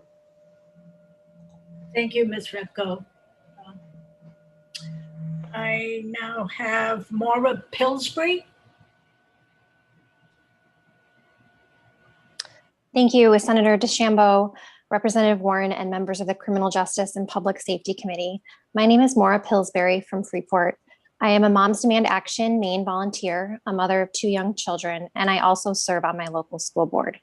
I'm here today to testify on behalf of myself and thousands of members of Maine Moms Demand Action across the state in strong support of LD 759. Moms Demand Action is a grassroots movement of Americans advocating for public safety measures that can protect people from gun violence. We know that gun violence is preventable, and we are committed to doing what it takes to keep families and children safe, including supporting proposed laws like LD 759. We thank you for reading the postcards from our members in Maine about the importance of this bill. And I want to just pause and say thank you to Ms. Song and to so many others who have testified so powerfully today in sharing your experiences and why this proposed bill is so important.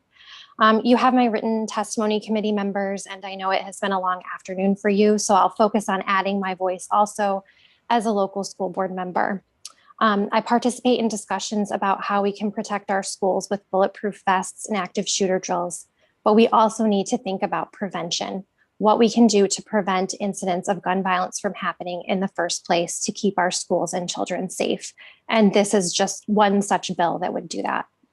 I also wanted to add to the many statistics that we've heard today that according to the 2019 Maine Integrated Youth Health Survey, 32% of Maine high school students felt sad or hopeless for at least 2 weeks in the past year, and 16% of Maine high school students have seriously considered attempting suicide in the past year.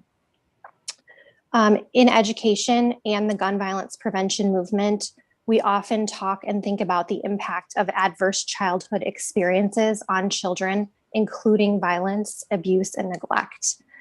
1 in 5 Maine high school students have experienced 4 or more adverse childhood experiences.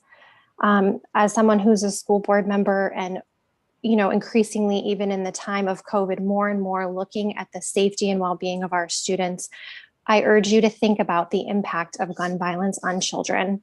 According to the US CDC, adverse childhood experiences can have lasting effects on the health, behaviors, and life potential. And they can disrupt healthy brain development, affect social development, and negatively impact education and employment.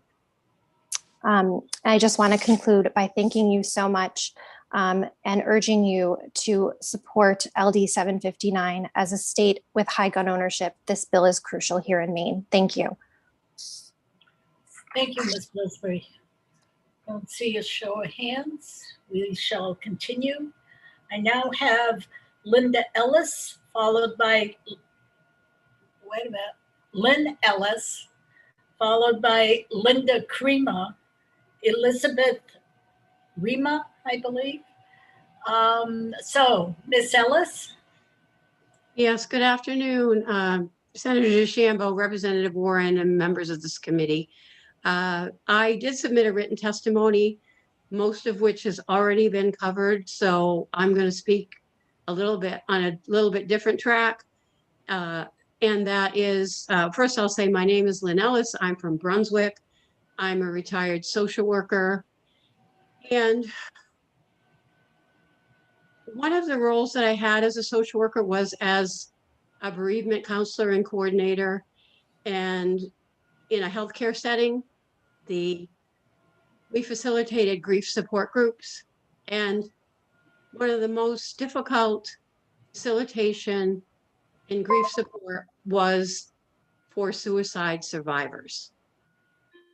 I am a 35-year career trained social worker, and it tore at my professional boundaries and at my heart. There was one particular case of a young man who took his life, and his mother and his sister attended the grief support group. There is no consolation. There is nothing that can heal the wounds of that. So I speak as a member of Moms Demand Action, of Maine Gun Safety Coalition, of doing this work for years and years and years. And the sole goal is to save lives, and in particular, our children's lives, and in particular, our families who are suffering so badly. And you've heard all the reports to this point. But I did want to address an issue that was raised earlier by Senator DeChambeau in response to earlier testimony. I have been working closely with this bill's sponsor, Representative Dudera, the co-sponsors and advocates in my role on the different committees in support of this bill. And I just wanted to clarify that it is and was the intention of this bill to cover those circumstances when a child is in the temporary care of a non-family member, such as while playing at that child's friend's home. The language of the bill clearly and explicitly says other person having the care and custody of that child.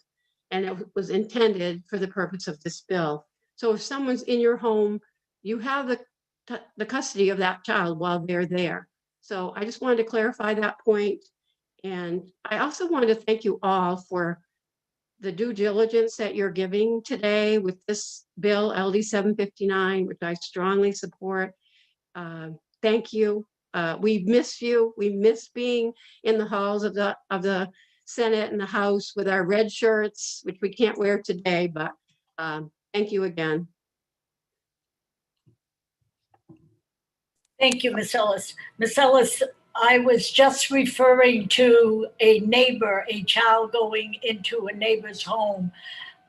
They don't have children. They have their own gun.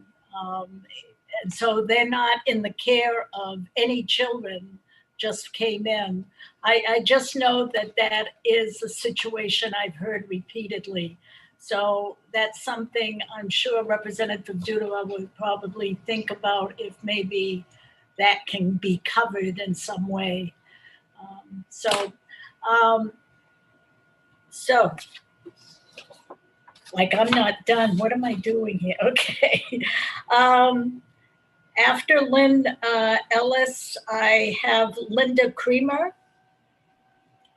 Thank you. My name is Linda Kramer. I live in Harpswell, and I'm honored to read testimony from Melissa Hackett, who is Policy and Communications Associate at the Maine Children's Alliance. Senator DeChambeau, Representative Warren, and members of the Criminal Justice and Public Safety Committee. My name is Melissa Hackett, and I am offering testimony on behalf of the Maine Children's Alliance, strongly in support of LD 759. The Maine Children's Alliance is a statewide, nonpartisan research and advocacy organization whose mission is to promote sound policies and best practices that improve the lives of Maine's children, youth, and families. We all want our children to grow up healthy and to transition safely into adulthood. As parents, adults, and decision makers, it is our responsibility to take the necessary measures to keep them safe. When children and youth have access to firearms in homes, we risk exposing them to accidental death or injury that can be prevented through laws that establish safe storage practices for firearms. We support this legislation to protect Maine children from injury and violence resulting from access to firearms in the home. Firearm injuries are an issue of public health, contributing substantially to premature death and disability of children. Firearm-related deaths are the third leading cause of death overall among U.S. children aged 1 to 17 years. About 4.6 million children in the U.S. live in homes with firearms, and alarmingly, of these households, 43% contain at least one unlocked firearm. Studies show that these unsecured guns are accessible to and accessed by young children, even when their parents believe they are not. Laws reducing child and youth access to firearms, including laws enforcing safe storage, are associated with lower overall adolescent suicide rates, which are of particular concern here in Maine. A 2018 brief from the Maine CDC found that firearms were used in more than half, 52%, of all suicide deaths between 2014 and 2016. Although the number of suicides by teens varies each year, our 2021 Maine Kids Count data book includes that the average number of suicides per year for youth under age 20 in Maine was well above the national average. For a teenager going through a difficult time and considering suicide, reducing their access to a firearm can save their life. 9 out of 10 suicide attempts with a gun result in death. But in contrast, most people who attempt suicide by other means live and do not eventually die by suicide. It is our job to protect the youth in our state.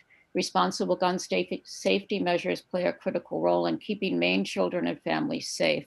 When firearms are not safely stored, there can be fatal unintentional consequences for young children in that home. I have 2 more sentences. When a teenager is struggling with a difficult experience and they have easy access to a firearm, they are not safe.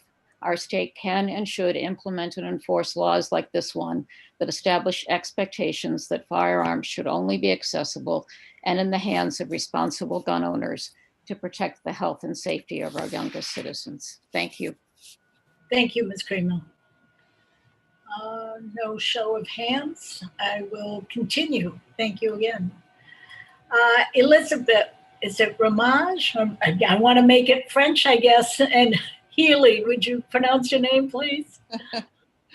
It's Remage Healy. I've lived in Maine for 40 years, but I used to complain about, oh, those Franco, Canadian names, you can never tell how to pronounce them. And then I realized, oh, I had one of those names. Okay. Go right ahead. Senator Duchambeau, Representative Warren, and members of the Criminal Justice and Public Safety Committee.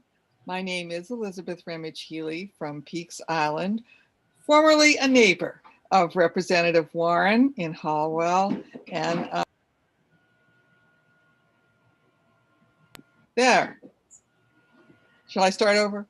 Sorry. No, you're fine. Okay. Anyway, special thanks, Representative Warren, for co-sponsoring LD 759. And I also have to add, as it seemed like a long time since my turn was up, I've got to recognize all the members of the committee. Your day is just starting, and I thank you for your openness to the public process. When I was a school counselor in West Gardner, I heard the tragic story of a teacher there. The year before, she and her husband had split up, and their 13-year-old daughter was really struggling with depression because of it. The teacher sought help from her pediatrician, who advised to get all guns out of the house. She did. Her ex-husband did not. One weekend while visiting him, their daughter got one of his guns and killed herself. Safe storage would have saved her life. Some people say that Maine doesn't have a gun problem. Sadly, Maine does have a gun problem. Maine's gun death rate is higher than any state in other state in New England and higher than the national average. But Maine's gun problem doesn't make headlines. It's a quiet problem, a quiet killer. That's because almost 90% of gun deaths in Maine are suicides. And way too many are teens, as you have heard on numerous occasions. Keeping guns locked up will help keep teens alive to find their way through a dark time. Safe storage will keep our children safe while also keeping our homes safe. Please support LD 759, which is a small but vital step towards improved family safety. Thank you. Thank you. Good to see you, Betsy.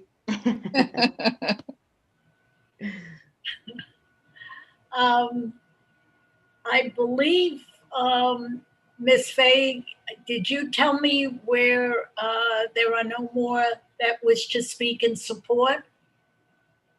Yes, but it's been a while, so maybe one more call. Yeah.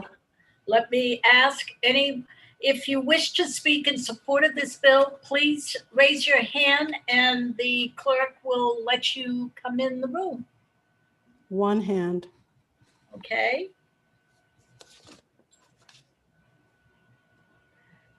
Number 45, step. Not that I'm counting. Where do I have? Okay, someone's coming in the room. I think it's someone who already spoke before, though. So maybe a mistake. No, we're all set. All the people that are in the squares have spoken. So I will now ask for people who wish to speak in opposition of LD 759. Please raise your hand and we'll let you in. I see one hand.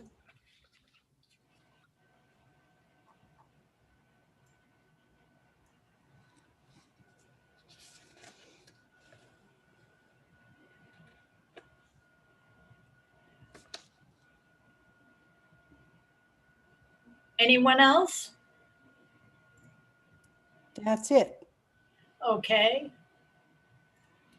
Welcome, Lauren LePage. I was going to call you by a different last name, but go right ahead. Still LePage for now. And I will be brief because I know the committee has had a very, very long afternoon. Senator Deschambault, Representative Warren, and honorable members of the committee, it's an honor to be in front of criminal justice for the first time this year. My name is Lauren LePage, and I am the state director for the National Rifle Association. On behalf of our thousands of members of Maine, I'm testifying in opposition to LD 759. First, I have a responsibility on behalf of our thousands of law-abiding members across the state and millions nationwide to remind the committee that NRA cares very deeply about safety. We continue to be a worldwide leader in firearms education. We have numerous education programs available which educate individuals on firearm safety. Not only do we defend Second Amendment rights of law-abiding citizens, but NRA is the premier firearms education organization in the world. This legislation is simply unnecessary. Maine law already regulates access to firearms by minors and the corresponding responsibilities of adults. As written, the statute that this bill proposes to amend already covers the behavior outlined in the bill that this bill is trying to prevent. This bill sets the stage for a mandatory storage law, which is largely what we heard the proponents testify to today. One-size-fits-all storage laws impair the ability of law-abiding Mainers to access firearms in their home to defend themselves and their families. The Supreme Court has said that the need for self-defense is most acute within the home, and the use of firearms and defense within the home is elevated above all other interests. The central component of the right to use firearms in defense of one's home and family and loved ones is the right to keep arms that are capable of being used and used immediately for self-defense. Maine has a very strong tradition and heritage of safe firearm ownership. No one Maine household is the same, and no one-size-fits-all mandated storage law should be imposed on the diverse citizenry in this state. On behalf of NRA's thousands of members across Maine, I urge the committee to oppose this legislation. And as I said before, if there is any interest in the variety of safety programs that we offer, please do not hesitate to let me know. I am here to be a resource for the committee and happy to provide additional details on those programs. Thank you. Thank you. Any questions? I have Representative Morales. You're muted. If you can unmute yourself, good. Thank you. Thank you. Thank you, Madam Chair. Thank you, Ms. LePage. Wondering if you conducted in preparation for this bill and have the results of for us a survey of gun owners in Maine on this particular bill And I only ask because I've reached out to a lot of folks that I know who are, gun owners, and they seem to all support this bill. That this really doesn't impact their rights to own guns and to use them lawfully, and that they really believe that this will protect children. I'm wondering if you did that and if you have those results for us.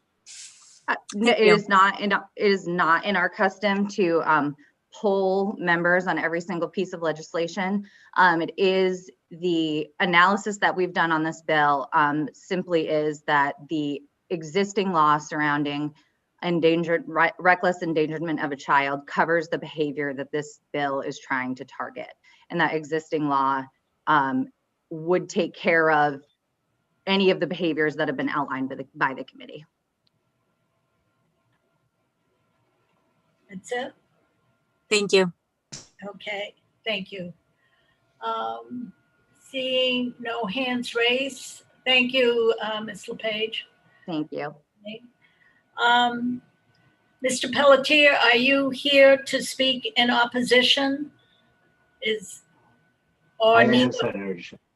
You are? Okay, go right ahead. Thank you, Senator DeChambeau, Representative Warren, members of the Criminal Justice Committee. My name is John Pelletier. I'm chair of the Criminal Law Advisory Commission. The folks on our panel were unanimous and didn't lack any certainty that the conduct that would be barred by the bill is already barred by the criminal code. The standard is that the person, the firearm is left in a place where the person knows or reasonably should know that a child is likely to gain access. First of all, from the point of view of prosecuting a crime under this statute, that's a very, very difficult set of facts to try and establish beyond a reasonable doubt. The other thing is that what is described constitutes recklessness. And recklessness that endangers a child in existing law is a crime if the person has a duty of care towards the child, so you're a parent or guardian. But even if you're the neighbor, we have an independent law that reckless conduct that endangers a person is a crime. It's a Class D crime in Maine.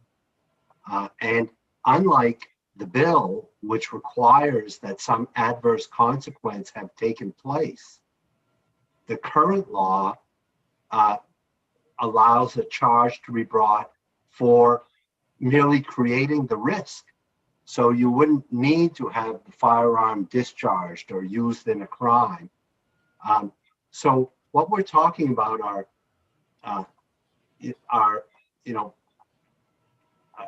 the possibility of a prosecution against the gun owner or the responsible adult in the circumstance. And under our law, if you have the proof, that conduct is reckless and it is able to be prosecuted now. And the criminal code has lots of crimes in it. And our consistent view is that the legislature should not enact a law that makes a special provision for conduct that is already covered by the more general provisions of the code. Maybe not in this area, but in general, the criminals are more inventive than the lawmakers. And so you can't specify every variety of crime. What you do is you craft general language that covers antisocial conduct that you want to criminalize. And that's what the legislature has done with respect to reckless conduct and endangering the welfare of a child. And those statutes cover the conduct that this bill is aimed at.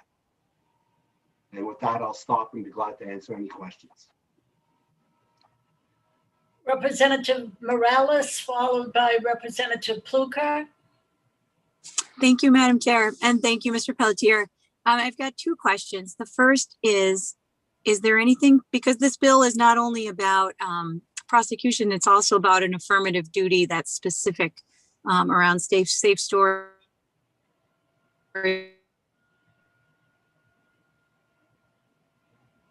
is there anywhere in the code, has anyone been prosecuted?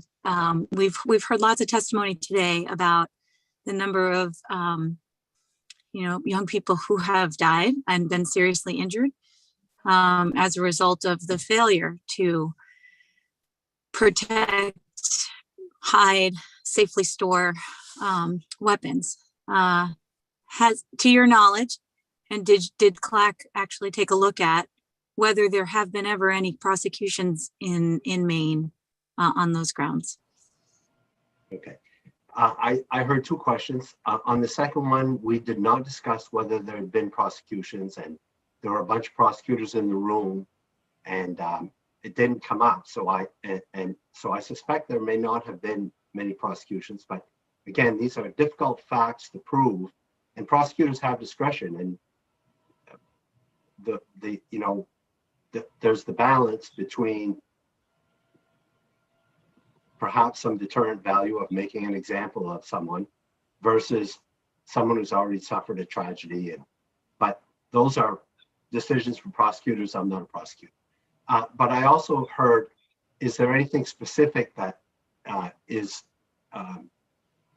some special requirement about how you store firearms? And I was listening to the testimony, and that is not, I don't see this bill as doing that. The bill describes a special kind of recklessness, but it doesn't prescribe you have to keep it locked, or you have to do this, or you have to do that. It describes, in essence, recklessness in a general sense with respect to the storage of the firearm, but it's not, doesn't have specific storage criteria. So could I follow up, Madam Chair? Yes. So I think my specific question was, is there anywhere any affirmative duty in Maine law, whether criminal or otherwise? And I understand that otherwise is probably maybe not something that you can answer, being the expert on criminal law, but where there is an affirmative duty to safely store these dangerous weapons. Not that I'm aware. Okay, thank you. Mr. Pelletier, you wish to continue that response? No, I've answered the question. Okay. Representative Pluker.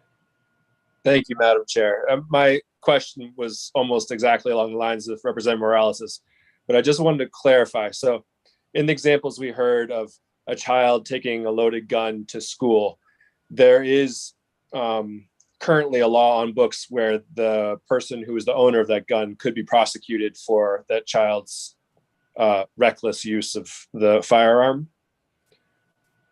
If the result of the conduct was to cause was to endanger, cause a risk of serious bodily injury to a person. So if a 5-year-old brings a loaded firearm to school and displays it to their classmate, you could argue, a prosecutor could argue, that created a risk of serious bodily injury. And if that conduct was the result of recklessness by the person who was in control of the gun, that's a reckless conduct under our statute. And what recklessness is it's a failure to perceive a risk. So, it's very similar to the language here. So if there is a risk that a child could get a firearm and create a risk of serious harm, and that risk is disregarded by the person in control of the firearm, that is potentially a prosecutable reckless conduct. A quick follow-up, Madam Chair. Yes, go right ahead.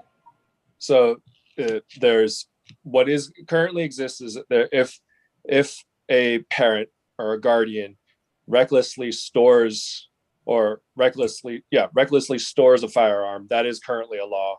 And this law says if you store in a way that you reasonably should have known that a child is likely to gain access, that's what this bill would do. And you're saying that they're, for all intents and purposes, those are the same two things.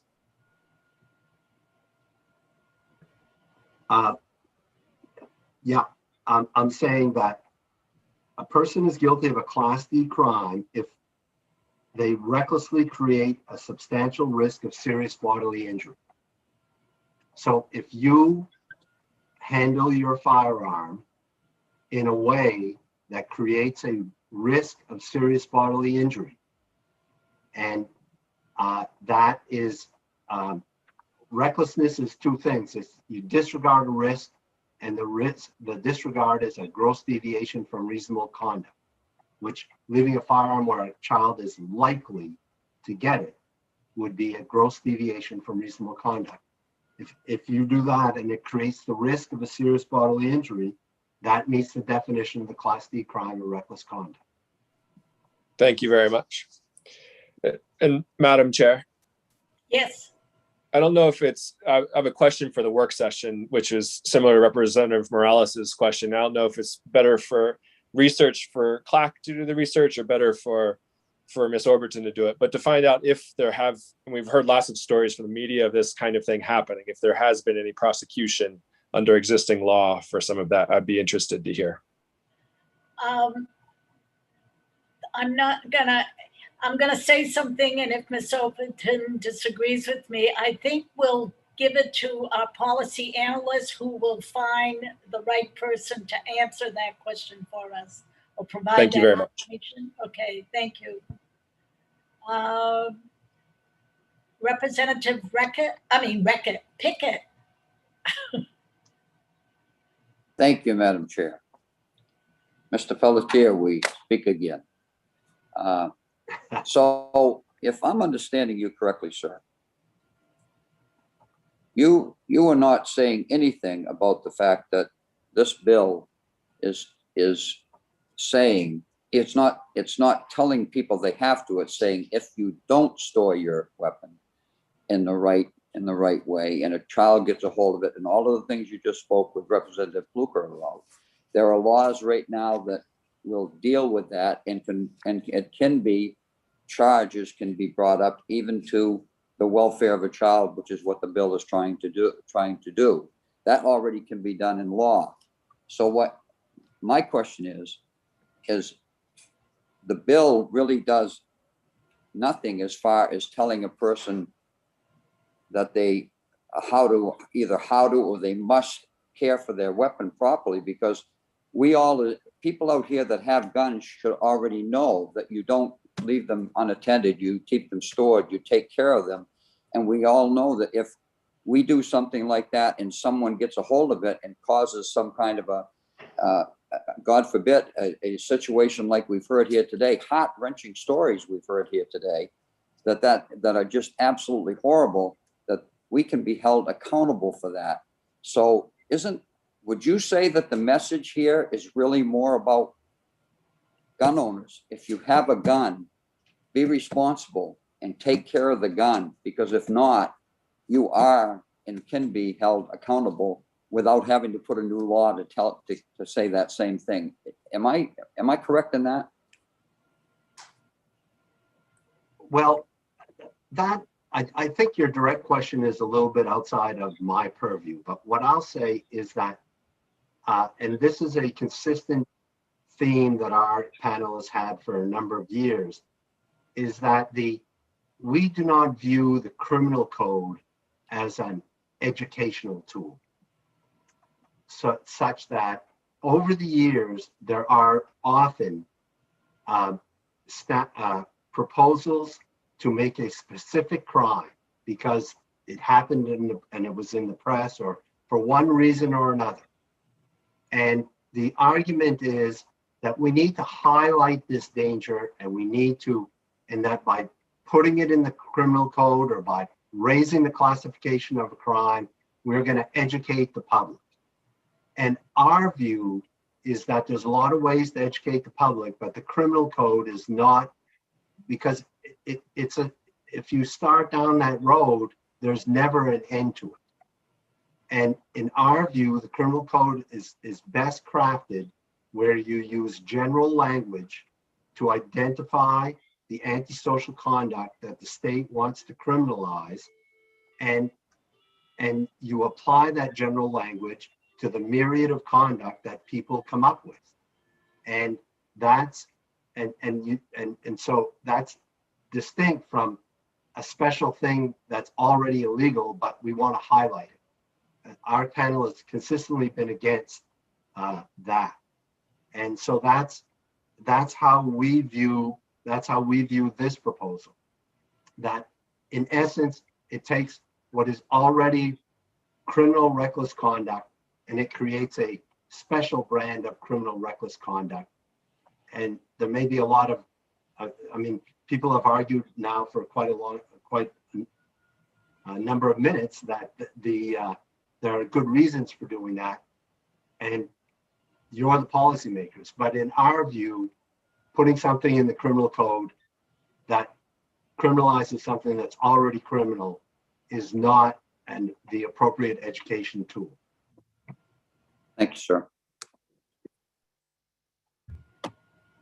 Under. First of all, I don't know if everybody listening knows what CLAC is, and Mr. Pelletier mentioned prosecutors, defense attorneys, judges, assistant attorney general, and they do this all the time and they look at it.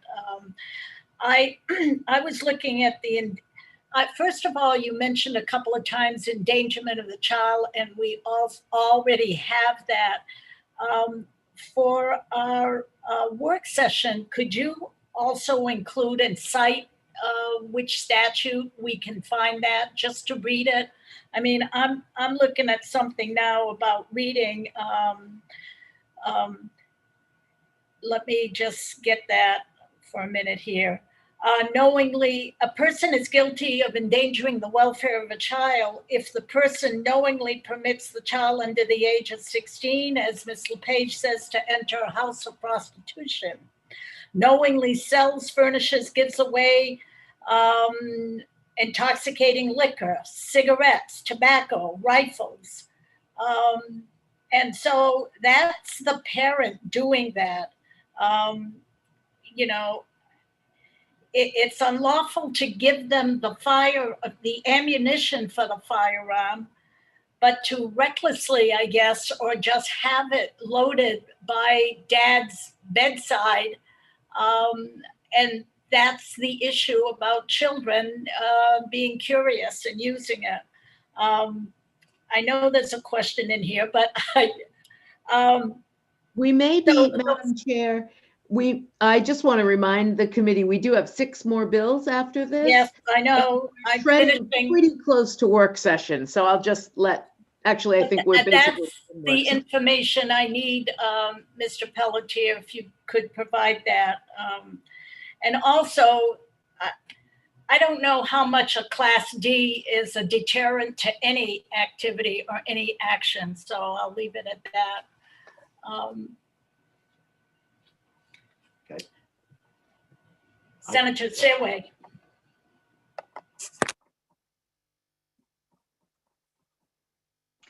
Thank you, Madam Chair. You know, I've been listening to the whole thing here, and I was wondering how this, there's mention of a child access protection law, and does that pretty much match up with what we have, John? I just wanted to know, is that, that's throughout the country, they said, so just a question.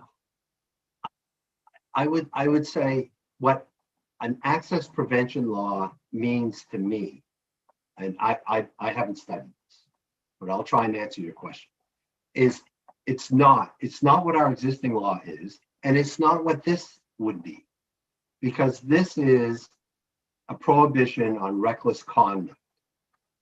And if certain bad things happen, that it can be prosecuted as a crime. Our panel thinks could be prosecuted under existing law. When someone says a child access prevention statute, then I'm thinking of what Rep. Morales was probably referring to, an affirmative duty. Guns have to be kept in this way. If there's a child living in a home, there needs to be a trigger lock, or there needs to be a gun box, or there's some affirmative. And as far as I know, Maine does not have it.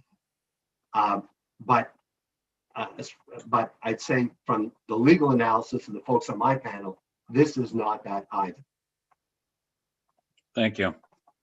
And otherwise, I don't know what the other states' laws are. I'm just, you trying to answer your question.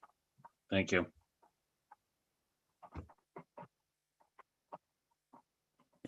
Any other questions of Mr. Pelletier? Seeing none, I believe there's one other person who wished to speak in, I guess it's opposition. Jonathan Martell. Okay, thank you. Is this in opposition, Mr. Martell? Yes, this would be in opposition. Can you hear me? Yep, go right ahead. All right, thank you. I did submit my testimony online just as the same, just because I wasn't sure if I'd be able to speak. Dear representatives of the committee, I would like to express my opposition to LD 759. While I understand the outward appearance of this bill to be potentially a good thing, it is in fact a very dangerous bill. It's already a crime to endanger the welfare of a child under Title 17A Criminal Code. We were just discussing that. And the affirmative defenses did not protect against being charged with a crime, which means many innocent people will potentially end up in the court system. This is essentially the same bill as LD 379 from 2019 with some extremely minor changes. And I actually reused some of my notes from that for this as well. It's really kind of too bad that we keep seeing the same bills come up almost verbatim every session. The Maine Constitution is clear on firearms laws, and the only way this is really enforceable is to have a registry and inspections. Any self-defense firearms would have to be locked up unless they were always on your person. And I did know that they made a change where you could have it nearby, but it's not really defined. Nearby could be across the room, it could be the next room, it could be across the house. It's not clearly defined, which is a problem, or at least I see that as an issue.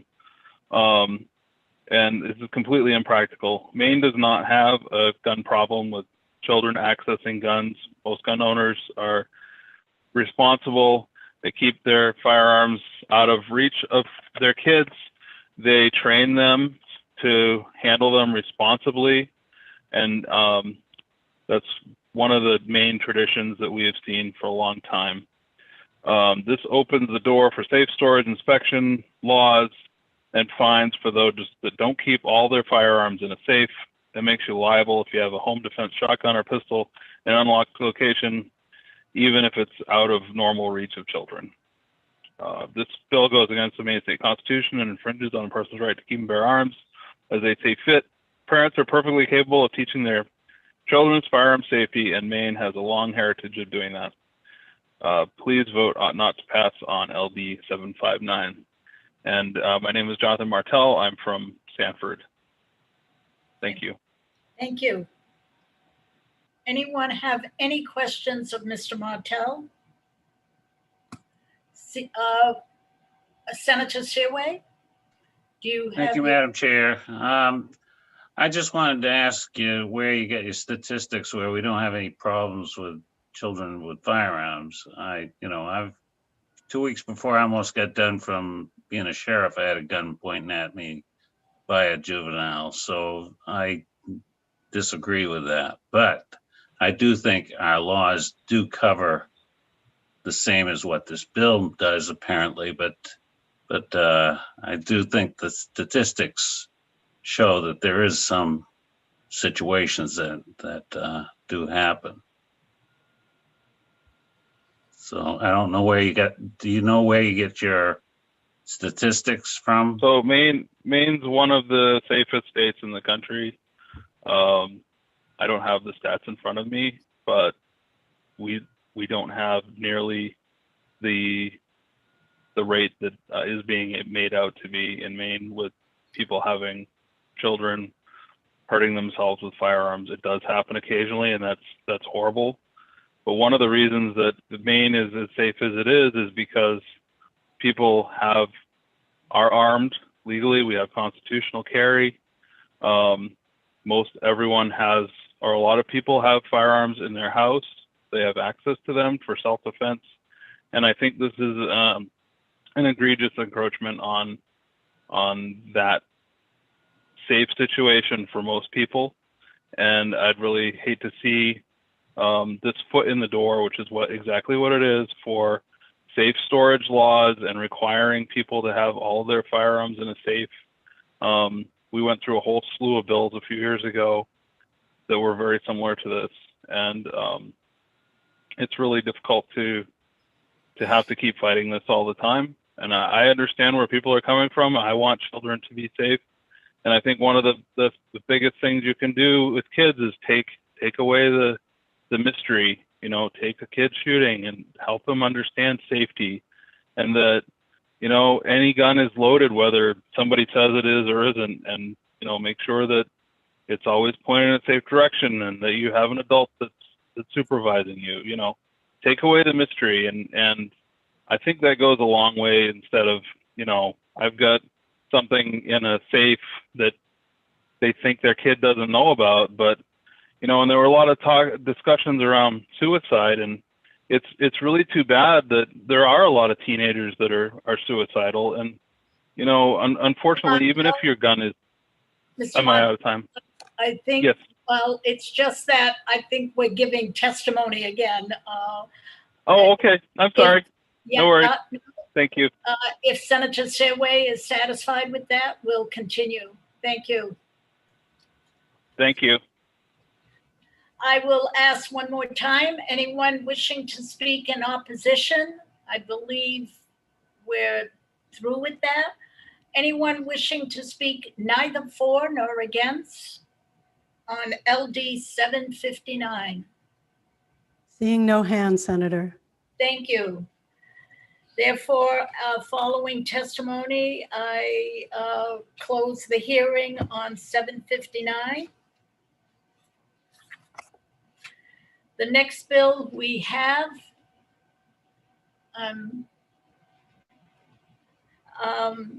Senator DeChambeau.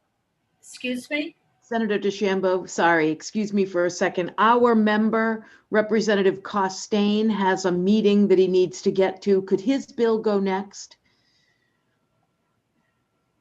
I looked and I do not No, believe... it's fine. I'm surprised. Okay, go ahead. No, I'm sorry. Excuse me. Representative Costain, we're going to... Madam Chair? Yes. I want you to know that I'm looking at the attendees and Representative Lemlin is not here. Okay, thank you. Yep. So the next bill... Representative Lemlin is here, just FYI.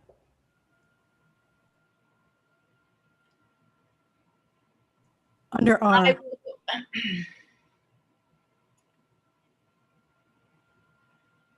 I will, two representatives, if Representative Costain or Representative Lemelin, if he's here just for this bill. And Representative Costain, you have a place you have to go to?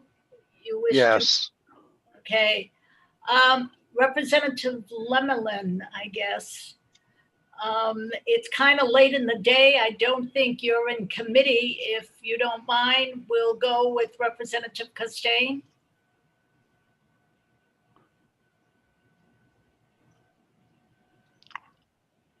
Senator DeChambeau.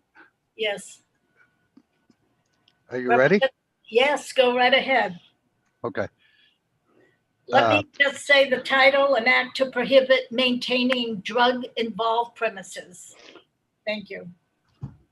Senator DeChambeau's, Representative Warren, and members of the Joint Standing Committee on Criminal Justice and Public Safety. I'm Dan Costain, State Representative for House District 100, which includes the towns of Etna, Dixmont, Plymouth, Newport, and I'm here today in support of LD 1035, an act to prohibit maintaining drug-involved premises. I believe this bill is a very straightforward bill. Any individual who rents, leases, or otherwise prohibits a dwelling and has knowledge of drug-related activity, it should be a crime. In this case, it would be a Class C crime. The safety of our neighborhoods and the peace we all try to enjoy in our homes shouldn't be compromised by a willing participant who knowingly provides an outlet for illegal drug activity. So this bill was asked for me to put in from MDEA. A couple of the agents came to me and asked me about it. And this bill mirrors a federal bill that pretty much is the exact same thing. The issue is, they said sometimes the federal bill is a hard bill to get prosecuted, et cetera. So they wanted to try to put the same thing in under the state law. So I encourage you to support the bill as a tool to help law enforcement and to try to stay ahead of the epidemic that is illegal drug use and help maintain peaceful and lawful neighborhoods that we all can enjoy and the safety of them. Today, I had several other law enforcement that was going to come and testify to this bill. My understanding is they've been out most of the night and still working on a case right now. So that's why they couldn't be here today. So I request that during the public hearing, the work session, that we allow these gentlemen and ladies to be asked any questions, not necessarily to testify, but to be allowed to ask questions of them at that time. And thank you very much for supporting this bill.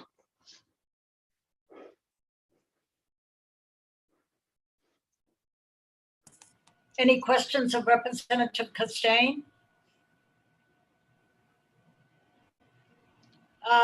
Senator Seaway. Thank you, Madam Chair. So, Representative Costain, do you think that this basically is, going after the ones that are getting paid to put up places for drug dealing? Is that basically what you're looking at, or? Yes, for a prime example, and I happen to be an unfortunate person that this happened to. I had a rental property and I had a tenant there, and she had somebody from out of state basically in the back bedroom bringing drugs up from New York, and she was peddling the drugs out of there. So this would apply to her, okay, because she's willingly and allowing it to be done. So this crime would actually be to her. Now, if a landlord was allowing it, then the crime would be for the landlord. In my case, I didn't know anything about it. So it just happened to be that 3 or 4 months later, they came to me with this and asked me to present it. Thank you. I don't see any other questions, raised hands. I will now ask if there are any co-sponsors or other legislators who wish to testify in favor of this bill. Seeing no hands. Thank you. I then will ask anyone from the public who wishes to testify in support of this bill. Please raise your hand. Again, seeing no hands. Thank you. Anyone wishing to testify in opposition of this bill, please raise your hand. I'm bringing 3 people over.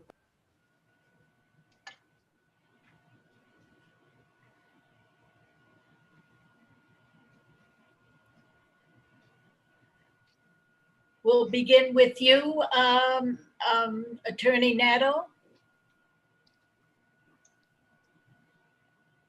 Thank you, Senator, and good afternoon, everyone. I know you have all had a very long day, so on behalf of MACDL, I'm going to present very brief testimony in opposition to 1035.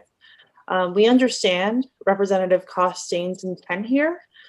We do believe that it is already covered in current law regarding trafficking. In Maine, we have what's called accomplice liability, which essentially means that if you are aiding or facilitating a crime, you are as guilty as the person who is doing the crime. So in the example Representative Costain just gave, where his tenant was allowing someone to traffic out of the apartment, she would also be guilty of trafficking under the current law. So because of that, and knowing that unlawful trafficking in the aggravated sense is punishable by up to 30 years and regular trafficking is punishable by up to 10 years, we don't feel this bill is necessary in Maine. Though we did discuss in our legislative committee the federal analog. It's just that in Maine, our accomplice liability statute would cover the behavior intended to be criminalized here. So happy to take questions on that count, and thank you for allowing me to speak. Any questions from Ms. Nato? Senator Seaway? Thank you, Madam Chair, and thank you for explaining that, Ms. Nato. I just wanted to ask, what about supplying the place if they, rather than kind of like an additional piece of finding a place where they can do the dealing and whatever, and I understand what you're saying, kind of the accomplice type thing, and how often is that actually used, being the accomplice or a renter leasing the place if they knew it? Has that been used? Sure, thank you for the question. I don't have stats as to what prosecutors decide to charge as far as the facilitating, but the language I'm referring to is actually in the statute, which is 17A MRS section 57. So if you read that statute, which is the language involving accomplice liability, it's very broad, which, when we're talking about facilitating or aid or attempting to aid someone in the commission of a crime, providing a location for that crime to be committed, whether it's the actual making of the drug or selling of the drug, would meet that definition and could be charged as such and would be the same class of crime. So whereas Representative Costain's bill recommends that this be a Class C crime, under current law, it's actually a Class A or Class B crime, depending on the severity of the trafficking. Thank you. You're welcome. No other questions? Thank you very much. I now will recognize Kathleen London.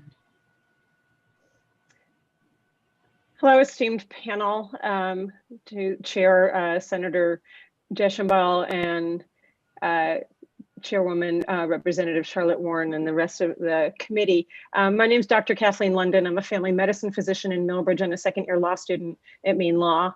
And I'm standing in opposition to LD 1035, and I will send you in my comments. Our war on drugs has resulted in mass incarceration, and the majority of our mental health treatment is now in prisons instead of in the community or other more appropriate settings. Drug fatality rates are continuing to rise from illegally manufactured fentanyl and other analogs at alarming rates. And with the continued approach that emphasizes punishment, it's really been failing. Deaths for the pandemic spiked last year to 88,000 at the 12 months that ended in August of 2020. And until we move to harm reduction strategies, more people are going to die, and we are going to continue to warehouse our population in prisons. America is 5% of the world's population, but 25% of the prison population. 64% of the prison population suffers from mental illness, of which substance use disorder is a subset. Internationally, if you look at rates of incarceration, America leads the way at 655 per 100,000 people incarcerated. Next comes El Salvador at rates of 618, Rwanda at 464, Russia at 383, and so on. We are so proud. The US federal prison population, if you look from 1925 to 2018, started on this path with the passage of the Controlled Substance Act. LD 1035 is not necessarily going to target the right people. So we're going to end up with more needless incarcerations that aren't going to serve the purpose of rehabilitation. We aren't treating people in prison. We aren't solving our opioid process. And this is not a step in the right direction. Thank you. And I'll take any questions and I will mail in my testimony. Thank you. Any questions of Ms. London? Seeing none, thank you. I then, Ms. Fahey, is there anyone else? There was a third and they dropped off. Yeah, I thought so. Okay. So that was in opposition, or is that, I'm not sure now. Yes, in opposition. I'm now looking for anyone who wishes to testify neither for nor against. Please show it. No hands? Oh, there's one. Okay.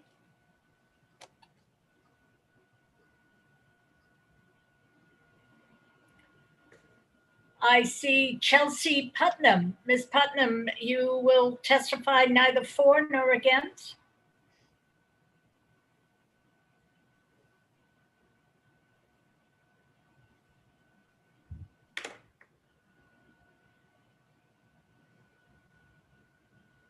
Ms. Putnam, are you with us?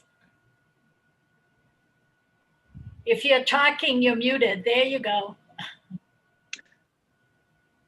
Oh, I'm not sure why it says Miss Putnam, but my name is Courtney Pladsen. I am the director of clinical and quality. Could I have your name again, Courtney? What? Yep, its last name is Pladsen. That's P-L-A, D as in dog, S-E-N. Okay, thank you. And first name is Courtney. Mm-hmm. Go ahead. Yes, I am actually a doctor. I provide substance use treatment to people in Portland, Maine. I'm also the director of clinical and quality improvement at the National Healthcare for the Homeless Council. I am here today to testify against this bill. What we're seeing now is that the overdose crisis is disproportionately impacting people of poverty, people experiencing homelessness, and people of color. We also, unfortunately, in the state of Maine, have overrepresentation of people of color in our prisons. We actually have the worst racial disparity in the entire country for people in our jails. And what we know is that the war on drugs specifically targets people in poverty, people who use drugs, people experiencing homelessness, and people of color. And this bill will continue to further marginalize people who really need additional support.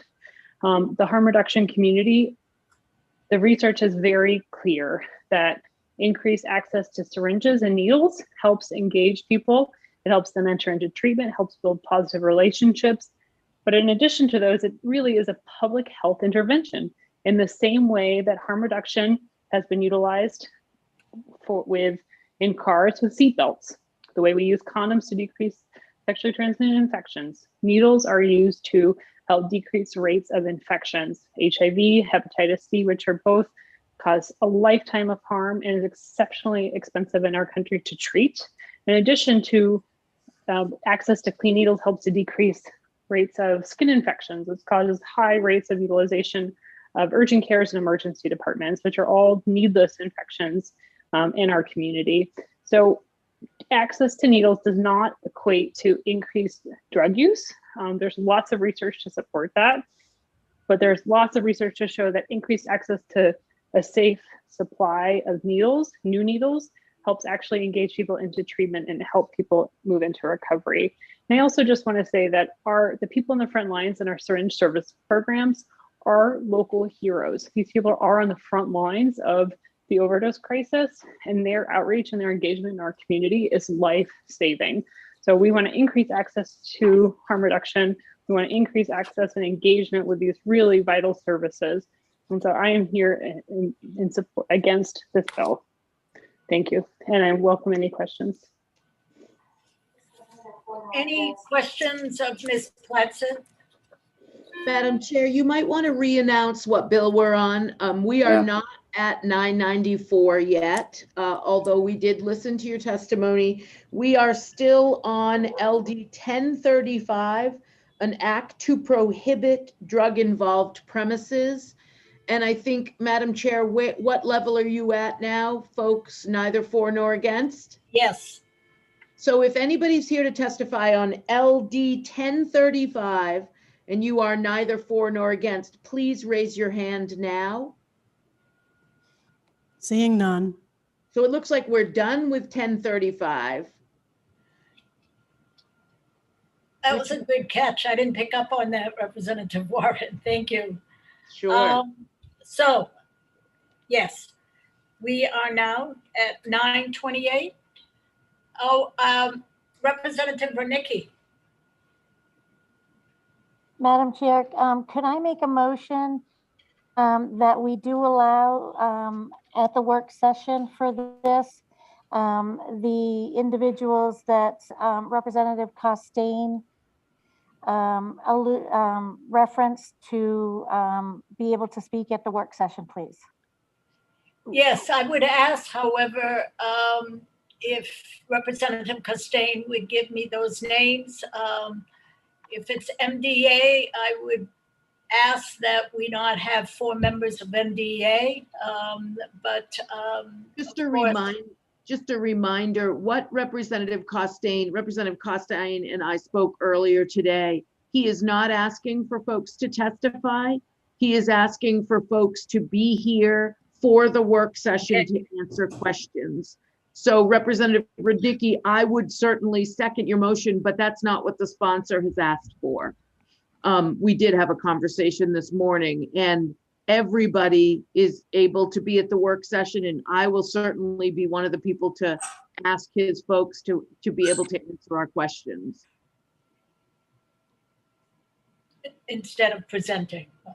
All right. Yeah. Is that?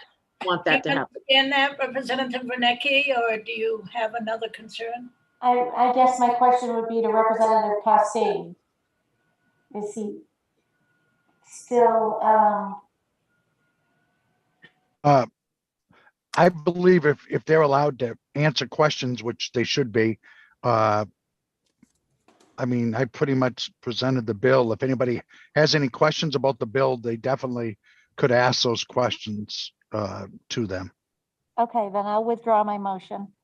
Thank you. Thank you. Thank you, Representative. It's good when we look out for each other. I now will go to LD 928, an act to require adequate training for police officers who use speed measurement devices.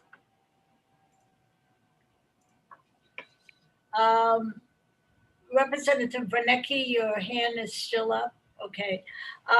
So I would welcome Representative Lemelin. Thank you, Senator. Senator DeChambeau, Representative Warren, and members of the Joint Standing Committee on Criminal Justice and Public Safety. I am Representative Michael Lemelin. I represent District 88, Chelsea, Jefferson, Whitefield, and part of Noblesboro. I am here today to present LD 928, an act to require adequate training for police officers when who use detection devices. Many constituents and friends from around the area have brought to my attention the issues with traffic court. They feel that they received a ticket when they weren't speeding. All main courts are great. However, traffic court is run totally different. When you go to traffic court, you are told by the judge that you're entitled to a trial. However, the deck is totally stacked against you and you will lose. And of course, I'm paraphrasing here, but it's very accurate. By law, you cannot challenge the accuracy of the detection devices because they're prima facie, which means they stand alone. And since the police are not required to have explicit training in the use of these devices, you can't really challenge their inability to use it. So in Maine, if you're pulled over and you get a ticket, even if the device or the officer may be in error, you must pay the high ticket amount. Most of the officers in Maine do not have the knowledge to use detection devices properly because of this lack of training. If even one person receives a ticket falsely, it is too much. You can go to traffic court and beg the officer and the court to listen to you. However, they're not going to because they don't have to. They already know they're going to win no matter what. There are many ways to minimize the cost of this training. Maine collects millions of dollars on traffic violations, and the additional cost could easily be absorbed by the fines. Tickets are over $100 a piece. Training would be for officers who use detection devices only. Most manufacturers can provide this training. Officers receive training on arrest procedures, impairment detection, weapons training. When a person is not trained properly, many issues arise. Inaccurate equipment and the wrong vehicle ID, to name a few. An overview of the use of these devices, which the police get now, is just not enough. Police use many weapons and receive training, not just an overview. I can give a personal account of an event that happened. A few years ago, I was traveling down the Maine Turnpike and 3 sports cars zoomed by me at 90 miles an hour. A few minutes later, I was pulled over and I saw the state trooper on the side of the road and I thought he was going to go after the 3 speeding cars. He did not. He pulled me over. I was quite upset because I wasn't speeding. I was in a minivan with my entire family. And I knew right away why I was pulled over and not those vehicles. And it was because of the inadequate training. When a police officer is sitting on the side of the road and the back of the car is facing heavy traffic on the turnpike, without extensive training, it is nearly impossible to pick out the proper vehicle or vehicles that were speeding. So all I'm asking here is that police officers get adequate training so that they know how to use the devices in which they're in care of.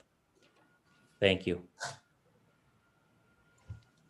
I have Representative Renecki. I don't know if that's an old hand. Okay. I've got Representative Pickett, followed by Representative Costain. Good afternoon, Representative Limlin. I guess the question I have for you, sir, is where did you get your information and your statistics about police officers not being trained to use speed devices and not be familiar with how to use those? Do you mind telling me where you got that information? One, from asking the police officers, and 2, from reading the testimony of the gentleman, Mr. Desjardins, who's a training officer, who says he gives them an overview. Okay. And so your bill is to train these officers to learn how to use a traffic radar, correct? Properly, yes. Yeah. Okay. Okay, thank you.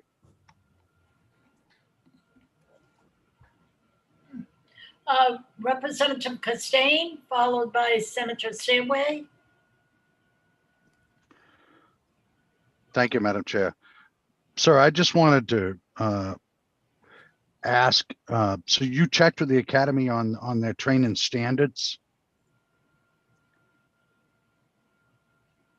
No, I did not.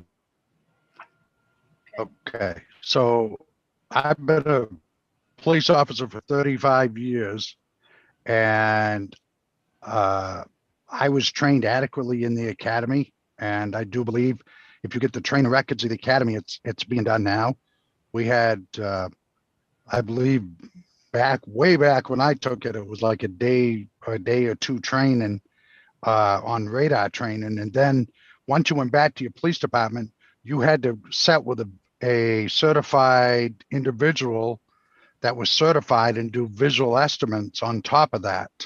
So I don't believe anything has changed as far as that. So maybe for the work session, we should have the director of the academy in to clarify what the training is on the certification of radar.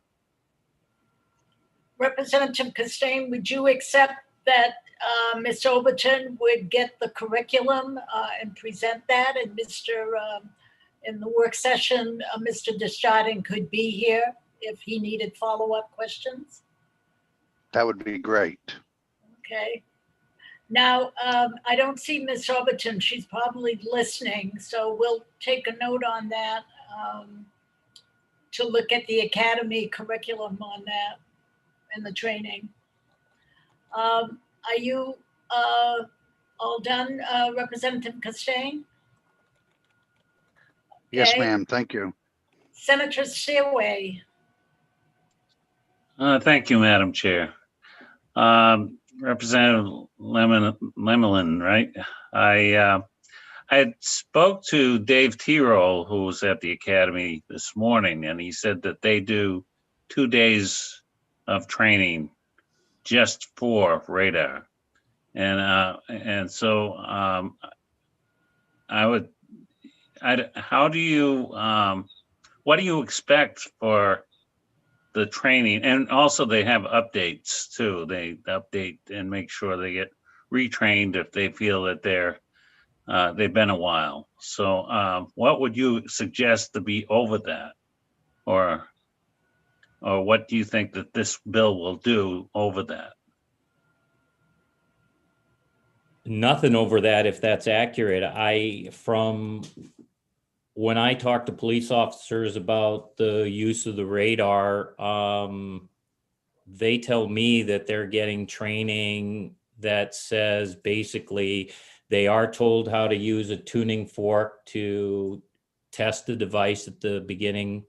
And then I was told by them that they basically get, if you're sitting in your car and you turn it on and it goes off, you look up and grab the person that is going the fastest, is what they told me. So maybe they're just fibbing to me. That's why I'd love to see that training. And if it is extensive and then in 2 days, then I'll be glad to drop out of this. And I had experienced it myself in the academy amongst these other two that spoke. So I just, maybe you might want to touch base with them between now and the work session and talk to them a little bit about it too. Thank you. Senator Seaway, I think at our work session, we'll get that kind of report. Yep. I totally agree with you. Thank you. I don't see any other hands. I now will ask if there are any co-sponsors or other legislators who wish to speak in favor of this bill. Seeing no hands, Senator. Okay, thank you. Anyone wishing to speak in support, please raise your hand. Again, seeing none. And now we'll turn to anyone in opposition of this bill. Please raise your hand. I'm bringing Rick Desjardins over. Well, there he is. Okay, thank you.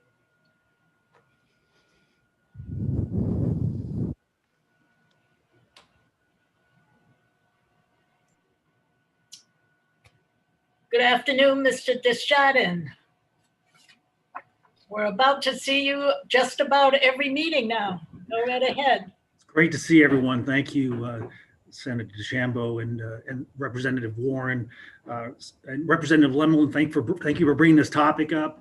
I do want to just, unfortunately, I'm in opposition to the bill. I'm happy to share the curricula and echo what some of the other representatives talk about in Senator that have experienced the training at the Academy. And I just want to clarify, sir, you did read in my testimony, our overview is of a variety of measuring devices, but there's multiples out there. So we try to cover as many as we possibly can. But in essence, what the Academy does is a 2-day, 16-hour, pretty intensive course of study that really delves into the science behind speed measurements, and it also requires officers demonstrate proficiency in measuring estimations of speed prior to using the instrument to confirm what they're seeing for speed. But again, happy to work with you in the work session to provide that curricula. The concern, obviously, for the Academy's perspective is we use instructors that are well trained and very versatile in using a variety of equipment. But there's lots and lots of equipment in your bill, sir. It's clear that we would have to essentially have every device that was available in the state, and that would be very difficult for us to do. In addition to that, Jordan, yes. Can I just interrupt here? This is obviously a public hearing. If you had testimony, it sounds to me everything you're saying is what we would take into consideration at a work session. It's in my testimony. Okay, so you submitted testimony? I did, yes. Yeah, and between now and I think the work session, Representative Lemlin, would be a week from this Friday. And you probably would have time. You are in the Chelsea area to skip over. I'm sure Mr. Desjardins could accommodate you and show you, or however you want to do it, especially COVID. I don't know if you're letting public in, so that's up to you. But you can send him what he needs to review it, right? So, okay. Happy to provide it to the to whomever is needs. Yes, yep. We asked Ms. Orbiton to get that for us. Yep. Did you hear that, Ms. Orbiton? We're asking for the curricula from the Academy having to do with devices, speed training on that. Yes, and I'm back. Deb moved me inadvertently to the attendee list. Oh, it's late in the day to play jokes. I'm back. Okay, did you hear that then? You did? Thank you. I was wondering where you went. Sounds like April Fools all over again. Okay. So any question? Representative Pickett, you have your hand up. Go right ahead. Yes, I do. Thank you, Madam Chair. So, Director, the 2-day training that you have at the Academy, in that training, the cadets, or those that are in there on the training, they learn the mechanism of what the machine, of what the radar is. They learn that there's an internal calibration as well as a tuning fork calibration. They learn that some radars, or probably most radars now, can radar front and back on them. And also something that Representative Costain spoke about, and I found very interesting way back when, if I can remember, that's back probably as old as dirt, but anyways, I can remember back when I got taken out when I was at the Academy out onto the interstate. And I'm asking if they still do the same thing as part of the training, where they took me out on the interstate and we sat in the medium, and I had to take, and they had 10 vehicles, and I had to come within 5 miles an hour of that speed by a visual in order to be able to pass the course that I was taking at that time, just so that I would be able to tell and be able to look at a car and come within a certain speed by a visual. And then if I looked up and saw a car speeding, I say to myself, that car is going too fast, and then confirm it with the radar of the actual speed it was going. Is that part of the training as well?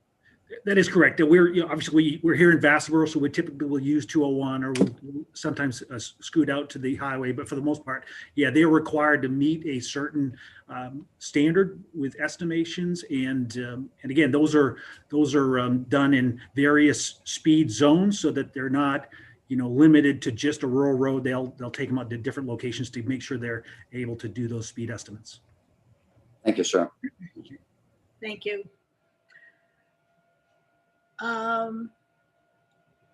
Is everything?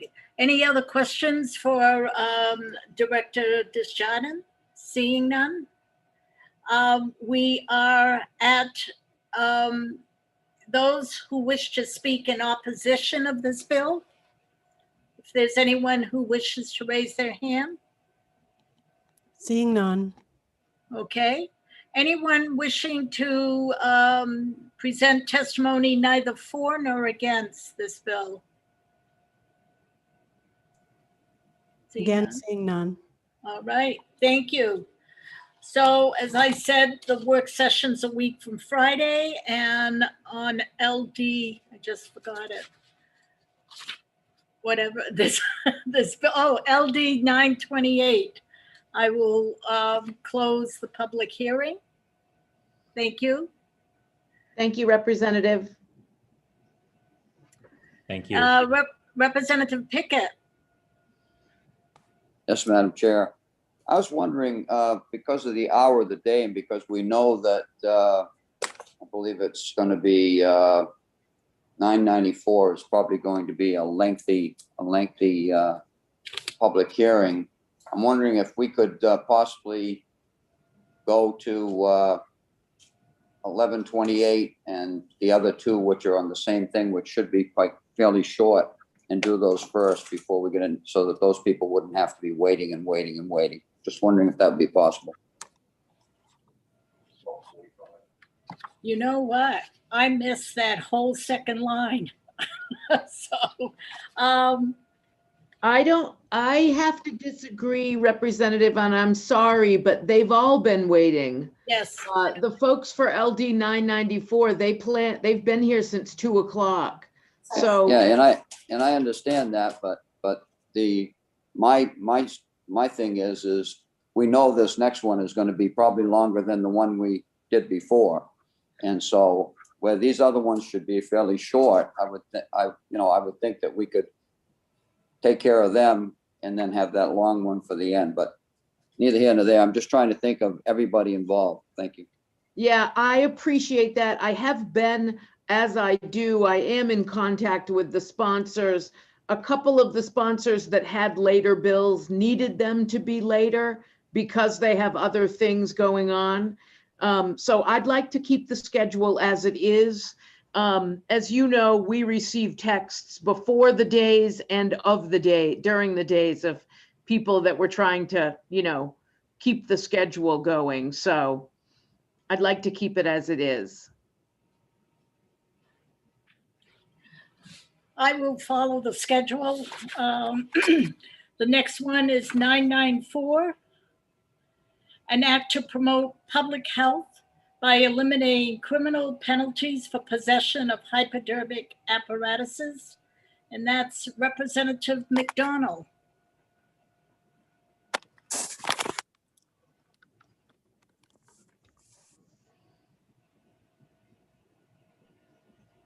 Are you with us, Representative McDonald?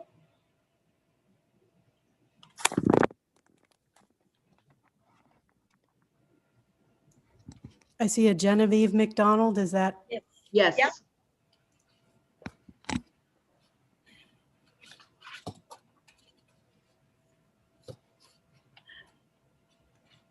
Welcome, Representative McDonald. There you are. Good, you popped up. Thank you. I'm happy to be here today. Thank you. Senator DeChambeau, Representative Warren, and distinguished members of the Joint Standing Committee on Criminal Justice and Public Safety. I am Representative Genevieve McDonald of House District 134, and I'm testifying before you today as the sponsor of LD 994, an act to promote public health by eliminating criminal penalties for possession of hypodermic apparatuses. Maine continues to move away from penalizing people with substance use disorder in the criminal justice system. We are recognizing and approaching the opioid epidemic as a public health issue and opting for a sharper focus on support, treatment, and prevention. This is a more effective approach to tackling Maine's opioid overdose crisis and is critical. Maine's criminal code reflects this life-saving change in strategy. Currently in Maine, possessing 11 or more hypodermic syringes is a Class D crime, even when they are unused. That can result in a sentence of up to 354 days in jail and a fine of up to $2,000. LD 994 is written, makes 5 changes to how Maine law treats hypodermic syringes.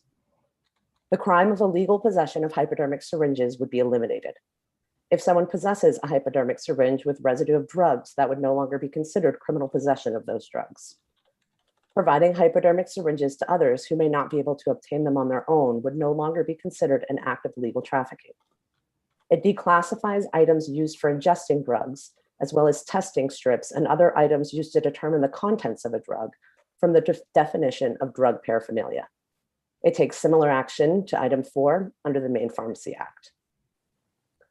Others testifying before you today will provide more in-depth information, but allow me to provide a broad sense of why we need to move forward with this important legislation. Having laws in place that discourage the acquisition and use of clean hypodermic syringes increases the spread of diseases such as HIV and hepatitis C and other serious, sometimes life-threatening infections, and does not help people break free from addiction. From a fiscal standpoint, the hospitalization costs of these illnesses are unfavorable for patients, their families, taxpayers, and our healthcare system. Hypodermic syringe laws push people away from treatment options and closer to dangerous situations. We want people to seek out help, and syringe service programs are one of the places where this is possible. This change in law would allow people to use these programs without fear of unnecessary interactions with law enforcement. Municipalities across the state are working to establish safe disposal locations. If it were not a crime to possess hypodermic syringes, people would be less compelled to get rid of them quickly and more likely to dispose of hypodermic syringes safely. Burdening someone with a criminal record does not help them.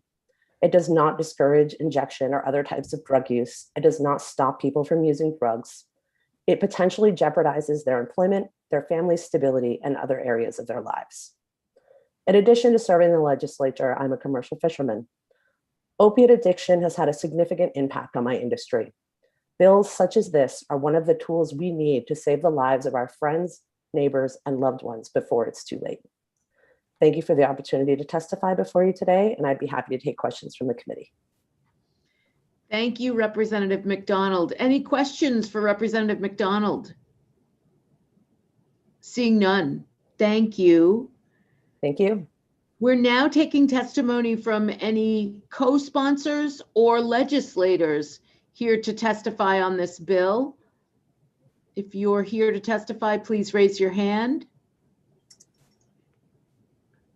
Seeing no hands, Representative. Thank you. We're now taking testimony in support of this bill. If you're here to testify in support of this bill, please raise your hand and we'll move you over. I will bring over the first 3. Thank you, Deb.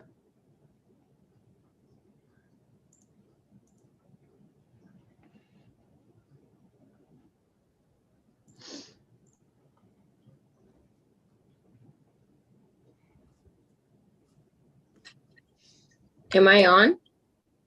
Yes, you are. Okay. Hi, guys. My name is Carrie Morissette, and I am the Executive Director of the Church of Safe Injection. Even more than that, today I approach you as just a normal human being. Isn't that what we all are, just human beings? I didn't always feel like I belonged in normal communities because of the stigma around drug use. I have lived quite a life in my 12 years of active using.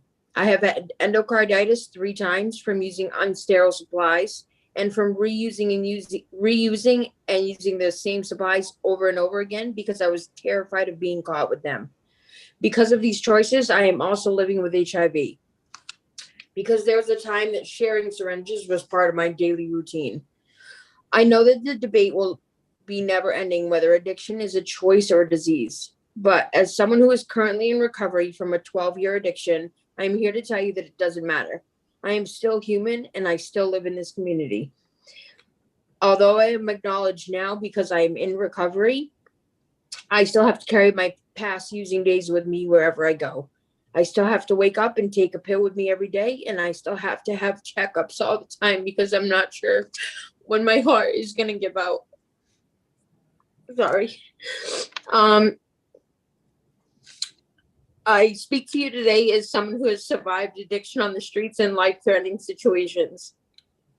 It's not about anything besides keeping our community safe, and incarcerating them won't help. How can we throw someone in jail for trying to be healthy and use safe using supplies? I support LD 94 because I want to help stop the spread of HIV and lower the number of cases on endocarditis in any way I can. I support LD 994 because it's the right thing to do. Thank you very much. Thank you, Ms. Morissette, for sharing your story. That's not an easy thing to do. Up next, we have Representative Zagar. Zagar, we didn't see you. Please go ahead. Thank you. For being here. Thank you so much, Representative Warren. I realize how long you all have been, so I'm going to abbreviate even my brief testimony that I submitted. My name is Sam Zagar, honored to represent District 41 and speak as a co-sponsor of this bill, and I thank Representative Donald for submitting it. Appreciate this good and honorable committee hearing it. I'm going to mention destigmatization. Destigmatizing substance use disorder is a real thing. It really saves lives.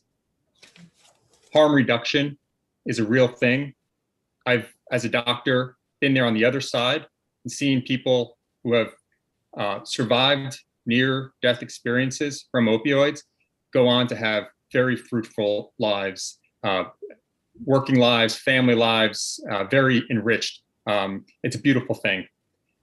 It's so evidence-based that the American Medical Association, this is doctors from across America, all different specialties, have a policy supporting the repeal of paraphernalia laws, just like LD 994.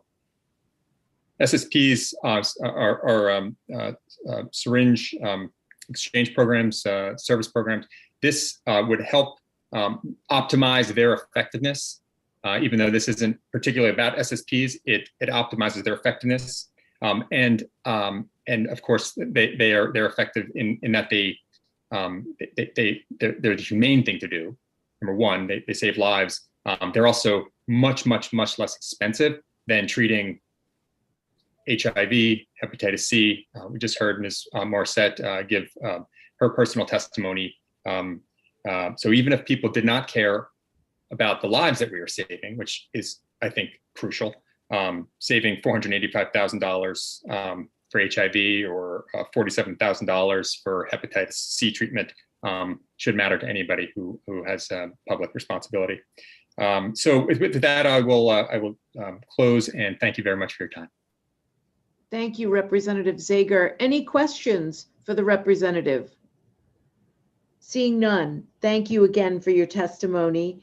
Up next, I see Courtney Allen and then Matthew Fortin. Thank you so much. Good afternoon, Senator DeChambeau, Representative Warren, and members of the Criminal Justice and Public Safety Committee. My name is Courtney Allen. I am the Policy Director for the Maine Recovery Advocacy Project. I've been before your committee a few times this session, so I'm just going to jump right in. I'm here today to testify in favor of LD 994. There are a lot of public health reasons to support this bill, which you'll hear about today. But for us at the Maine Recovery Advocacy Project, the bottom line is that this bill sends a clear message that the state of Maine will no longer buy into the idea that people who use drugs and people with substance use disorder are criminals. Is it a clear message that we value and support all Mainers and want them to be well? That we are not only going to say that substance use disorder is a disease, that we are going to match our policies with our rhetoric. This bill is also a nod to one of Maine's greatest recovery and harm reduction advocates, Jesse Harvey.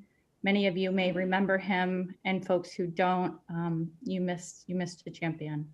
He was our dear friend, and this bill is grounded in what Jesse always knew and what he fought for until the day that he died.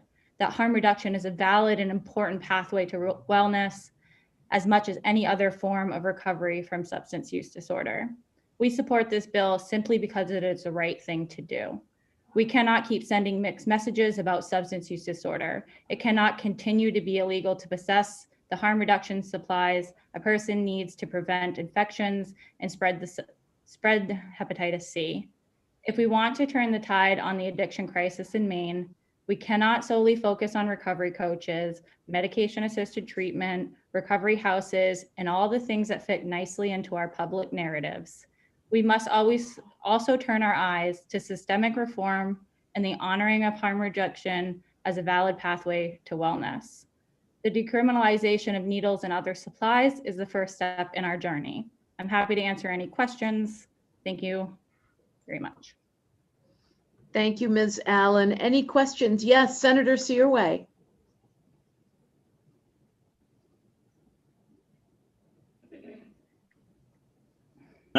There. Thank you, Madam Chair. Ms. Allen, I appreciate you speaking. I was going to ask you how do you get people that have the problem and are using needles? How would you get them to come to you to get help if they didn't get charged? Because lots of times the charge is just a tool to get them the help. And if they don't have that, then how do we get them to you? Yeah, Senator Carway, thank you so much for that question. So at the Maine Recovery Advocacy Project, we don't do any frontline work with folks, but I will say that I'm also a person in long-term recovery and do a lot of mutual aid with people on the ground. And what we know about substance use disorder is that incarceration and criminalizing the needles that folks need to get the medicine that it's making them feel better is not actually helping folks get into recovery. When people want to enter recovery, we want them to do it when they are ready, because we can force abstinence through incarceration and other ways, but recovery and forced abstinence are two very, very different things, right? And so we encourage folks to we want to meet people where they're at, and when they're ready, then we take them into the recovery community and folks who are ready. And it's not. Just to follow up on that, I've had individuals tell me that the only way that they could get out of it is by being arrested. They felt there was no way out for them, and they felt that they had to, and it got them to that point. I mean, I had some selling mobile homes of somebody else's home before, and it just, it was that bad addiction. And he said that the only way he could be stopped is that way. So how do we do that if we decriminalize it? Yeah, I've heard people in my community say the same thing. And what I like to think about is we need to reimagine the world in which we live in, right? Where there's another system that folks can get what they need, treatment and recovery and safety, that's not inside of a cage, right? Not inside of a place where we're disconnecting folks from our community. Instead, we're bringing them into our community, because what we know is that recovery is founded and grounded in connection and community. And this bill doesn't take away all of the other ways that folks are going to be incarcerated for substance use. It just honors the fact that we know that substance use disorder is a disease, and that when people are using drugs through IV drug use, it's a symptom of their disease, right? There's still going to be all the other criminal charges that we put on folks for all the other ways in which they behave in the world. This is just one simple, small piece of legislation that will help ensure that we're not spreading HIV in our communities with folks who are using drugs, and that they have access to what they need for now until they're ready to do something different. Does that answer your question? Yeah, somewhat. Thank you. Seeing no more questions from Ms. Allen. Ms. Allen, thank you for being here, and thank you for mentioning Jesse Harvey. We couldn't do this hearing without mentioning him, so I appreciate that. Up next, we have Mr. Fortin. Welcome. Thank you very much. Good afternoon, Representative Warren and members of the committee. Thank you for allowing me to provide testimony. I know I've been following along and it's been a long day for you, so good job keeping on. My name is Matthew Fortin. I'm a second-year law student and former teacher from Westbrook. I'm in my final week as an extern for the Maine Medical Association, and so I've been given the honor of speaking with you today in my very first testimony. Today, on behalf of MMA, I testify in strong support of LD 994. Sorry. I provided written testimony that links to MMA's ongoing efforts against the opioid crisis, along with links to the American Medical Association's efforts to battle the crisis, as Dr. Zager mentioned earlier. I encourage you all to view those when you can. I'm here today with two hats on. With my Maine Medical Association hat on, this bill makes sense. Removing a roadblock to recovery makes sense medically. Treating substance use disorder as a disease and not a crime is a human-centered approach that our membership strongly believes in. Decriminalizing possession of hypodermic apparatuses encourages those seeking medication-assisted treatment to continue on that path using clean and sterile equipment, reducing their incentive to reuse needles and expose themselves to various diseases. And with my law student hat on, this bill still makes sense. You've heard it from a couple doctors already today, one being a classmate of mine. Our war on drugs has not worked. It's short-sighted, only temporarily putting substance users out of view instead of actually addressing them and helping. It's time to be proactive in the policymaking, and it involves a shift of mindset.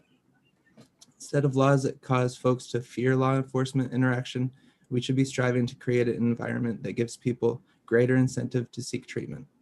This is a chance for a compassionate change to law.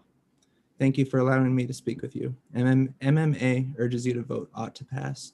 I will happily attempt to answer any questions you may have. Well, thank you, Mr. Fortin, and for your first testimony, you did very well, so good job. Any questions for Mr. Fortin? Do you get to go by doctor yet? Not yet.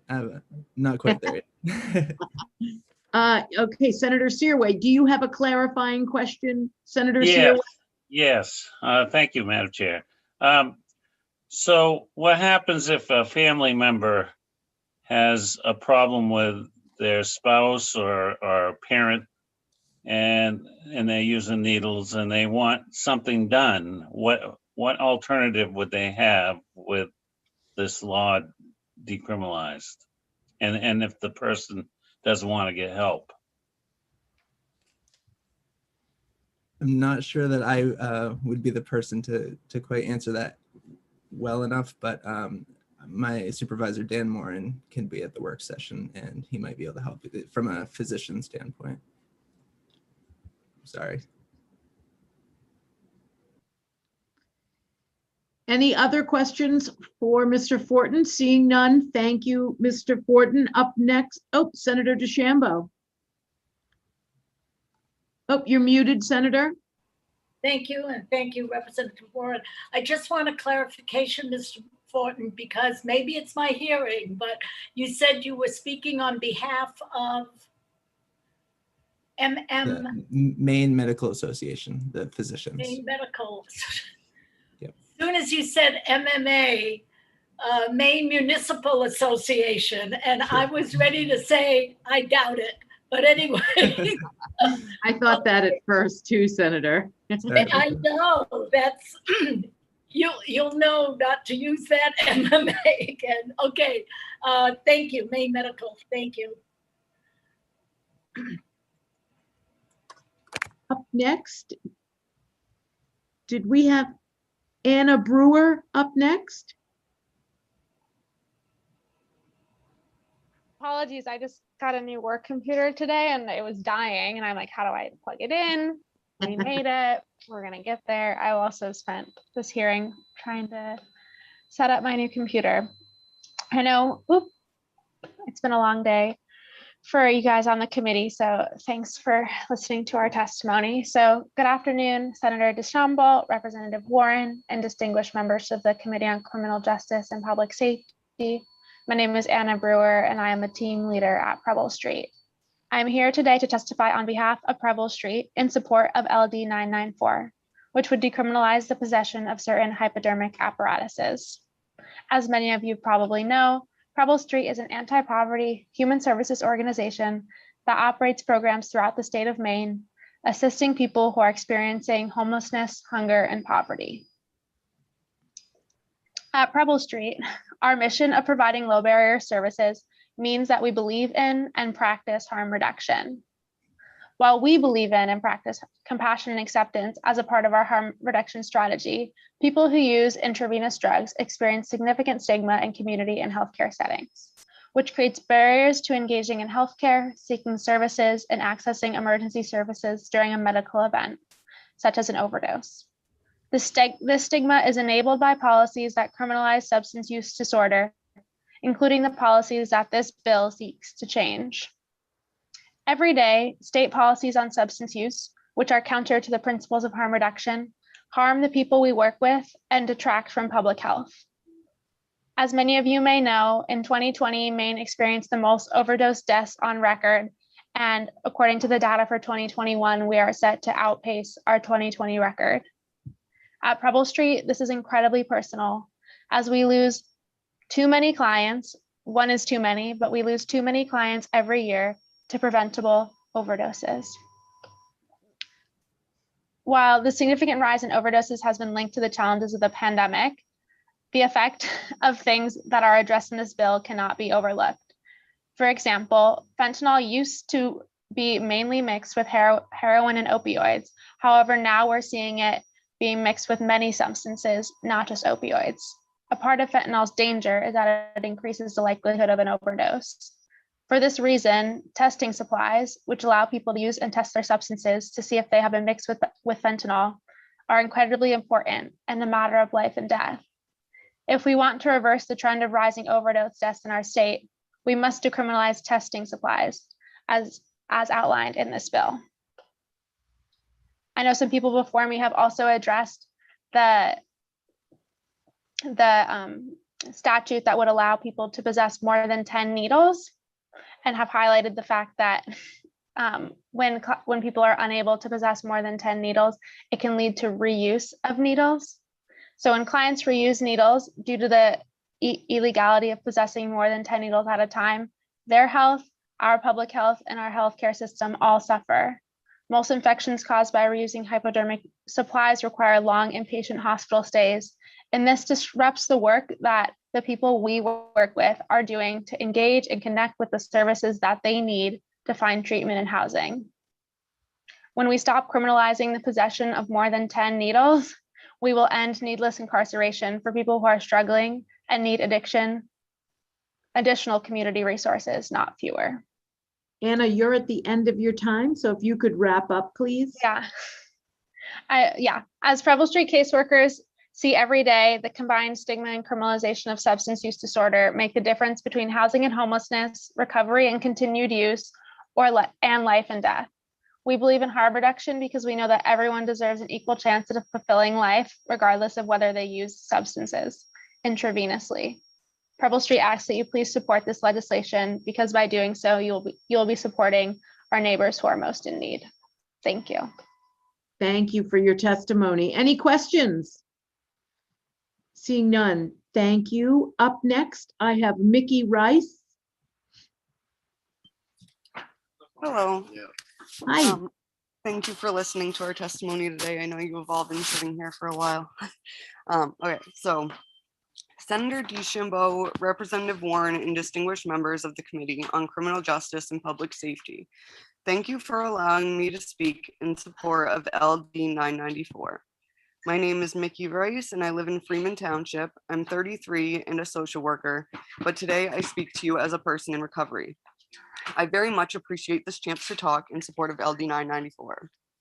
When I was 17, I started injecting OxyContin. I used that way for about a year and a half, and I had gotten introduced to it by a boyfriend at the time. And I kept using that way because I could feel the effects of the oxys much faster than any other way of using. When I first started using, I told myself, when I first started injecting, I told myself I would only use clean needles. Then one day I didn't have access to those clean needles, and I told myself that it was no big deal to just use one that my boyfriend had used because, you know, I knew he was clean.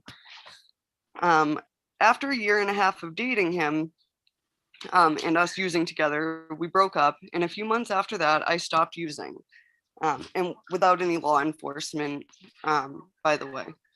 Fast forward 4 years later, I was now married with a 2-year-old and I had maintained my sobriety. I'm at home one day and I get word from a friend that had heard that my ex had tested positive for hepatitis C. Of course, I'm freaking out at that point and I called my doctor and got tested. I waited a few days. I think it was closer to a week or two, but it was so long ago that I can't remember. One thing that I can remember though, and that I'll never forget, is getting the call saying that I was hepatitis C positive. It felt like I got punched in the stomach. I was driving when the doctor called and I had to pull over because I started crying.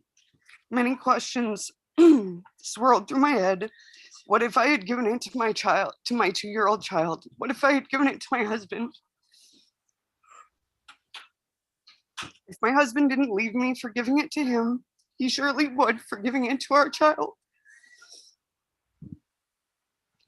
And I definitely wouldn't wish that on my worst enemy, much less the people that I care about the most. I'd even thought of committing suicide at one point. Luckily, my doctor didn't tell me at the time that you can test positive for antibodies and not have it in your RNA. I am one of the few small percentage of people that was able to spontaneously clear the infection myself. Now, Maine's rate of hepatitis C has been increasing since at least 2013. Per the CDC, in 2019, 41% of positive hepatitis C cases were due to people injecting drugs. We know that increasing access to clean needles by employing strategies such as decriminalizing hypodermic apparatuses and creating programs to help people access clean syringes decreases the rates of bloodborne diseases such as Hep C and HIV. I encourage you to support LD 994 to promote public health by ending the criminalization of hypodermic apparatuses. Thank you for listening to my testimony. Thank you, Ms. Rice, for sharing your story with us. Any questions? Seeing none. Thank you again. Thank you. Deb will now move over our next group of testifiers. Good afternoon still, Whitney. I'm going to do the timer here for a bit. So welcome and go ahead. Thank you, Representative Warren. Members of the committee, you've been here a long time and I will go as quickly as I can. It is an honor to be in front of you. I am Whitney Parrish, the Advocacy and Communications Director for Health Equity Alliance, and we are here today testifying in very strong support of LD 994. Because if we're serious as a state about addressing the harm that can be caused by problematic drug use, we must commit ourselves to treating that drug use as a public health issue rather than a criminal matter. To do this, we must align our laws in a way that reduces the compounding harm of outdated or over-criminalization of life-saving tools and strategies. For years, the state of Maine has recognized the importance of the life-saving and health-improving harm reduction practices that my organization and many others across the state offer every day to our participants. HEAL operates 7 of the state's 14 Maine CDC certified syringe services programs, where we distribute new sterile works like syringes, provide other supplies, and educate on safer use strategies, connect clients with support and services like recovery services through targeted case management, alert the community to overdose spikes, and distribute naloxone. These are just a few of our services, and we know through our work and extensive evidence that these strategies work, and they work best when people are not criminalized and harmed for accessing them. Harm reduction is not just a buzzword term. It refers to the policies, programs, and practices that seek to minimize negative health, social, and legal impacts associated with drug use, drug policies, and drug laws. It focuses on positive change and on working with people without judgment, coercion, discrimination, or requiring that people must stop using drugs as a precondition of support and love. It recognizes that even if you limit access to things like new syringes or safer use supplies, people will still use drugs, as you've heard, and they could do so in ways that cost them their health and their lives. Access to syringes promote better health and safer use, just like naloxone promotes breathing. Access to new syringes and supplies does not promote drug use. lack of access promotes unsafe drug use. There's more in my, there's a lot of testimony, but I will keep going with one key evidence-based strategy is to support our loved ones with using drugs more safely. When a person uses a new needle every time they inject or they test their supply to understand what's in it, the rate of overdose and diseases like HIV and hepatitis drops significantly. We must meet people where we're at. The relationships we build with our programs can be life-saving, and we need the ability to build these relationships without putting people we love in harm's way. Through our work, SSPs help reduce the transmission of hepatitis, HIV, and other bloodborne infections. Access is associated with approximately a 50% reduction in HIV and HCV incidences. These infections, as you've heard, are costly. By comparison, arresting a person for possession of sterile syringes has been associated with sharing and reusing syringes, leading to elevated risk of disease and contraction of associated cost. We've also been talking at length about opioid use when the landscape is shifting rapidly. While fentanyl still adulterates drug supplies, methamphetamines and other stimulant use is rising. Not everyone who uses drugs injects them, and reusing supplies can put them at great risk as well. And I have citations in my testimony related to that. So why is this all important? As you've heard, possession, I will wrap up, absolutely. And I would absolutely encourage folks to read through the testimony, as there are lots of citations and probably answers to questions. So I'll wrap up by saying that even as a registered participant of our program, you are still subject to criminal penalty for accessing our services. At least 11 states have decriminalized drug paraphernalia. In December, DC joined that group. Last week, Maryland did, and we believe Maine should be next. So we urge you strongly to support LD 994 and vote ought to pass. Thank you for your time and attention. Thank you very much for your testimony. Questions for Ms. Parrish? Seeing none, thank you. Thank you. Next, we have Chelsea Putnam. Hi, everybody. Welcome. All right. So good afternoon, Senator Deschambault, Representative Warren, and the members of the Criminal Justice and Public Safety Committee. My name is Chelsea Putnam. I'm a resident of Holton, Maine, and a person in long-term recovery, which to me means that I'm a mother to my daughter and an advocate for recovery and harm reduction in my community. However, 2 years ago, I had a very different story. I really could have used some of the harm reduction programs we now have today. All that aside, I now have my own apartment, an amazing job with Maine Access Points as the Aroostook County Program Director for a Syringe Access Program, and I'm living a life worth living.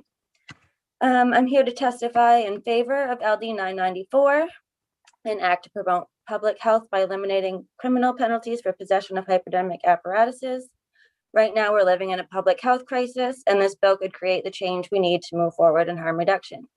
Currently, the law is that a person is allowed to carry up to 10 syringes, actually up to 11. But syringe access programs are certified through the state CDC to distribute syringes, but some participants of these programs are criminalized, like Whitney said. The community of people who use drugs deserve to have access to these supplies. They need them to keep themselves well. The rates of hepatitis keep rising, especially in small towns such as mine, where people who use drugs can't access these kind of treatments or equipment they need to avoid these diseases as dangerous as this.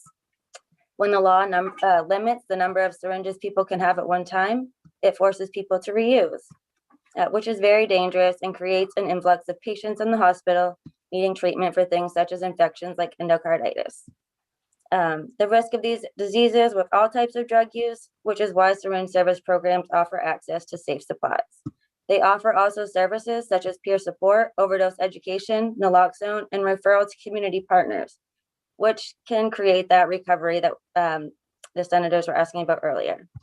Syringe service programs, such as Maine Access Points and many others, have helped to reduce these risks and harm experienced by people who use drugs.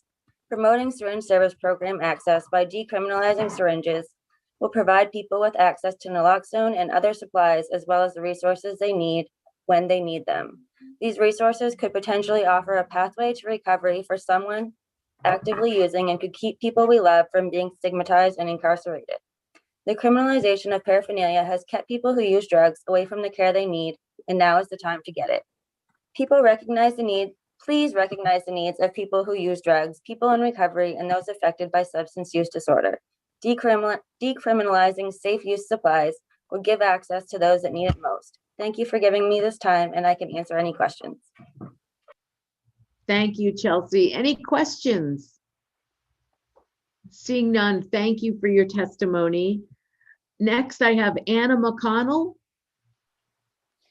Thank you, Senator DeChambeau, Representative Warren, and the members of the Criminal Justice and Public Safety Committee. My name is Anna McConnell. I'm providing testimony on behalf of Maine Access Points and in support of LD 994.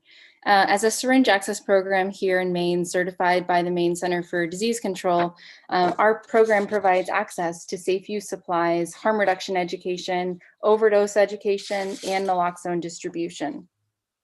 We provide these services in our programs in Aroostook County, Washington, and York counties. And in this role, we are keenly aware of the impact that this bill would have on people both across the state and especially for people in our rural communities. While our certified programs are legally permitted to distribute safe use supplies, our participants are criminalized for accessing this very public health resource that we distribute. And the National CDC recommends distributing these supplies within a needs-based model, that is, providing individuals with as many syringes or other safe use supplies as they need. Moreover, if a friend or a family member is in need of sterile supplies, it's currently illegal for our participants to share those with others who don't have access. Based on decades of research, the CDC recognizes that these programs that allow for secondary distribution decrease the transmission of HIV, viral hepatitis, other illnesses that you've heard of today. And we think that it's essential that we move forward in decreasing these barriers for people to access programs like ours, which are publicly funded by the state of Maine. During this pandemic, we have seen a really rapid increase in both fatal and non-fatal overdoses due to this contaminated and unpredictable drug supply. So this bill would also allow our participants to safely utilize fentanyl testing supplies so that people who use drugs can be more informed about what substances are in the drugs that they're using. Moreover, when we engage people in our programs by distributing these safer injecting, smoking, or snorting supplies, we're then able to connect them with naloxone, a medication that reverses overdose, and provide them with the education they need. However, when we do continue to criminalize these supplies, our participants are forced with this impossible question. Do I risk criminalization and jail time to stay alive and healthy? Or do I keep reusing that same syringe to avoid having these legal consequences? We call on you today as our lawmakers to help save lives and to stand on the side of justice to ensure the dignity and respect of all of our neighbors in Maine. Please do not hesitate to contact us with any further questions or if we can provide the committee with any further information. I'm very grateful for your time. Thank you, Anna. Any questions for Anna? Yes, Senator Searway, you have a question? Yes. I happen to go to Canada, to Vancouver, and they have a similar system. And Hastings Street is like a war zone of drugs. And it was a rude awakening when I was there. The law enforcement told me how bad it was. And so I'm wondering, how do we deter drug use if we're allowing it? It's a great question. I think one of the most important things for the committee to remember is that syringe service programs like ours actually increase the likelihood of connecting someone to treatment services by 5 times. So someone is 5 times more likely to decide to go the route of medication-assisted treatment or other forms of moderation or management of their substance use by connecting with programs like ours where they can build trust, build relationship, and access those resources that they need when they're still using. And so I think really facilitating the connection to programs like ours is a huge step in terms of helping people in their trajectory that they're on. And I think the other piece of that question is confronting this fact of is drug use something that we will always continue to see in our communities? And I think that's something that we have to really move forward with an understanding that people will continue to use substances, whether we want people to use substances or not, and that this policy approach is a way to reduce those harms and those costs associated with the most high-risk behaviors of drug use. Thank you. Any other questions for Anna McConnell? Seeing none, thank you, Anna. Next up, we have Craig Cardamone. Welcome. All right, thank you all so much. Thank you, Senator DeChambeau, Representative Warren, and distinguished members of the Committee on Criminal Justice and Public Safety. I appreciate all of you for allowing me to speak in support of LD 994. So my name is Craig Cardamone. I am a licensed marriage and family therapist. I reside in Portland, Maine, and I'm grateful for being able to just be here and support people who use substances and to make sure that they have hypodermic needles and safe supplies. So during my career as a counselor, I've worked in multiple outpatient substance use clinics and have witnessed the devastating effects of criminalizing safe supplies. Most of the people who inject drugs that I've worked with have actually found no benefit in going to jail and have in fact experienced their trauma worsen as well as their addiction worsen while they're in jail. They have also experienced or had hepatitis C, HIV, endocarditis, and other bloodborne diseases. They had also been afraid to seek treatment because of their experiences of being shamed by doctors or being harassed by the police. Criminalizing safe supplies not only causes people who use substances unnecessary pain, they also have a really deep impact on our community, negative impact on our community. So for example, looking at some studies and some statistics, a Maine-based study recently found that the median cost of treatment for each person diagnosed with endocarditis due to drug injection use was $150,000. And this is just endocarditis. According to the CDC in 2013, 3,096 of the 47,352 diagnoses of HIV were injection drug use, were impacted by injection drug use. Anywhere from 50 to 90% of persons who inject drugs who are also positive for HIV are also co-infected with hepatitis C. So people who inject drugs can substantially reduce their risk of acquiring or transmitting HIV and other bloodborne infections by using a sterile needle after every injection. That is made easier when the criminal justice system is not a barrier to getting clean needles and safe supplies. When people have access to safe supplies, they're more likely to become enrolled in case management and recovery programs if they choose to pursue those paths. Criminalizing possession of sterile needles pushes people who use drugs closer to the margins and farther away from support and care. We know that incarceration does not stop drug use, as drugs are readily available in jails. And again, jails cause trauma, which worsens addiction. If we want all of our citizens to be healthy, we need people who use substances to gain access to clean and safe supplies. So I'm in support of LD 994 because it'll allow people to gain access to safe supplies, clean needles, and help people who use drugs stay safe and healthy. And also will reduce the criminalization of human behavior. Thank you for listening to my testimony today, and I am ready to have any questions you may have or answer any questions you may have. Thank you for your testimony. Any questions? Seeing none, thank you very much for being here. Thank you. Next up, we have DA Sarbeck. Welcome. Good afternoon, Representative Warren, Senator DeChambeau, members of the Committee on Criminal Justice and Public Safety. It's good to be here, and I'm going to try to be as relatively as quick as I can because I know it's getting very late in the afternoon. But I'm here in support of LD 994. I know you've received a letter from the Attorney General also in support of LD 994, and I can say that there are other district attorneys around the state that do also support it. Mainly, we support this bill because, just as many people have already said today, that this is a strategy for harm reduction. I have been out with the needle exchange and the syringe program in Portland numerous times. The point that was just brought up about the connections that can be made, that can be helpful in having that person that day say, you know what, today's the day that I'm going to seek out outside the criminal justice system, I think is a very important connection that can be made by using these harm reduction strategies. We've heard about the statistics about IV use, drug use, that it can lead to communicable diseases, which is another strategy. But from a practical standpoint, I just want to say that this Class E offense of possession of a hypodermic needle is a rarely charged crime.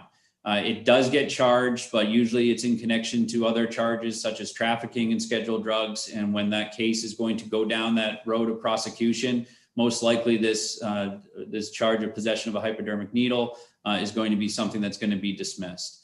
So from a practical standpoint, it's a charge that is rarely goes forward with prosecution. And because of that, because it's very rarely used, I think that it would be something that I think should not be on the books when it comes to this, especially because of the information that you've heard today and how it can criminalize that behavior, especially behavior that promotes safe use. So I'll end it at that, but I'll be happy to answer any questions, and I would make myself available for the work session. Thank you, DA Sarbeck. Any questions for the prosecutor? Senator Searway. I know I hate to be a pain. Thank you, Mr. Chair. As opposed to stories, Senator. This isn't a story. I'm just asking when you said that very rarely used, but wouldn't it be helpful to still have that on the books to get them into a program or something?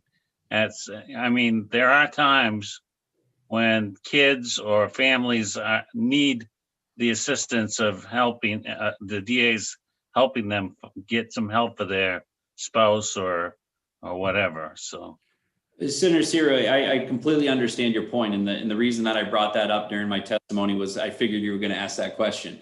I would say this: we have to remember that possession of a hypodermic needle is a Class E misdemeanor. It'd be very rare that we would be able to use that leverage on a Class E misdemeanor to try to promote somebody to get into recovery with that type of charge. I would just tell you there's no probation that can go along with the Class E charge. We could do a deferred disposition, but my hope would be that if there was a concern that somebody would try to offer those resources outside of the criminal justice system. And if people do have concerns about a loved one that is using, they can contact us outside of a criminal case. We would definitely love to try to connect them to the resources necessary to try to help that person. Any other questions? Seeing none.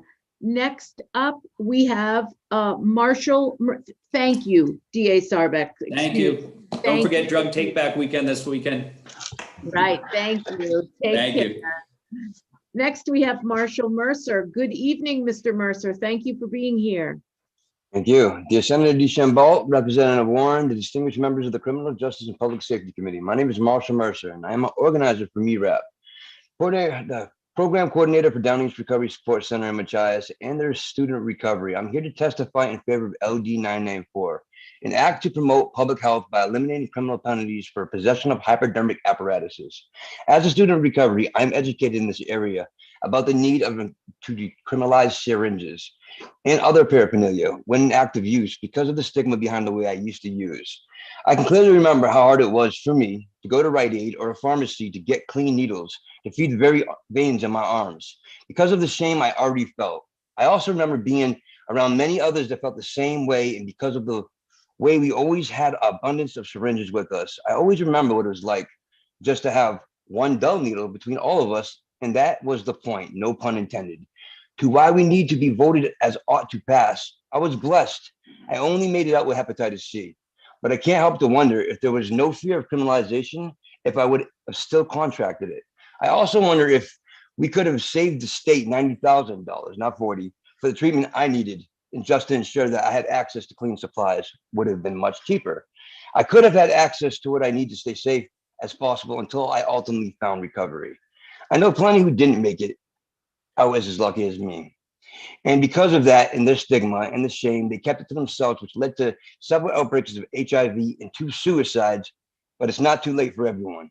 Substance use disorder is a public health issue, not a criminal issue.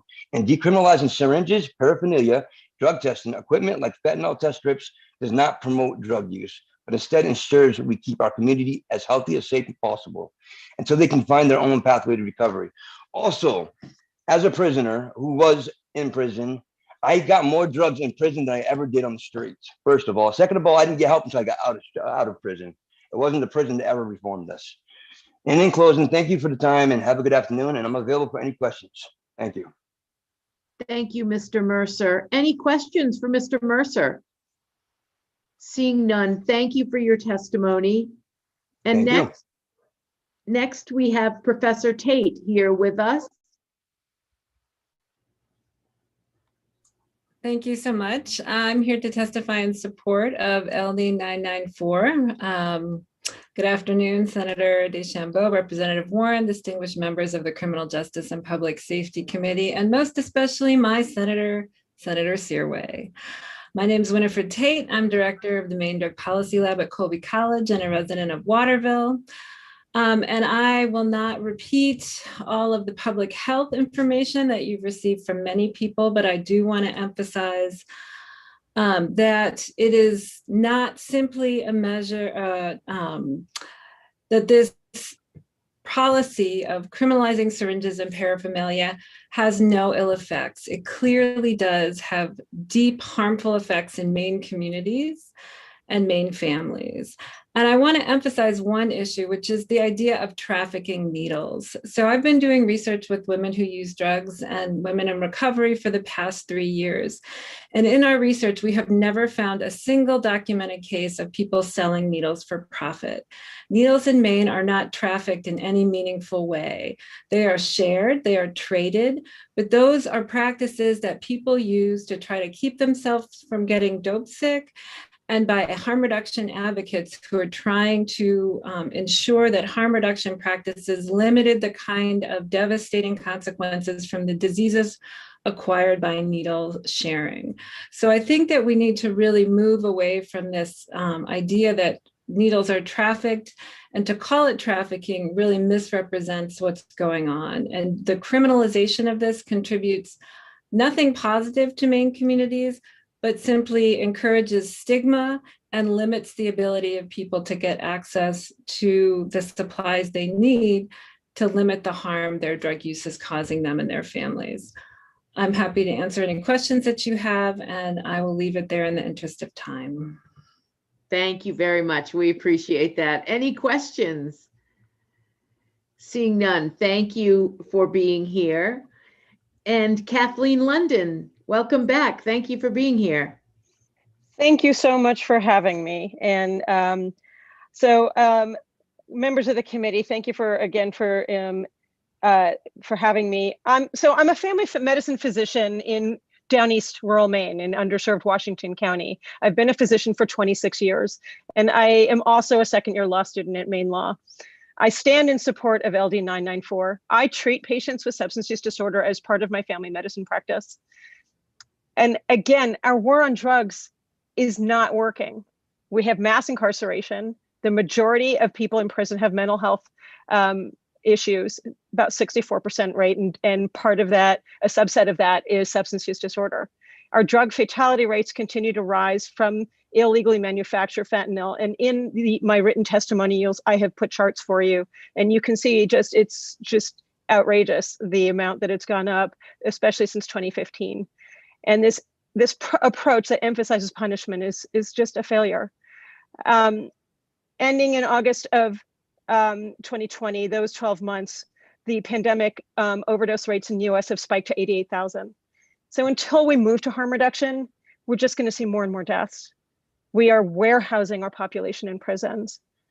I remind you again, America is 5% of the world's population, but 25% of the prison population. That's a stat I just can't get over. And in your written testimony from me, I have provided you with graphs. LD 994 will help prevent health issues, disease spread from HIV, from hepatitis, endocarditis, cellulitis, and a host of other infections, as well as this needless incarceration that does not serve its purpose. We are not treating people in prison. Drug use continues in prison. People come out of confinement and either go back to using or they overdose. We are not solving our opioid crisis. The opposite of addiction is connection. We need to take the money from criminal justice and put it towards community treatment programs. Drug use is not new. Morphine and cocaine use go back to at least the 19th century in America. We had recipes back then that called for narcotics. Our policies are actively killing people. LD 994 is one step in the right direction to pivot towards harm reduction and away from punitive measures. And I applaud this bill for this step, and I'm happy to take any questions. Thank you for your testimony. Any questions? Seeing none, thank you. Next up on my screen, I have Ms. Neto and then Megan Sway and Martin Chartrand, just so people have a little bit of a heads up when I'm going to call on you. Good evening. Thank you, Representative Warren. My name is Tina Nato. I'm here again on behalf of the Maine Association of Criminal Defense Lawyers in support of this bill. I'm not going to read the testimony that was prepared by Jeremy Pratt, our Vice President. I'm simply going to say this. We need to decriminalize the possession of hypodermic needles and testing supplies and anything that is preventing people from getting and seeking the help that they need. I'm so glad to have heard DA Sarbeck's testimony, because when defense attorneys and prosecutors are aligned on something, I think that calls for a little bit of closer listening by this committee. The DAs don't need this weapon in their pocket. They don't need this tool. It is cruel, it is unnecessary, it is a vestige of the past. And unfortunately, when it has been used, it's been used to target people who have spoken out about these policies before. There was mention of Jesse Harvey earlier, and that is just a tragedy upon tragedy there. There's absolutely no need for these statutes anymore, and we strongly support the decriminalization of needles, testing strips, and drugs in general. But let's focus on the little stuff for today. This is something we can do, and the DAs are in support of it, so we should be doing it now. Thank you. Thank you, Attorney Nato. Any questions? Seeing none, thank you very much. Next up, we have Megan Sway. Good evening, Representative Warren, Senator DeChambeau, members of the committee. Good evening. My name is Megan Sway, and I'm the Policy Director for the ACLU of Maine. On behalf of our members, I'm here to urge you to support LD 994. Currently, Maine law makes exchanging even one syringe for something of value a crime of trafficking in hypodermic apparatuses, punishable by up to 5 years in jail and a $5,000 fine. Giving someone 11 or more syringes, even if they're clean, is the crime of furnishing in needles, punishable by less than a year imprisonment and a $2,000 fine. These laws were created in 1997, when Maine was in the midst of its first wave of opioid overdose deaths. At the time, a national public debate was raging about how to deter drug use. Voices such as Robert DuPont, one of the original architects of the war on drugs, was among the loudest and most influential. DuPont argued that zero tolerance policies and other harsh sanctions were critical to deter drug use and to force people into treatment. In part because of voices like DuPont's, Maine's lawmakers tried to punish their way out of a growing crisis in overdose deaths. 25 years later, we know better. We have seen that criminalizing substance use and the tools that people utilize have not made our friends, families, or neighbors safer. More people in Maine died last year from drug overdoses than died from COVID-19, and the numbers in 2021 are on pace to be much worse. We have had these laws on the books for a quarter of a century. Drug arrests continue to rise, yet Maine's overdose numbers also continue to rise. These laws do not work. We do know what does work, and that is harm reduction. There's consensus among public health leaders that harm reduction is an effective tool to keep people who use drugs safer and more open to potential avenues to recovery. Yet our laws make harm reduction measures, these life-saving practices endorsed by public health, criminal offenses. For example, police in Maine have started handing out fentanyl testing strips so that people can test drugs to ensure that they don't overdose from fentanyl. Yet possessing or using fentanyl test strips, a tool that can save people's lives, is a violation of Maine's law currently. Another example in tension with Maine's criminal laws are syringe service programs, which you've heard a lot about today. People who use those services are more likely to enter treatment for substance use disorder and more likely to report reducing or discontinuing injection compared to those who have never participated in a program. Syringe service programs are in tension with the laws that criminalize possession of more than 11 syringes at a time or exchanging even one syringe. Criminalizing drug use presents serious civil liberties concerns, and the enforcement of drug laws have led to widespread violations of civil liberties, including those secured by the 4th, 5th, and 6th Amendments. Criminalizing drug use is counterproductive, leading people to a revolving door of criminal legal involvement. And finally, it's cruel. It disconnects people from their healthcare, their families, and their place in community, the very things that they need to lead healthy lives. We urge you to support LD 994. Thank you. Thank you, Ms. Sway. Any questions for Ms. Sway? Seeing none, thank you all. very Have much. a great night. Thank you, you too. Next up, we have Martin Chartrand, and then we have Director McKinney and Tori Arrington. Good evening, Martin. Welcome. Hi, this is Martin. Senator DeChambeau, Representative Warren, members of the Joint Standing Committee on Criminal Justice and Public Safety. Thank you for waiting all day through all the different hearings and still listening to folks' testimony. I'm going to keep it brief because I agree with and want to support a lot of the public health reasons that many of the testifiers have asked for you to support LD 994. Access to clean and safe supplies is both life-saving and it's a pathway to recovery. I'm a community harm reduction volunteer in Bangor, Maine. I spend hours each week working to connect people with safe harm reduction supplies, safer drug use supplies, including clean syringes and naloxone, as well as safer smoking supplies and test kits. And one thing that has been referred to a little bit is that the criminalization of syringes actually criminalizes people trying to do harm reduction work in the community to bring safer supplies to their family or their loved ones or their neighbors. A lot of that is done by paid people at syringe service programs.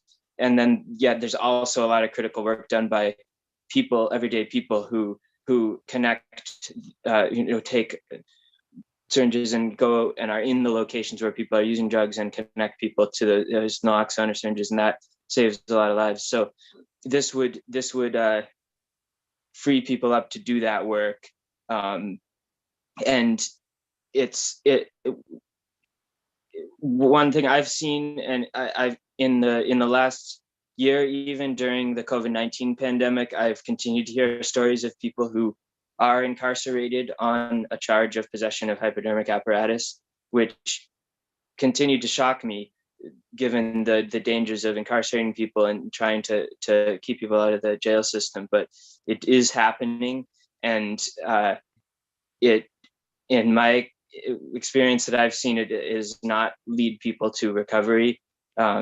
I've seen many people taken and incarcerated and then go and back out and actually in a more dangerous situation because of tolerance going up and danger of overdoses. So as folks have said, on the other hand, connection to harm reduction services is a known pathway to recovery. And so please do support this bill. I will submit written testimony. I haven't yet, so you have my contact info if you have any questions. And thank you. Thank you, Martin, and thank you for the work that you do in your community. Any questions? Seeing none, thank you very much. Next up, we have Director McKinney. Good evening. Good. Well, it's still afternoon, though you've had a long day for sure. Thank you, Representative Warren. Senator DeChambeau, Representative Warren, and other distinguished members of the Joint Standing Committee on Criminal Justice and Public Safety.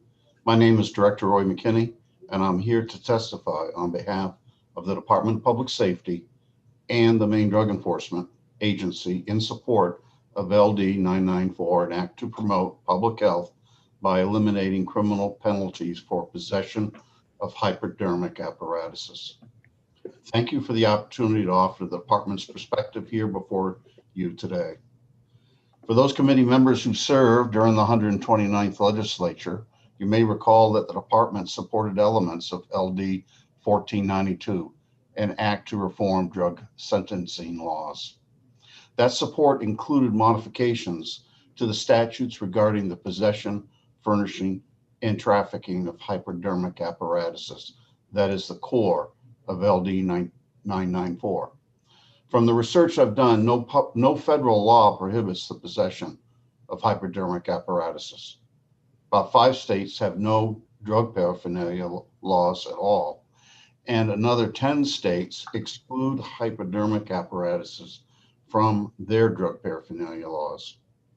For those familiar with Maine's opioid response 2021 strategic action plan, decriminalizing the possession of needles is an FY 2021 activity of strategy number 20 that seeks to promote a comprehensive system of care and referrals among healthcare and harm reduction services that the Department of Public Safety supports. On behalf of the department, I thank you for your time today. I will make myself available at the work session and will be pleased to answer any questions that you may have. Thank you, Director McKinney. Any questions for the director? Seeing none, thank you very much. Have a good evening, all. Yes, you too. And next we have Tori Arrington. Welcome. Hi, thank you. I appreciate the chance to testify in front of you today. My name's Tori Arrington. I live in Portland, Maine, and I grew up in Rumford, Mexico. I went to Mountain Valley High School, and I'm 28 years old. I have spoken in front of the committee once before, so you might remember me.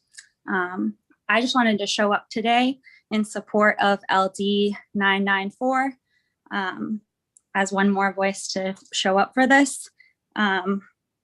This is the right thing to do. Please do the right thing. I apologize because I've spoken in front of the committee before, and I was not planning on going like off the cuff, but I am. I wanted to answer some of the questions that Senator Searway raised. Like for example, the when you said that some people said they needed to go to jail to like find their way or whatever. I think that is like cherry picking individual stories, and the overwhelming majority of people would want like their family members and friends and people in their community to have the opportunity to avoid communicable diseases or even death. And the war zone imagery of Toronto, I think is just a scare tactic, and it is not representative of decriminalization in other places. Like Whitney mentioned before me, 11 other states have supported harm reduction legislation and decrim, or how I've other words heard it called is restructuring drug sentencing laws. I've also heard other people say like, it's cruel. To not pass this legislation is cruel. And I am so grateful that this bill is, I really can't say it enough how much I hope the bill is passed. So thanks so much for your time today. Tori, thank you for your testimony. Any questions? Seeing none, thank you. Anyone else here to testify in support of LD 994? Please raise your hand. Seeing none. Anyone here to testify in opposition to LD 994? Please raise your hand. Seeing none. Anyone here to testify neither for nor against LD 994? Seeing none, I will say that means there is unanimous testimony in support of LD 994. That is a shift in in Maine. That is a shift. So with that, anybody have any questions for Jane before the work session? Seeing none, we'll close the public hearing on LD 994. Thank you. Thank you, Representative McDonald, for bringing this bill. Okay, up next, I'm just getting to my schedule here. We had Representative Warren, I can get back to it.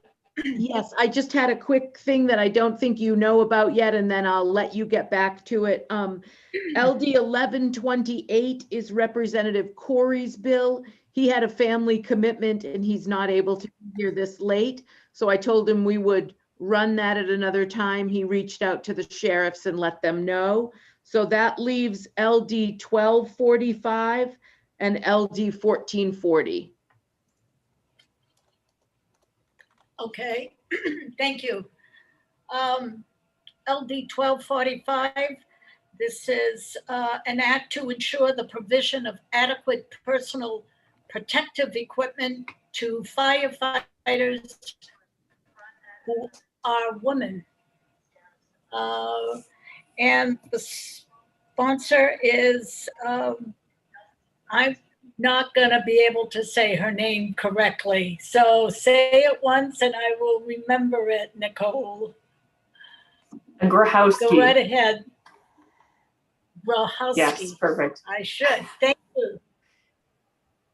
Thank you all. Thank you for hanging in for a long day. So many important issues. I've been tuning in and out, and I just really respect your efforts to listen so conscientiously to everyone who's come before you. And I believe that I will be the only person testifying in person today on this bill due to the timing. A lot of the firefighters who are planning to testify are either on duty and they weren't expecting to be, or they're off duty and with their families. So I hope that you will look at their written testimony, and they, of course, would be happy to be available at the work session to answer detailed questions about their experiences in the science. So it's just me, which leaves you a little bit less to hear before your dinner time. So thank you so much. As was mentioned, I am Nicole Grahowski. I represent the communities of Ellsworth and Trenton in the Maine House.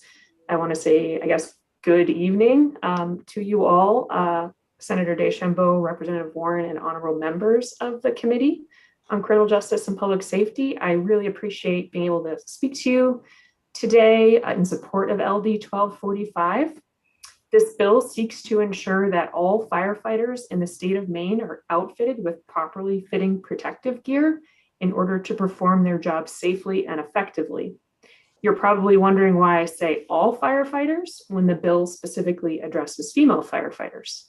This is because male firefighters are by default outfitted with gear that is designed to fit them. Passing this legislation would ensure that female firefighters receive the same treatment based on the best available standards for gear recognized by the Occupational Safety and Health Administration, known as OSHA, and the National Fire Protection Association, or NFPA. It is critical that gear fit properly for a few reasons. First, it helps the firefighter to move efficiently and unhindered through a dangerous work environment. Female firefighters are at 33% greater risk of injury than male firefighters, in part due to ill-fitting gear. As a former volunteer firefighter myself, I can attest to the fact that working in poorly fitted gear is a challenge. Imagine having to climb a ladder while wearing 60 pounds of gear and carrying a chainsaw. You need to hustle to ventilate an active structure fire to assist the rest of your crew. Now imagine that your pants sag so that you cannot lift your foot to the next rung without hitching up your pants with your not so free hand. This stressful and unsafe situation is the norm rather than the exception for female firefighters. Second, properly fitting gear is designed to entirely isolate firefighters from the toxins in the air around them. Gear that fits poorly can leave gaps, allowing carcinogens to come in direct contact with skin where they can be absorbed. Firefighters have increased risk of cancer diagnosis, 9% higher, and cancer-related deaths 14% higher than the general public. Oversized garments create large air spaces, which reduce thermal and vapor resistance of the gear. The result of that being that there can be thermal discomfort and irritation or burn from steam trapped inside. To the extent that we can limit exposure to harmful chemical byproducts of combustion, heat, and vapor to protect our firefighters, I believe we should. Third, it's hard to feel like you belong when your clothes don't fit right. Ill-fitting gear not only makes it hard to do the job with confidence, it can also make you feel like a less valued team member. I absolutely do not think that that is the intention of any department, but I do believe it is an outcome. Women who join the fire service face a lot of pressure in a male-dominated field. Nationally, it is estimated that 4% of career firefighters and 11% of volunteer firefighters are women. Given the recruitment and retention issues that departments are experiencing across Maine, I think it is critical that women are welcome and valued members of the fire service. We have a lot to offer. My chief always said, work smarter, not harder, and he valued my approach to solving problems because I could not just muscle my way through every challenge. Gear that is sized specifically for females is available from the same companies that currently supply our fire departments with gear designed for men. Tailoring is also an available option. And there is current research that is supported by FEMA aiming to better identify the nuances of this issue and gear design solutions. So ideally, there will be improvements to gear for female firefighters in an ongoing basis. I want to commend the departments in Maine who now outfit their female firefighters with properly fitting gear. It seems that where that isn't happening, it's largely due to a lack of information about the available options or funding.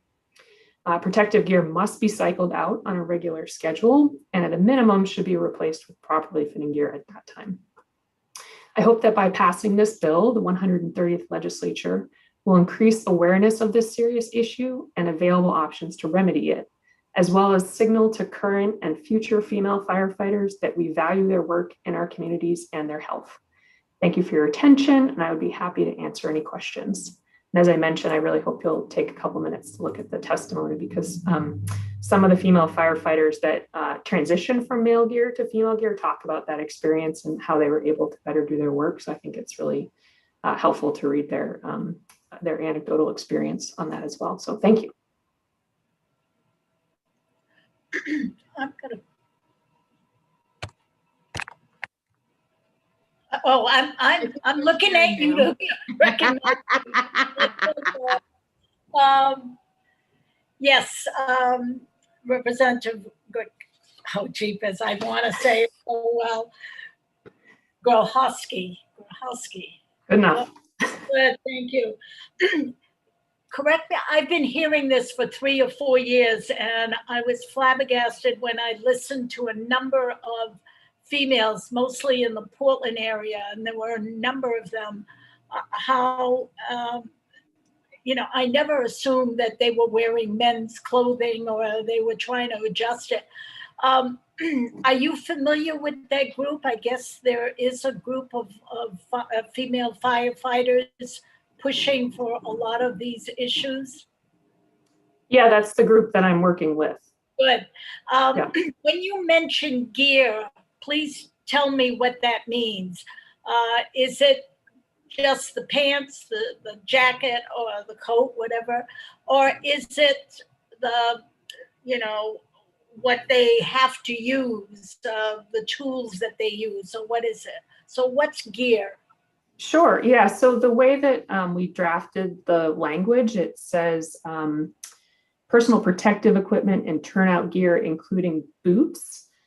So that essentially means the clothing that you're donning on top of your regular clothing in order to protect yourself. I think we've all become familiar with the concept of PPE in the past year or so, but we're talking about pants, boots, helmets, jackets, neck gaiters, I think to a lesser extent, because I think our necks are hopefully not that dissimilar in terms of sizing.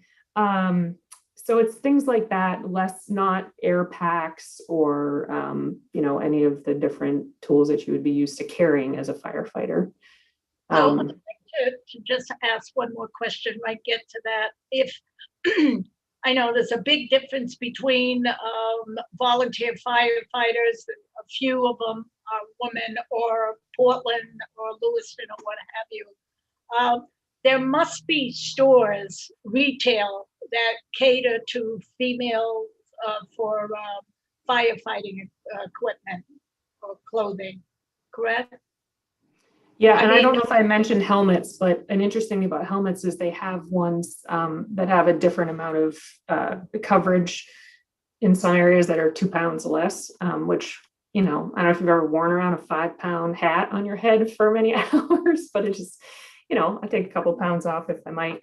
But in terms of your question, these manufacturers that manufacture the gear that our different departments are purchasing do offer female specific clothing. And if you're really interested in it, I put some citations in my testimony, some links that hopefully the PDF export and upload maintained, showing the different gear. But what was astounding, I think, as a person who has served, is I wasn't even aware that was available. So I wasn't in a position to ask for or advocate for that. And I think a lot of just bringing this bill forward and these conversations, like you mentioned, have been happening for a few years, have brought awareness. And I think some of those bigger departments, career departments, are now starting to offer these options, which is how we're getting that positive feedback that it really does make a difference.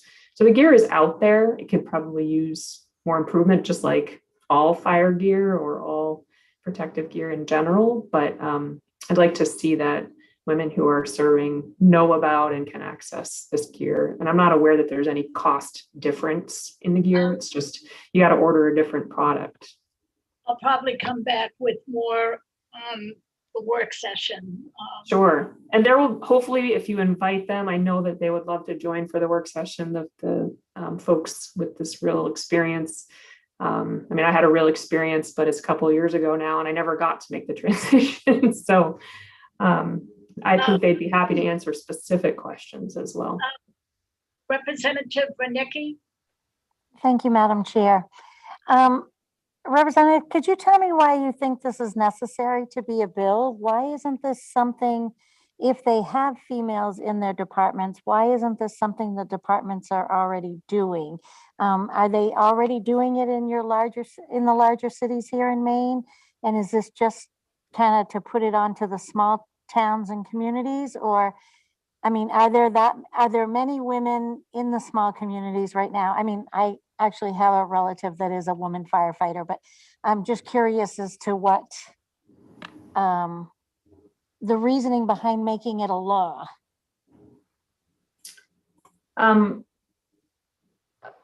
Yes, I think there is, some of the departments have been making the switch.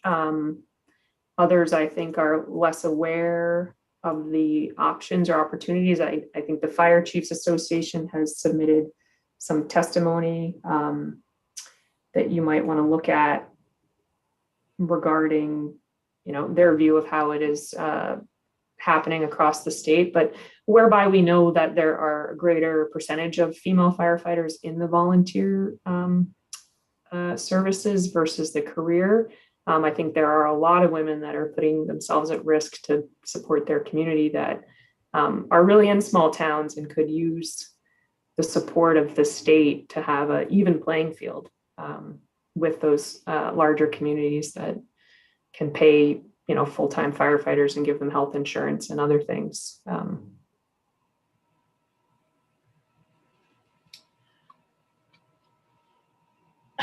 Could I have a follow-up, Madam Chair? Yes, go right ahead. Is this more about the money than it actually is the law? Is it more about the legislature appropriating a certain amount of money to cover this versus a law to mandate it? I think that's could be a policy question for this committee. My view is everyone is being outfitted with turnout gear. No one is going into a burning building lacking turnout gear. So there is already money that's being spent on this gear. It's just not being spent on the right gear for the specific firefighters.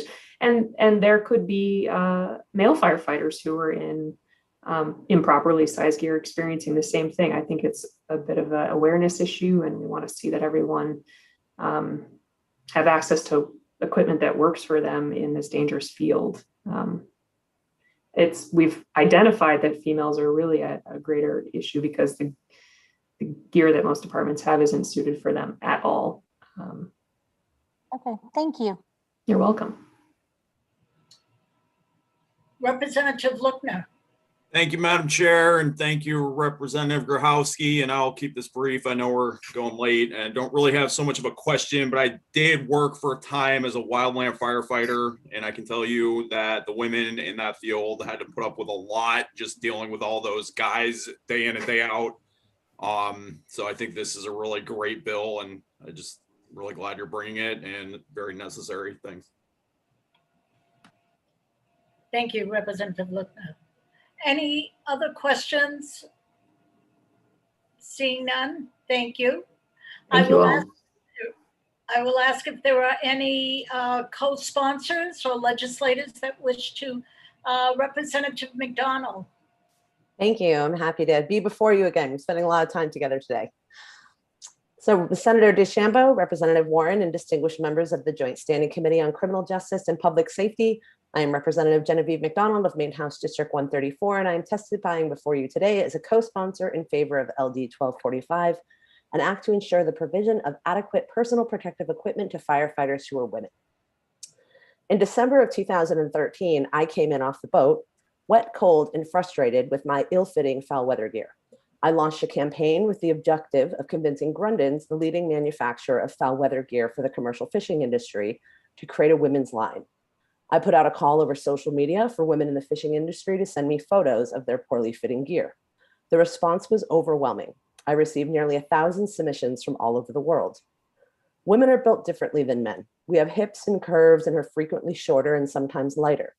I received photos of women in foul weather gear. They had to modify themselves to avoid hazards such as tripping on deck, snagging fishing equipment, falling overboard, or experiencing hypothermia. Let me be clear. Our advocacy project was never about fashion. Women in the commercial fishing industry needed foul weather gear that would allow us to do our job safely and efficiently. In November of 2014, I attended the Pacific Marine Expo for the unveiling of Grundens Women's Line. Industry leaders are recognizing the important role women hold in the workforce and that we deserve to have gear that keeps us safe.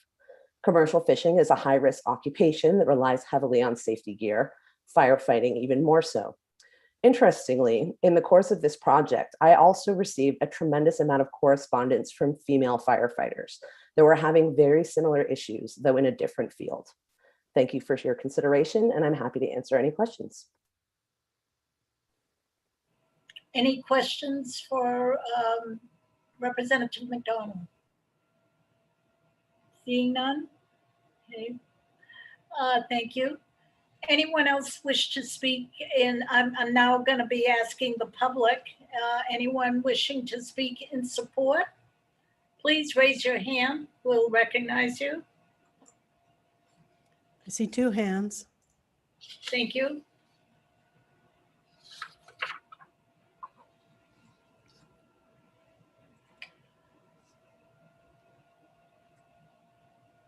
All right, I will recognize Michael Kraus, followed by William Gillespie. Mr. Kraus?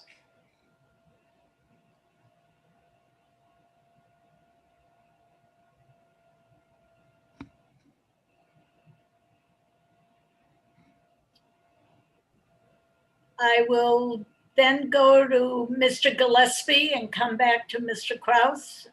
Mr. Gillespie? There you are. Thank you. Good afternoon.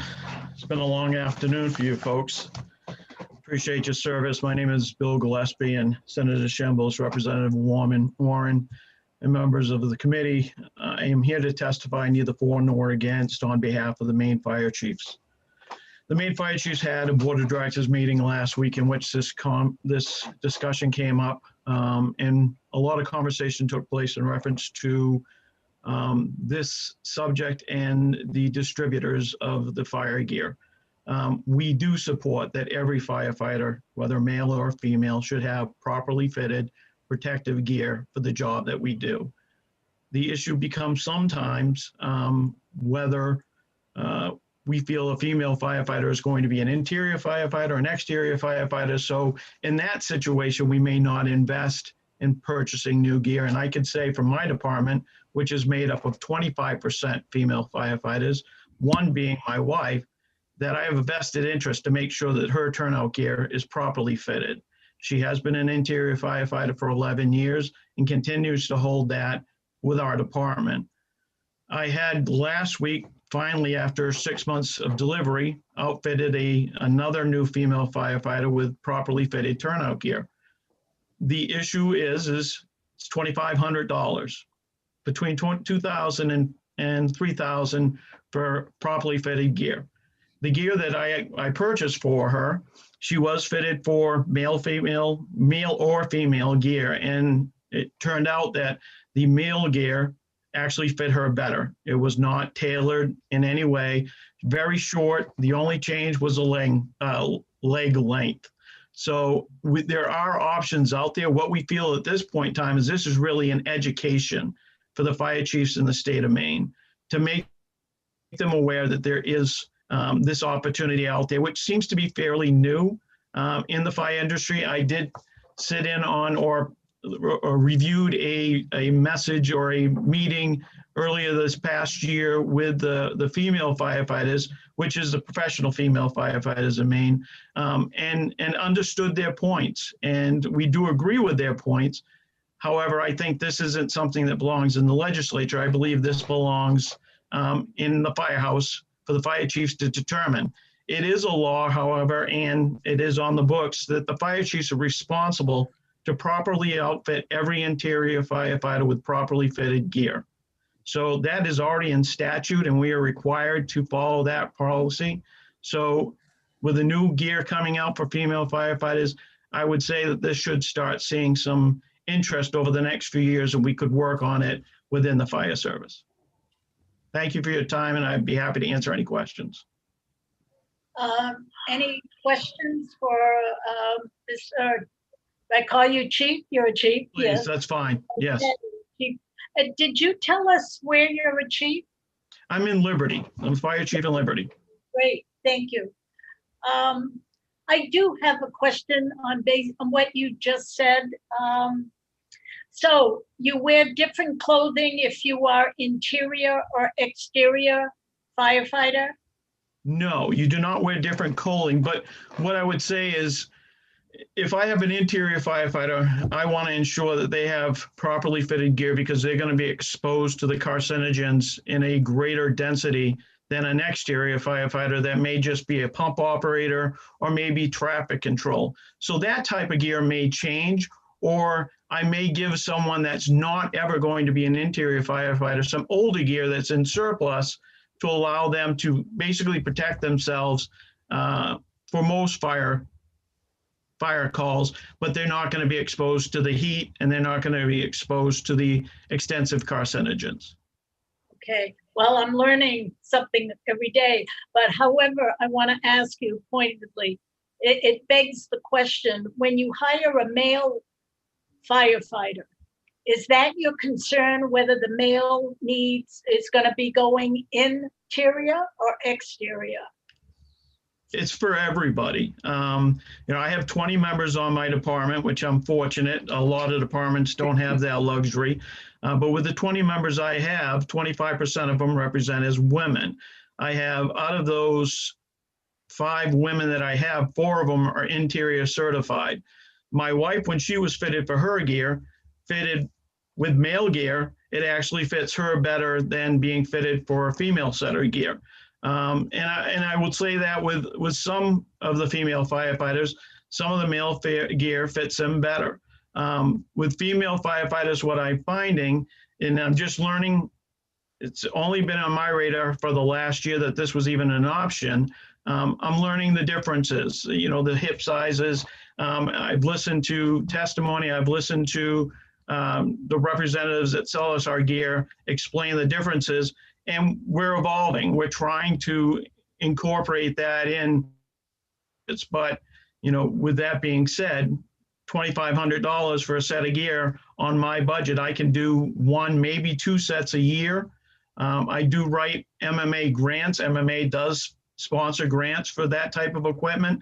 So I try to increase my cost. But when I'm setting up my interior, I have to look at who either I can fit with other gear or who is the person that's going to be exposed to the most. So it varies on a year to date, but you know, we have gear in my department, which some of the professional fire departments won't do this, but I have gear that's 15 years old that should have been taken out of service years ago, but unfortunately, it's not something that you can easily budget to buy a lot of. Thank you for that.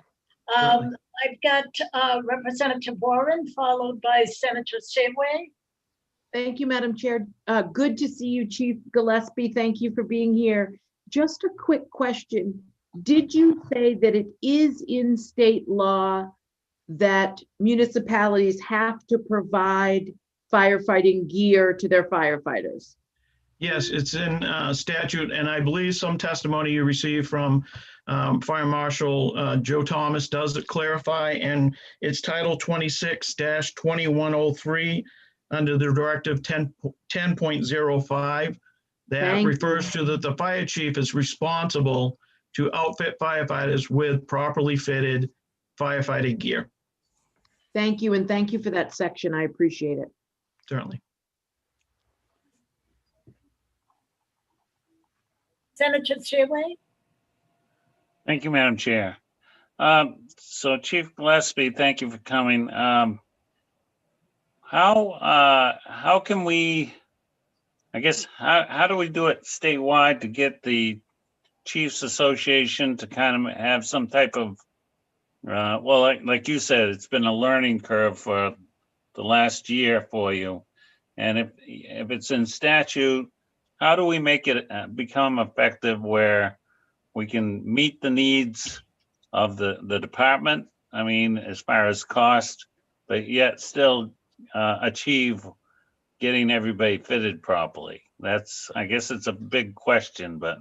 Yeah, you know, I don't want to put the cart before the horse, but obviously the next bill that you're referring to, 1440, has a fiscal note attached to it. That equates to about 200 sets of turnout gear.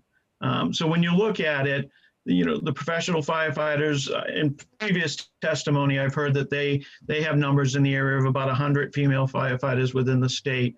You know, I can talk within Waldo County.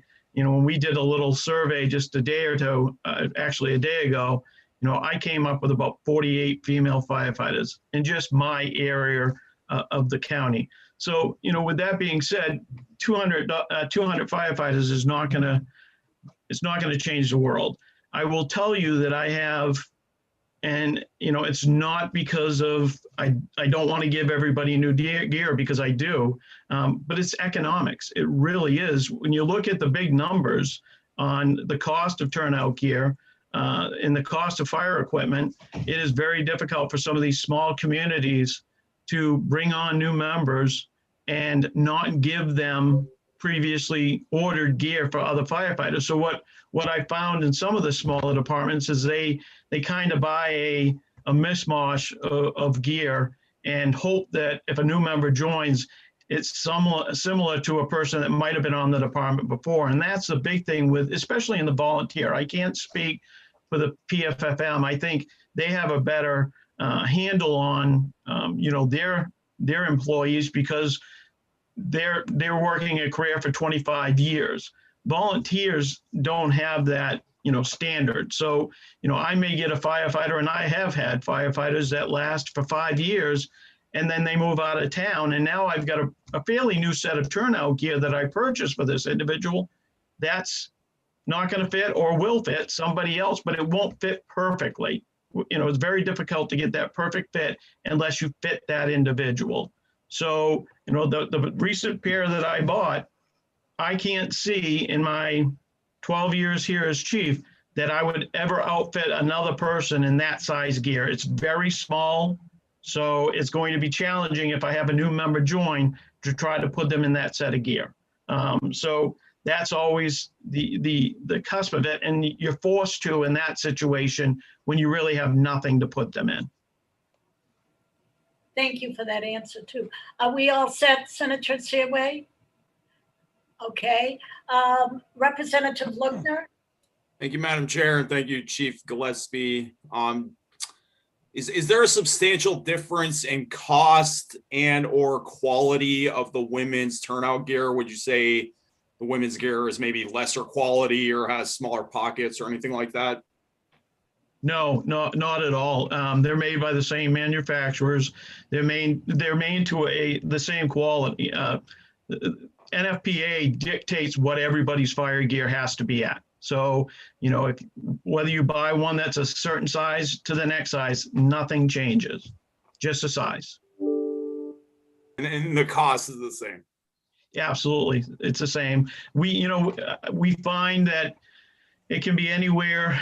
There's even new gear out there that's, a cancer presumption type gear that protects everything. That runs in the area of about $3,200 for a set of turnout gear, but just a basic set of turnout gear. Got the bill here on my table. It's $2,488 is what I just spent. Thank you. And that's just pants and a jacket. The helmet's $300. The boots are about $300 if you go with leather boots. So when you get invested right now with this individual firefighter, I'm invested $3,200 on a budget of $50,000 a year. I won't get you started on the boots, but yeah, thanks. Yeah. Thank you. Tell me, you said NFTA. I'm trying to, is that National Firefighter TA? NFPA. P as in Paul, National Fire Protection Agency. Protection Agency. Thank you. Yes. No other questions. I will ask again if anyone else wishes to testify in support of this bill. You testified neither for nor against, correct?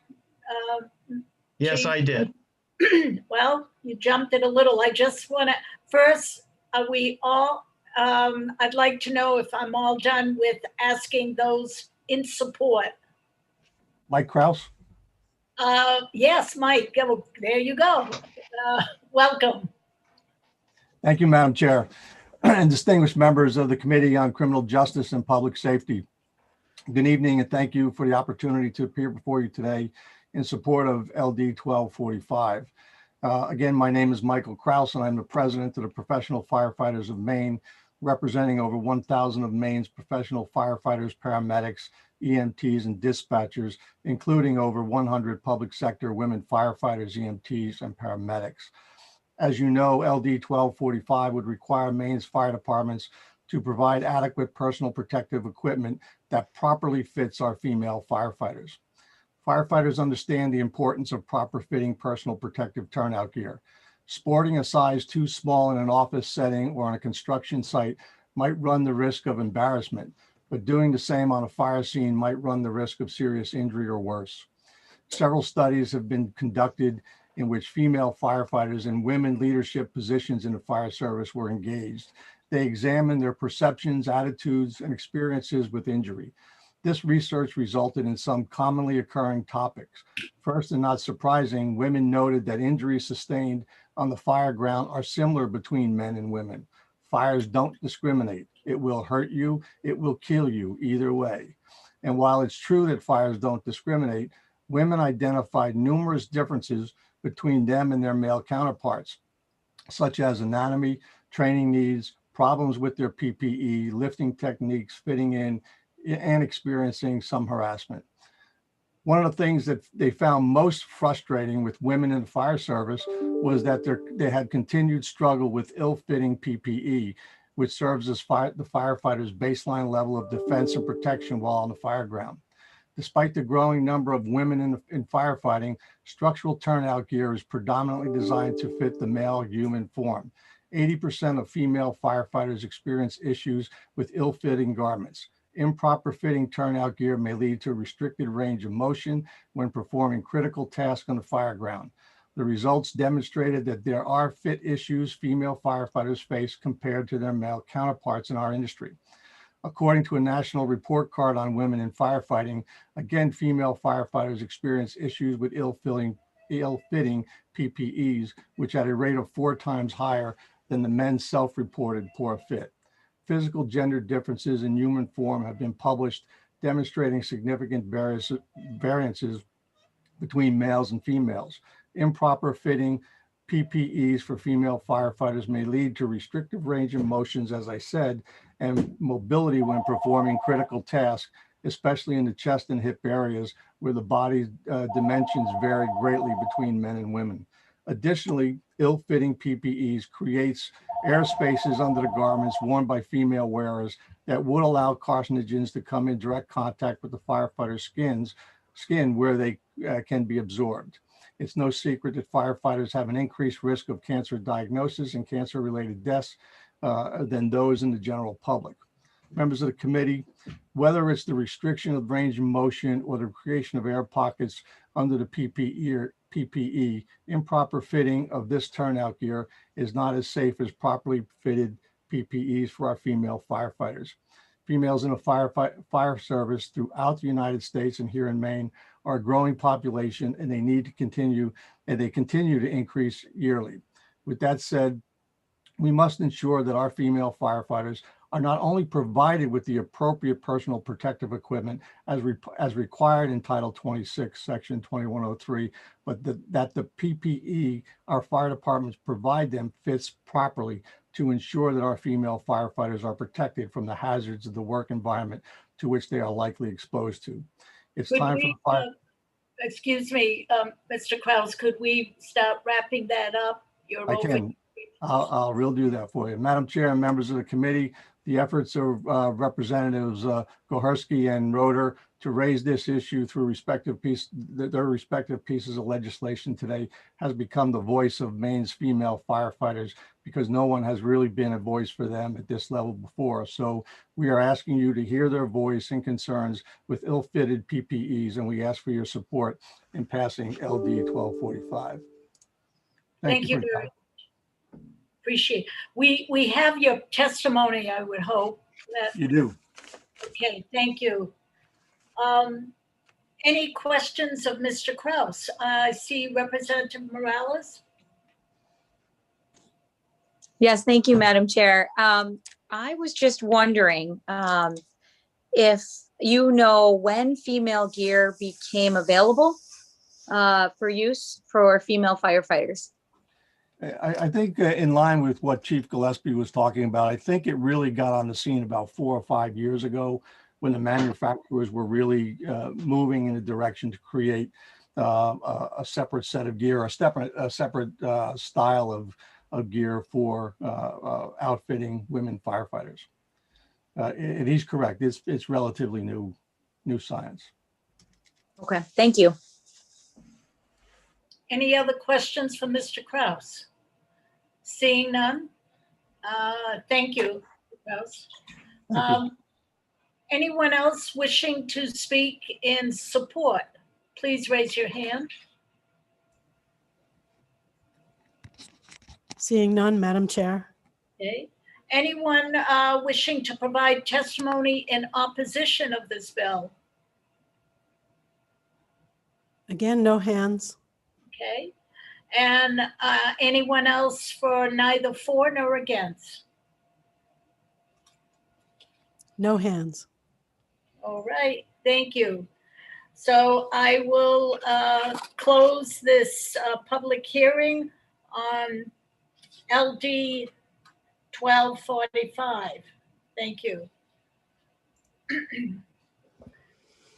The next one is, excuse me, LD 1440, an act to provide safe gear for female firefighters.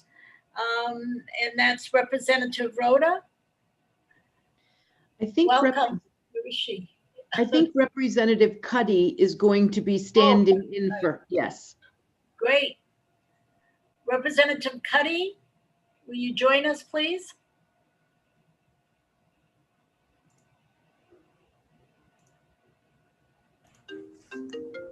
Hi, I'm not Scott Cuddy. I am Amy Rader. I got out of committee in time to join you. So, but I'm just going to leave the name up because Scott Cuddy cosplay is my new hobby, apparently.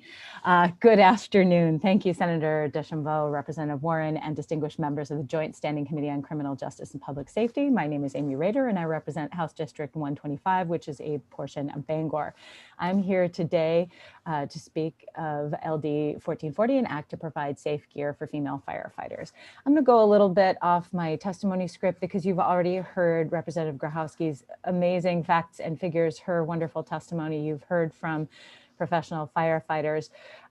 The difference in our bills is that LD 1440 appropriates $500,000 in fiscal year 2021 to 2022 for the state fire marshal to provide grants to municipal fire departments, volunteer fire associations, and fire districts to purchase safe and properly fitting personal protective equipment and firefighter turnout gear for female firefighters. We've heard the safety risks of ill-fitting gear in terms of the on-the-job injuries, but we have to also remember that there are the toxins and the carcinogens that female firefighters are exposed to are affecting different systems in their bodies as well. And my committee has heard a lot of testimony in terms of presumptive conditions for first responders, for firefighters. So I've heard this in my committee as well, all of the things that firefighters are exposed to, especially female firefighters. And I urge you to take a look at the links that are in my testimony. I'm going to read a couple of portions of that. This is from an article from firerescue.com.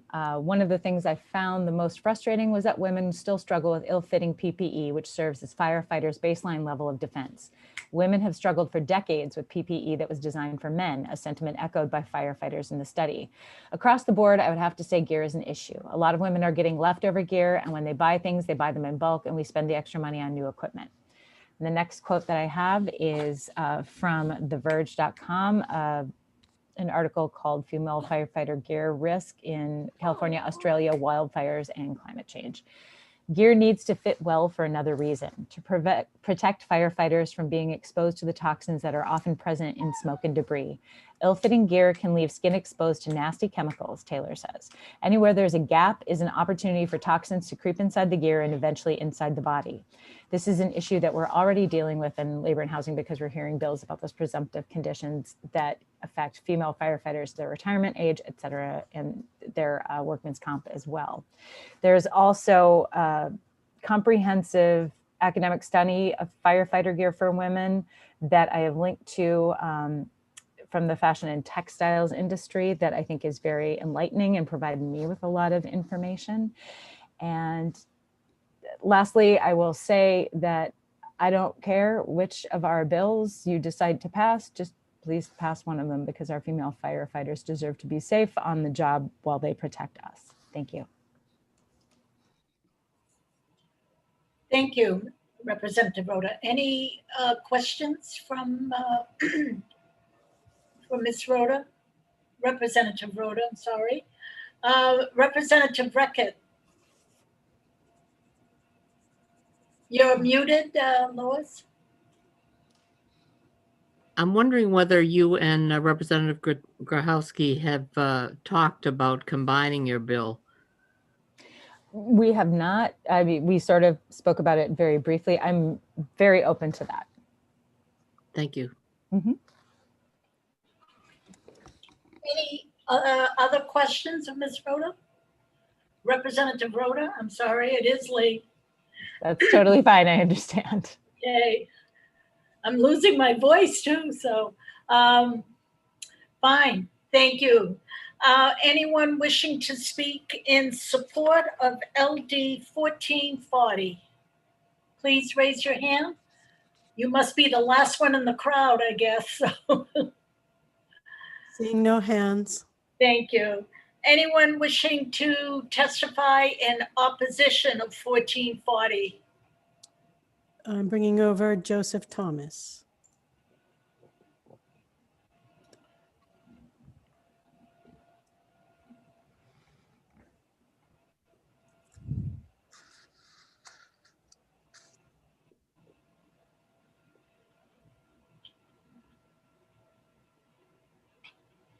Welcome, Mr. Thomas.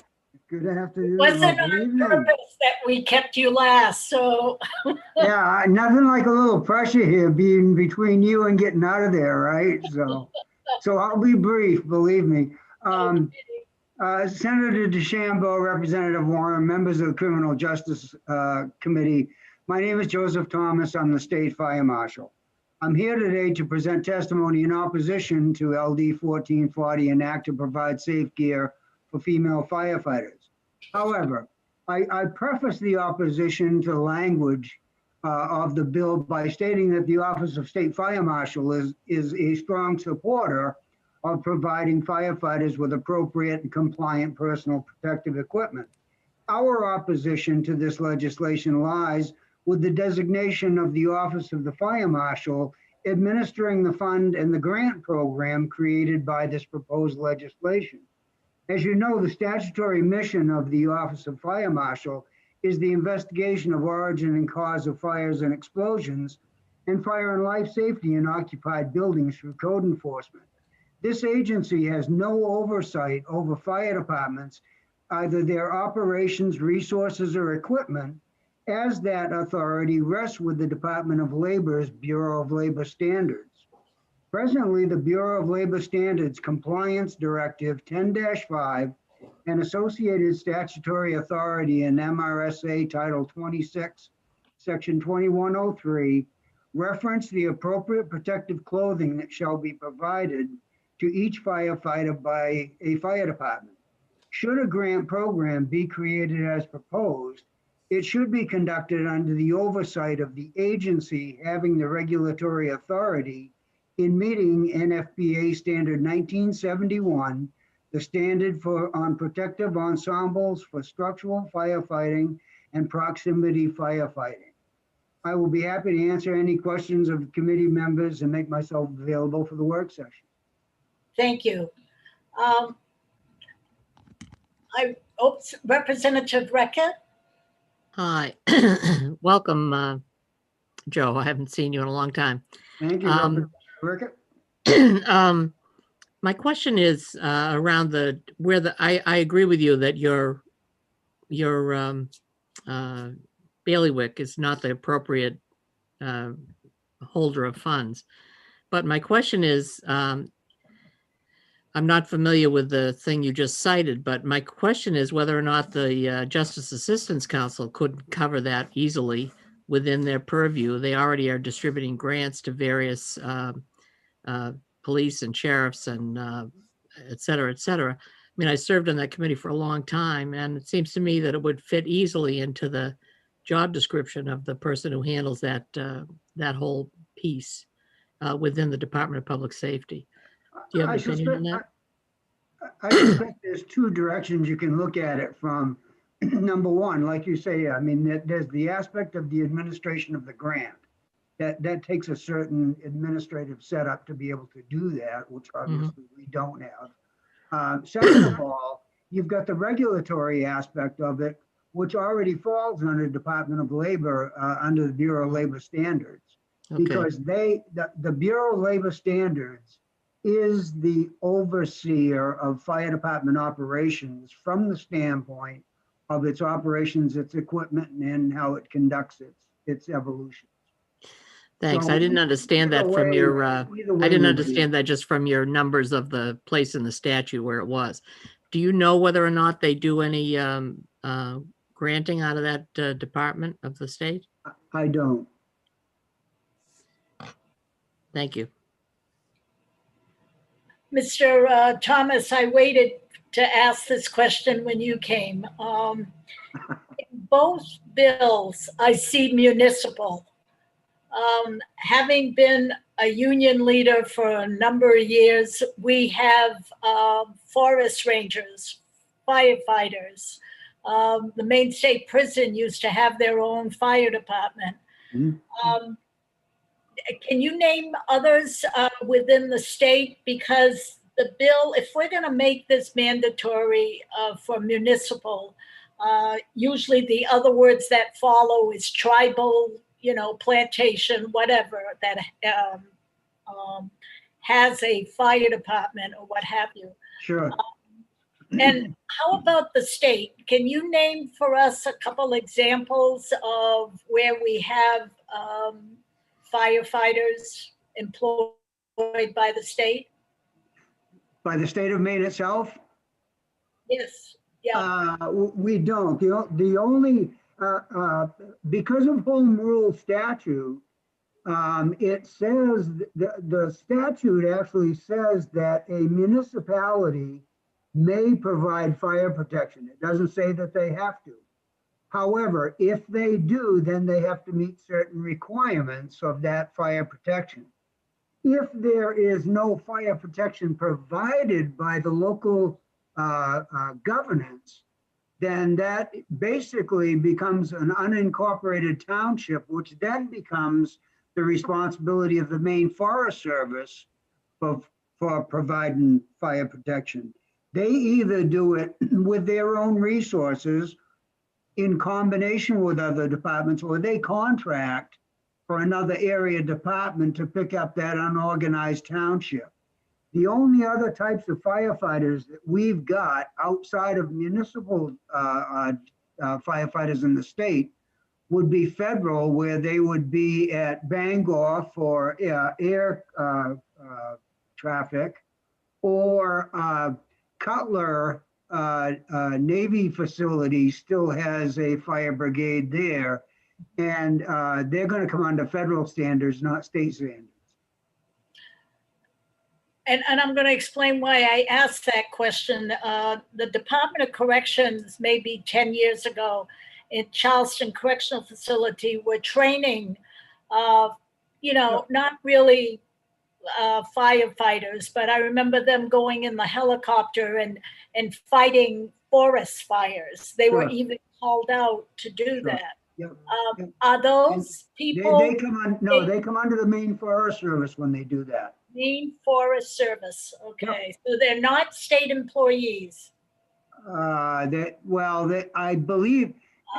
In fact, I think there's a statute before the legislature right now that is looking at the compact language of the Maine Forest Service when they come under the federal requirements.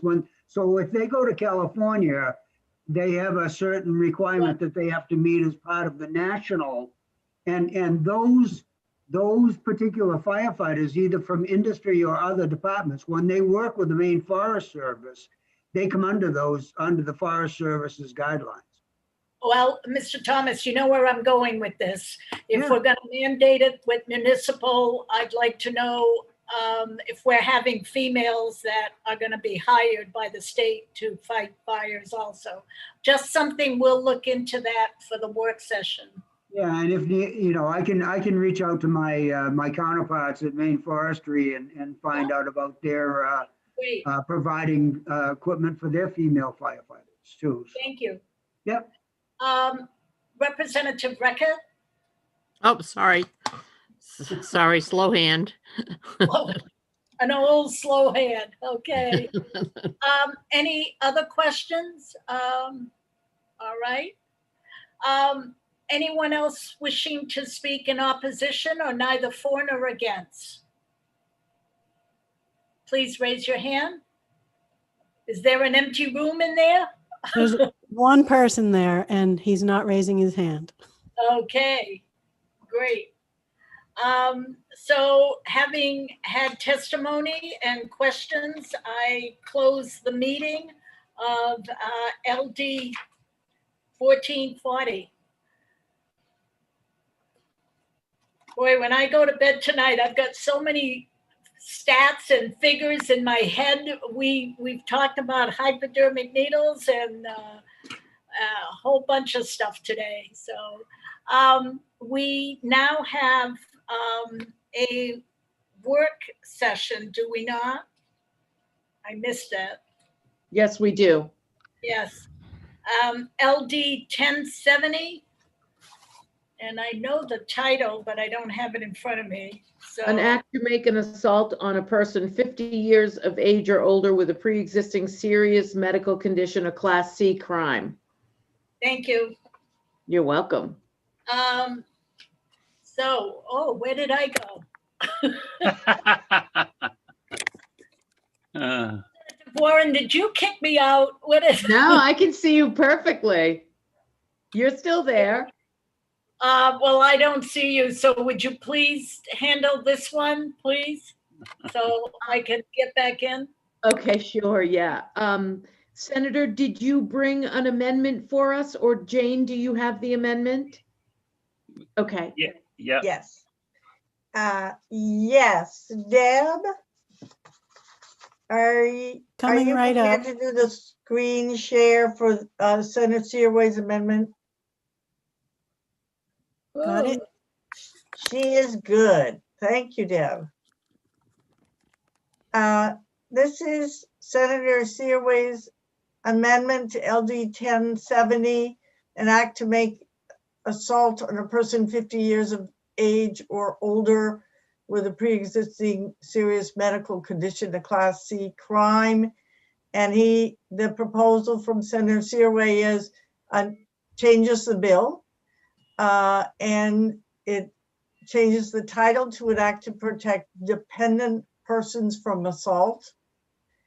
And it adds to assault in Title 17A, Section 207, assault on a dependent person. So the elements are: the person intentionally, knowingly, or recklessly causes bodily injury to another person who is a dependent person. For the purposes of the paragraph, dependent person means a person who has a physical or mental condition that substantially impairs that person's ability to adequately provide for that person's daily needs, or a person who is wholly or partially dependent upon one or more other persons for care or support, either emotional or physical, because the person suffers from a significant limitation in mobility, vision, hearing, or emotional or mental functioning. And this is a Class C crime. It uses the same definition of dependent person that is used in the Adult Protective Services Act. That's what I have for you. And this just, is it all right if I speak, Madam Yes, Chair? please. Yes. I got this from AARP. They recommended it, actually, from Lori, who is the president, or I guess she's like the director of AARP, and she came up with this as a recommendation. I told her about 65 years of age, and she thought that might be okay, but she thought this would fit better for defining an elderly person that couldn't protect themselves, or and they be like they may be in a nursing home, they could be in well, what she says, it says regardless of where the person resides, or who is wholly or either partially dependent upon one or more other persons for care or support. And so I think this may be a step of protection for elderly people, and it may not be as far going as all 65 or older, but I do think it does protect the people that are very dependent. Thank you, Senator Searway. Any comments, questions from committee members? I'll go ahead then. Senator, thank you. I appreciate what you're trying to do. And I appreciate that AARP has given you some advice, and I definitely appreciate that. Our statutes in Maine are such that this is already a crime, and already we have factors for sentencing which allow a judge to elevate the class of crime on lots of different, sort of participant identifying factors. I have lost all ability to talk, so please excuse me. I'm so tired, but it's already done. And when a judge sees that somebody has assaulted an older couple, or an older person who is dependent, they are going to use those aggravating factors for sentencing. So because of that, I make a motion ought not to pass.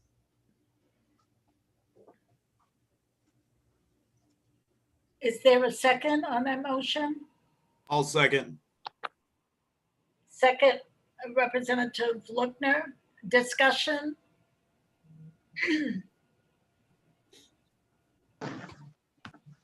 Seeing none, I will ask for a roll call. Video on and unmute, please, for a roll call vote. The motions ought not to pass on LD 1070. Representative Warren. Yes. I'm sorry, Deb, you have a number of people who were not, okay. One can vote within 2 days. Representative Morales. Yes. Representative Reckitt. Yes. Representative Sharp is absent. Representative Lookner. Yes. Representative Pickett is no longer here. Representative Costain is also no longer here. Representative Rudnicki. I think we lost Representative Rudnicki too. I'll circle back. Representative Newman. Yes. Representative Pluker. Yes. Senator Lawrence is absent. Senator Searway. And I will say yes, just to let this bill go. Senator DeChambeau. Yes. Representative Rudnicki. That's 8 yes and 5 absent. I know how you feel, Senator Seaway. I've had to do the same thing with mine. We all have. Thank you, Senator. Yep. That concludes, are we still Wednesday? Yeah. I started at 9 with my bill. So yeah. Wow, we haven't done this. I can't remember when, not this long. Big kudos on all of you. If we were together, I'd be bringing you some whoopie pies and we'll get together and have whoopie pies. And then something. So we have another long day, Friday. And that is work sessions, 1, 2, 3, 4, 5, 6, 7, 8, 9, 10, 11. So if you don't want to stay till 6, you got 11 bills to read tomorrow and get an idea what you want to do or ask at the work session. We can crank on work sessions. We can totally crank. Yeah. Really, I learned a lot today. I'm gonna tell you that hypodermic needle one was the most difficult one for me to wrap my head around. Anyone have any parting words? We're all set? Have a good night, everyone. Thank you. Thank you. Drive safe. Bye-bye. Bye. Bye. Nice work, everybody. Nice work, Senator Yes. Searway. Nice work, You too. Representative Warren. Good work, you guys.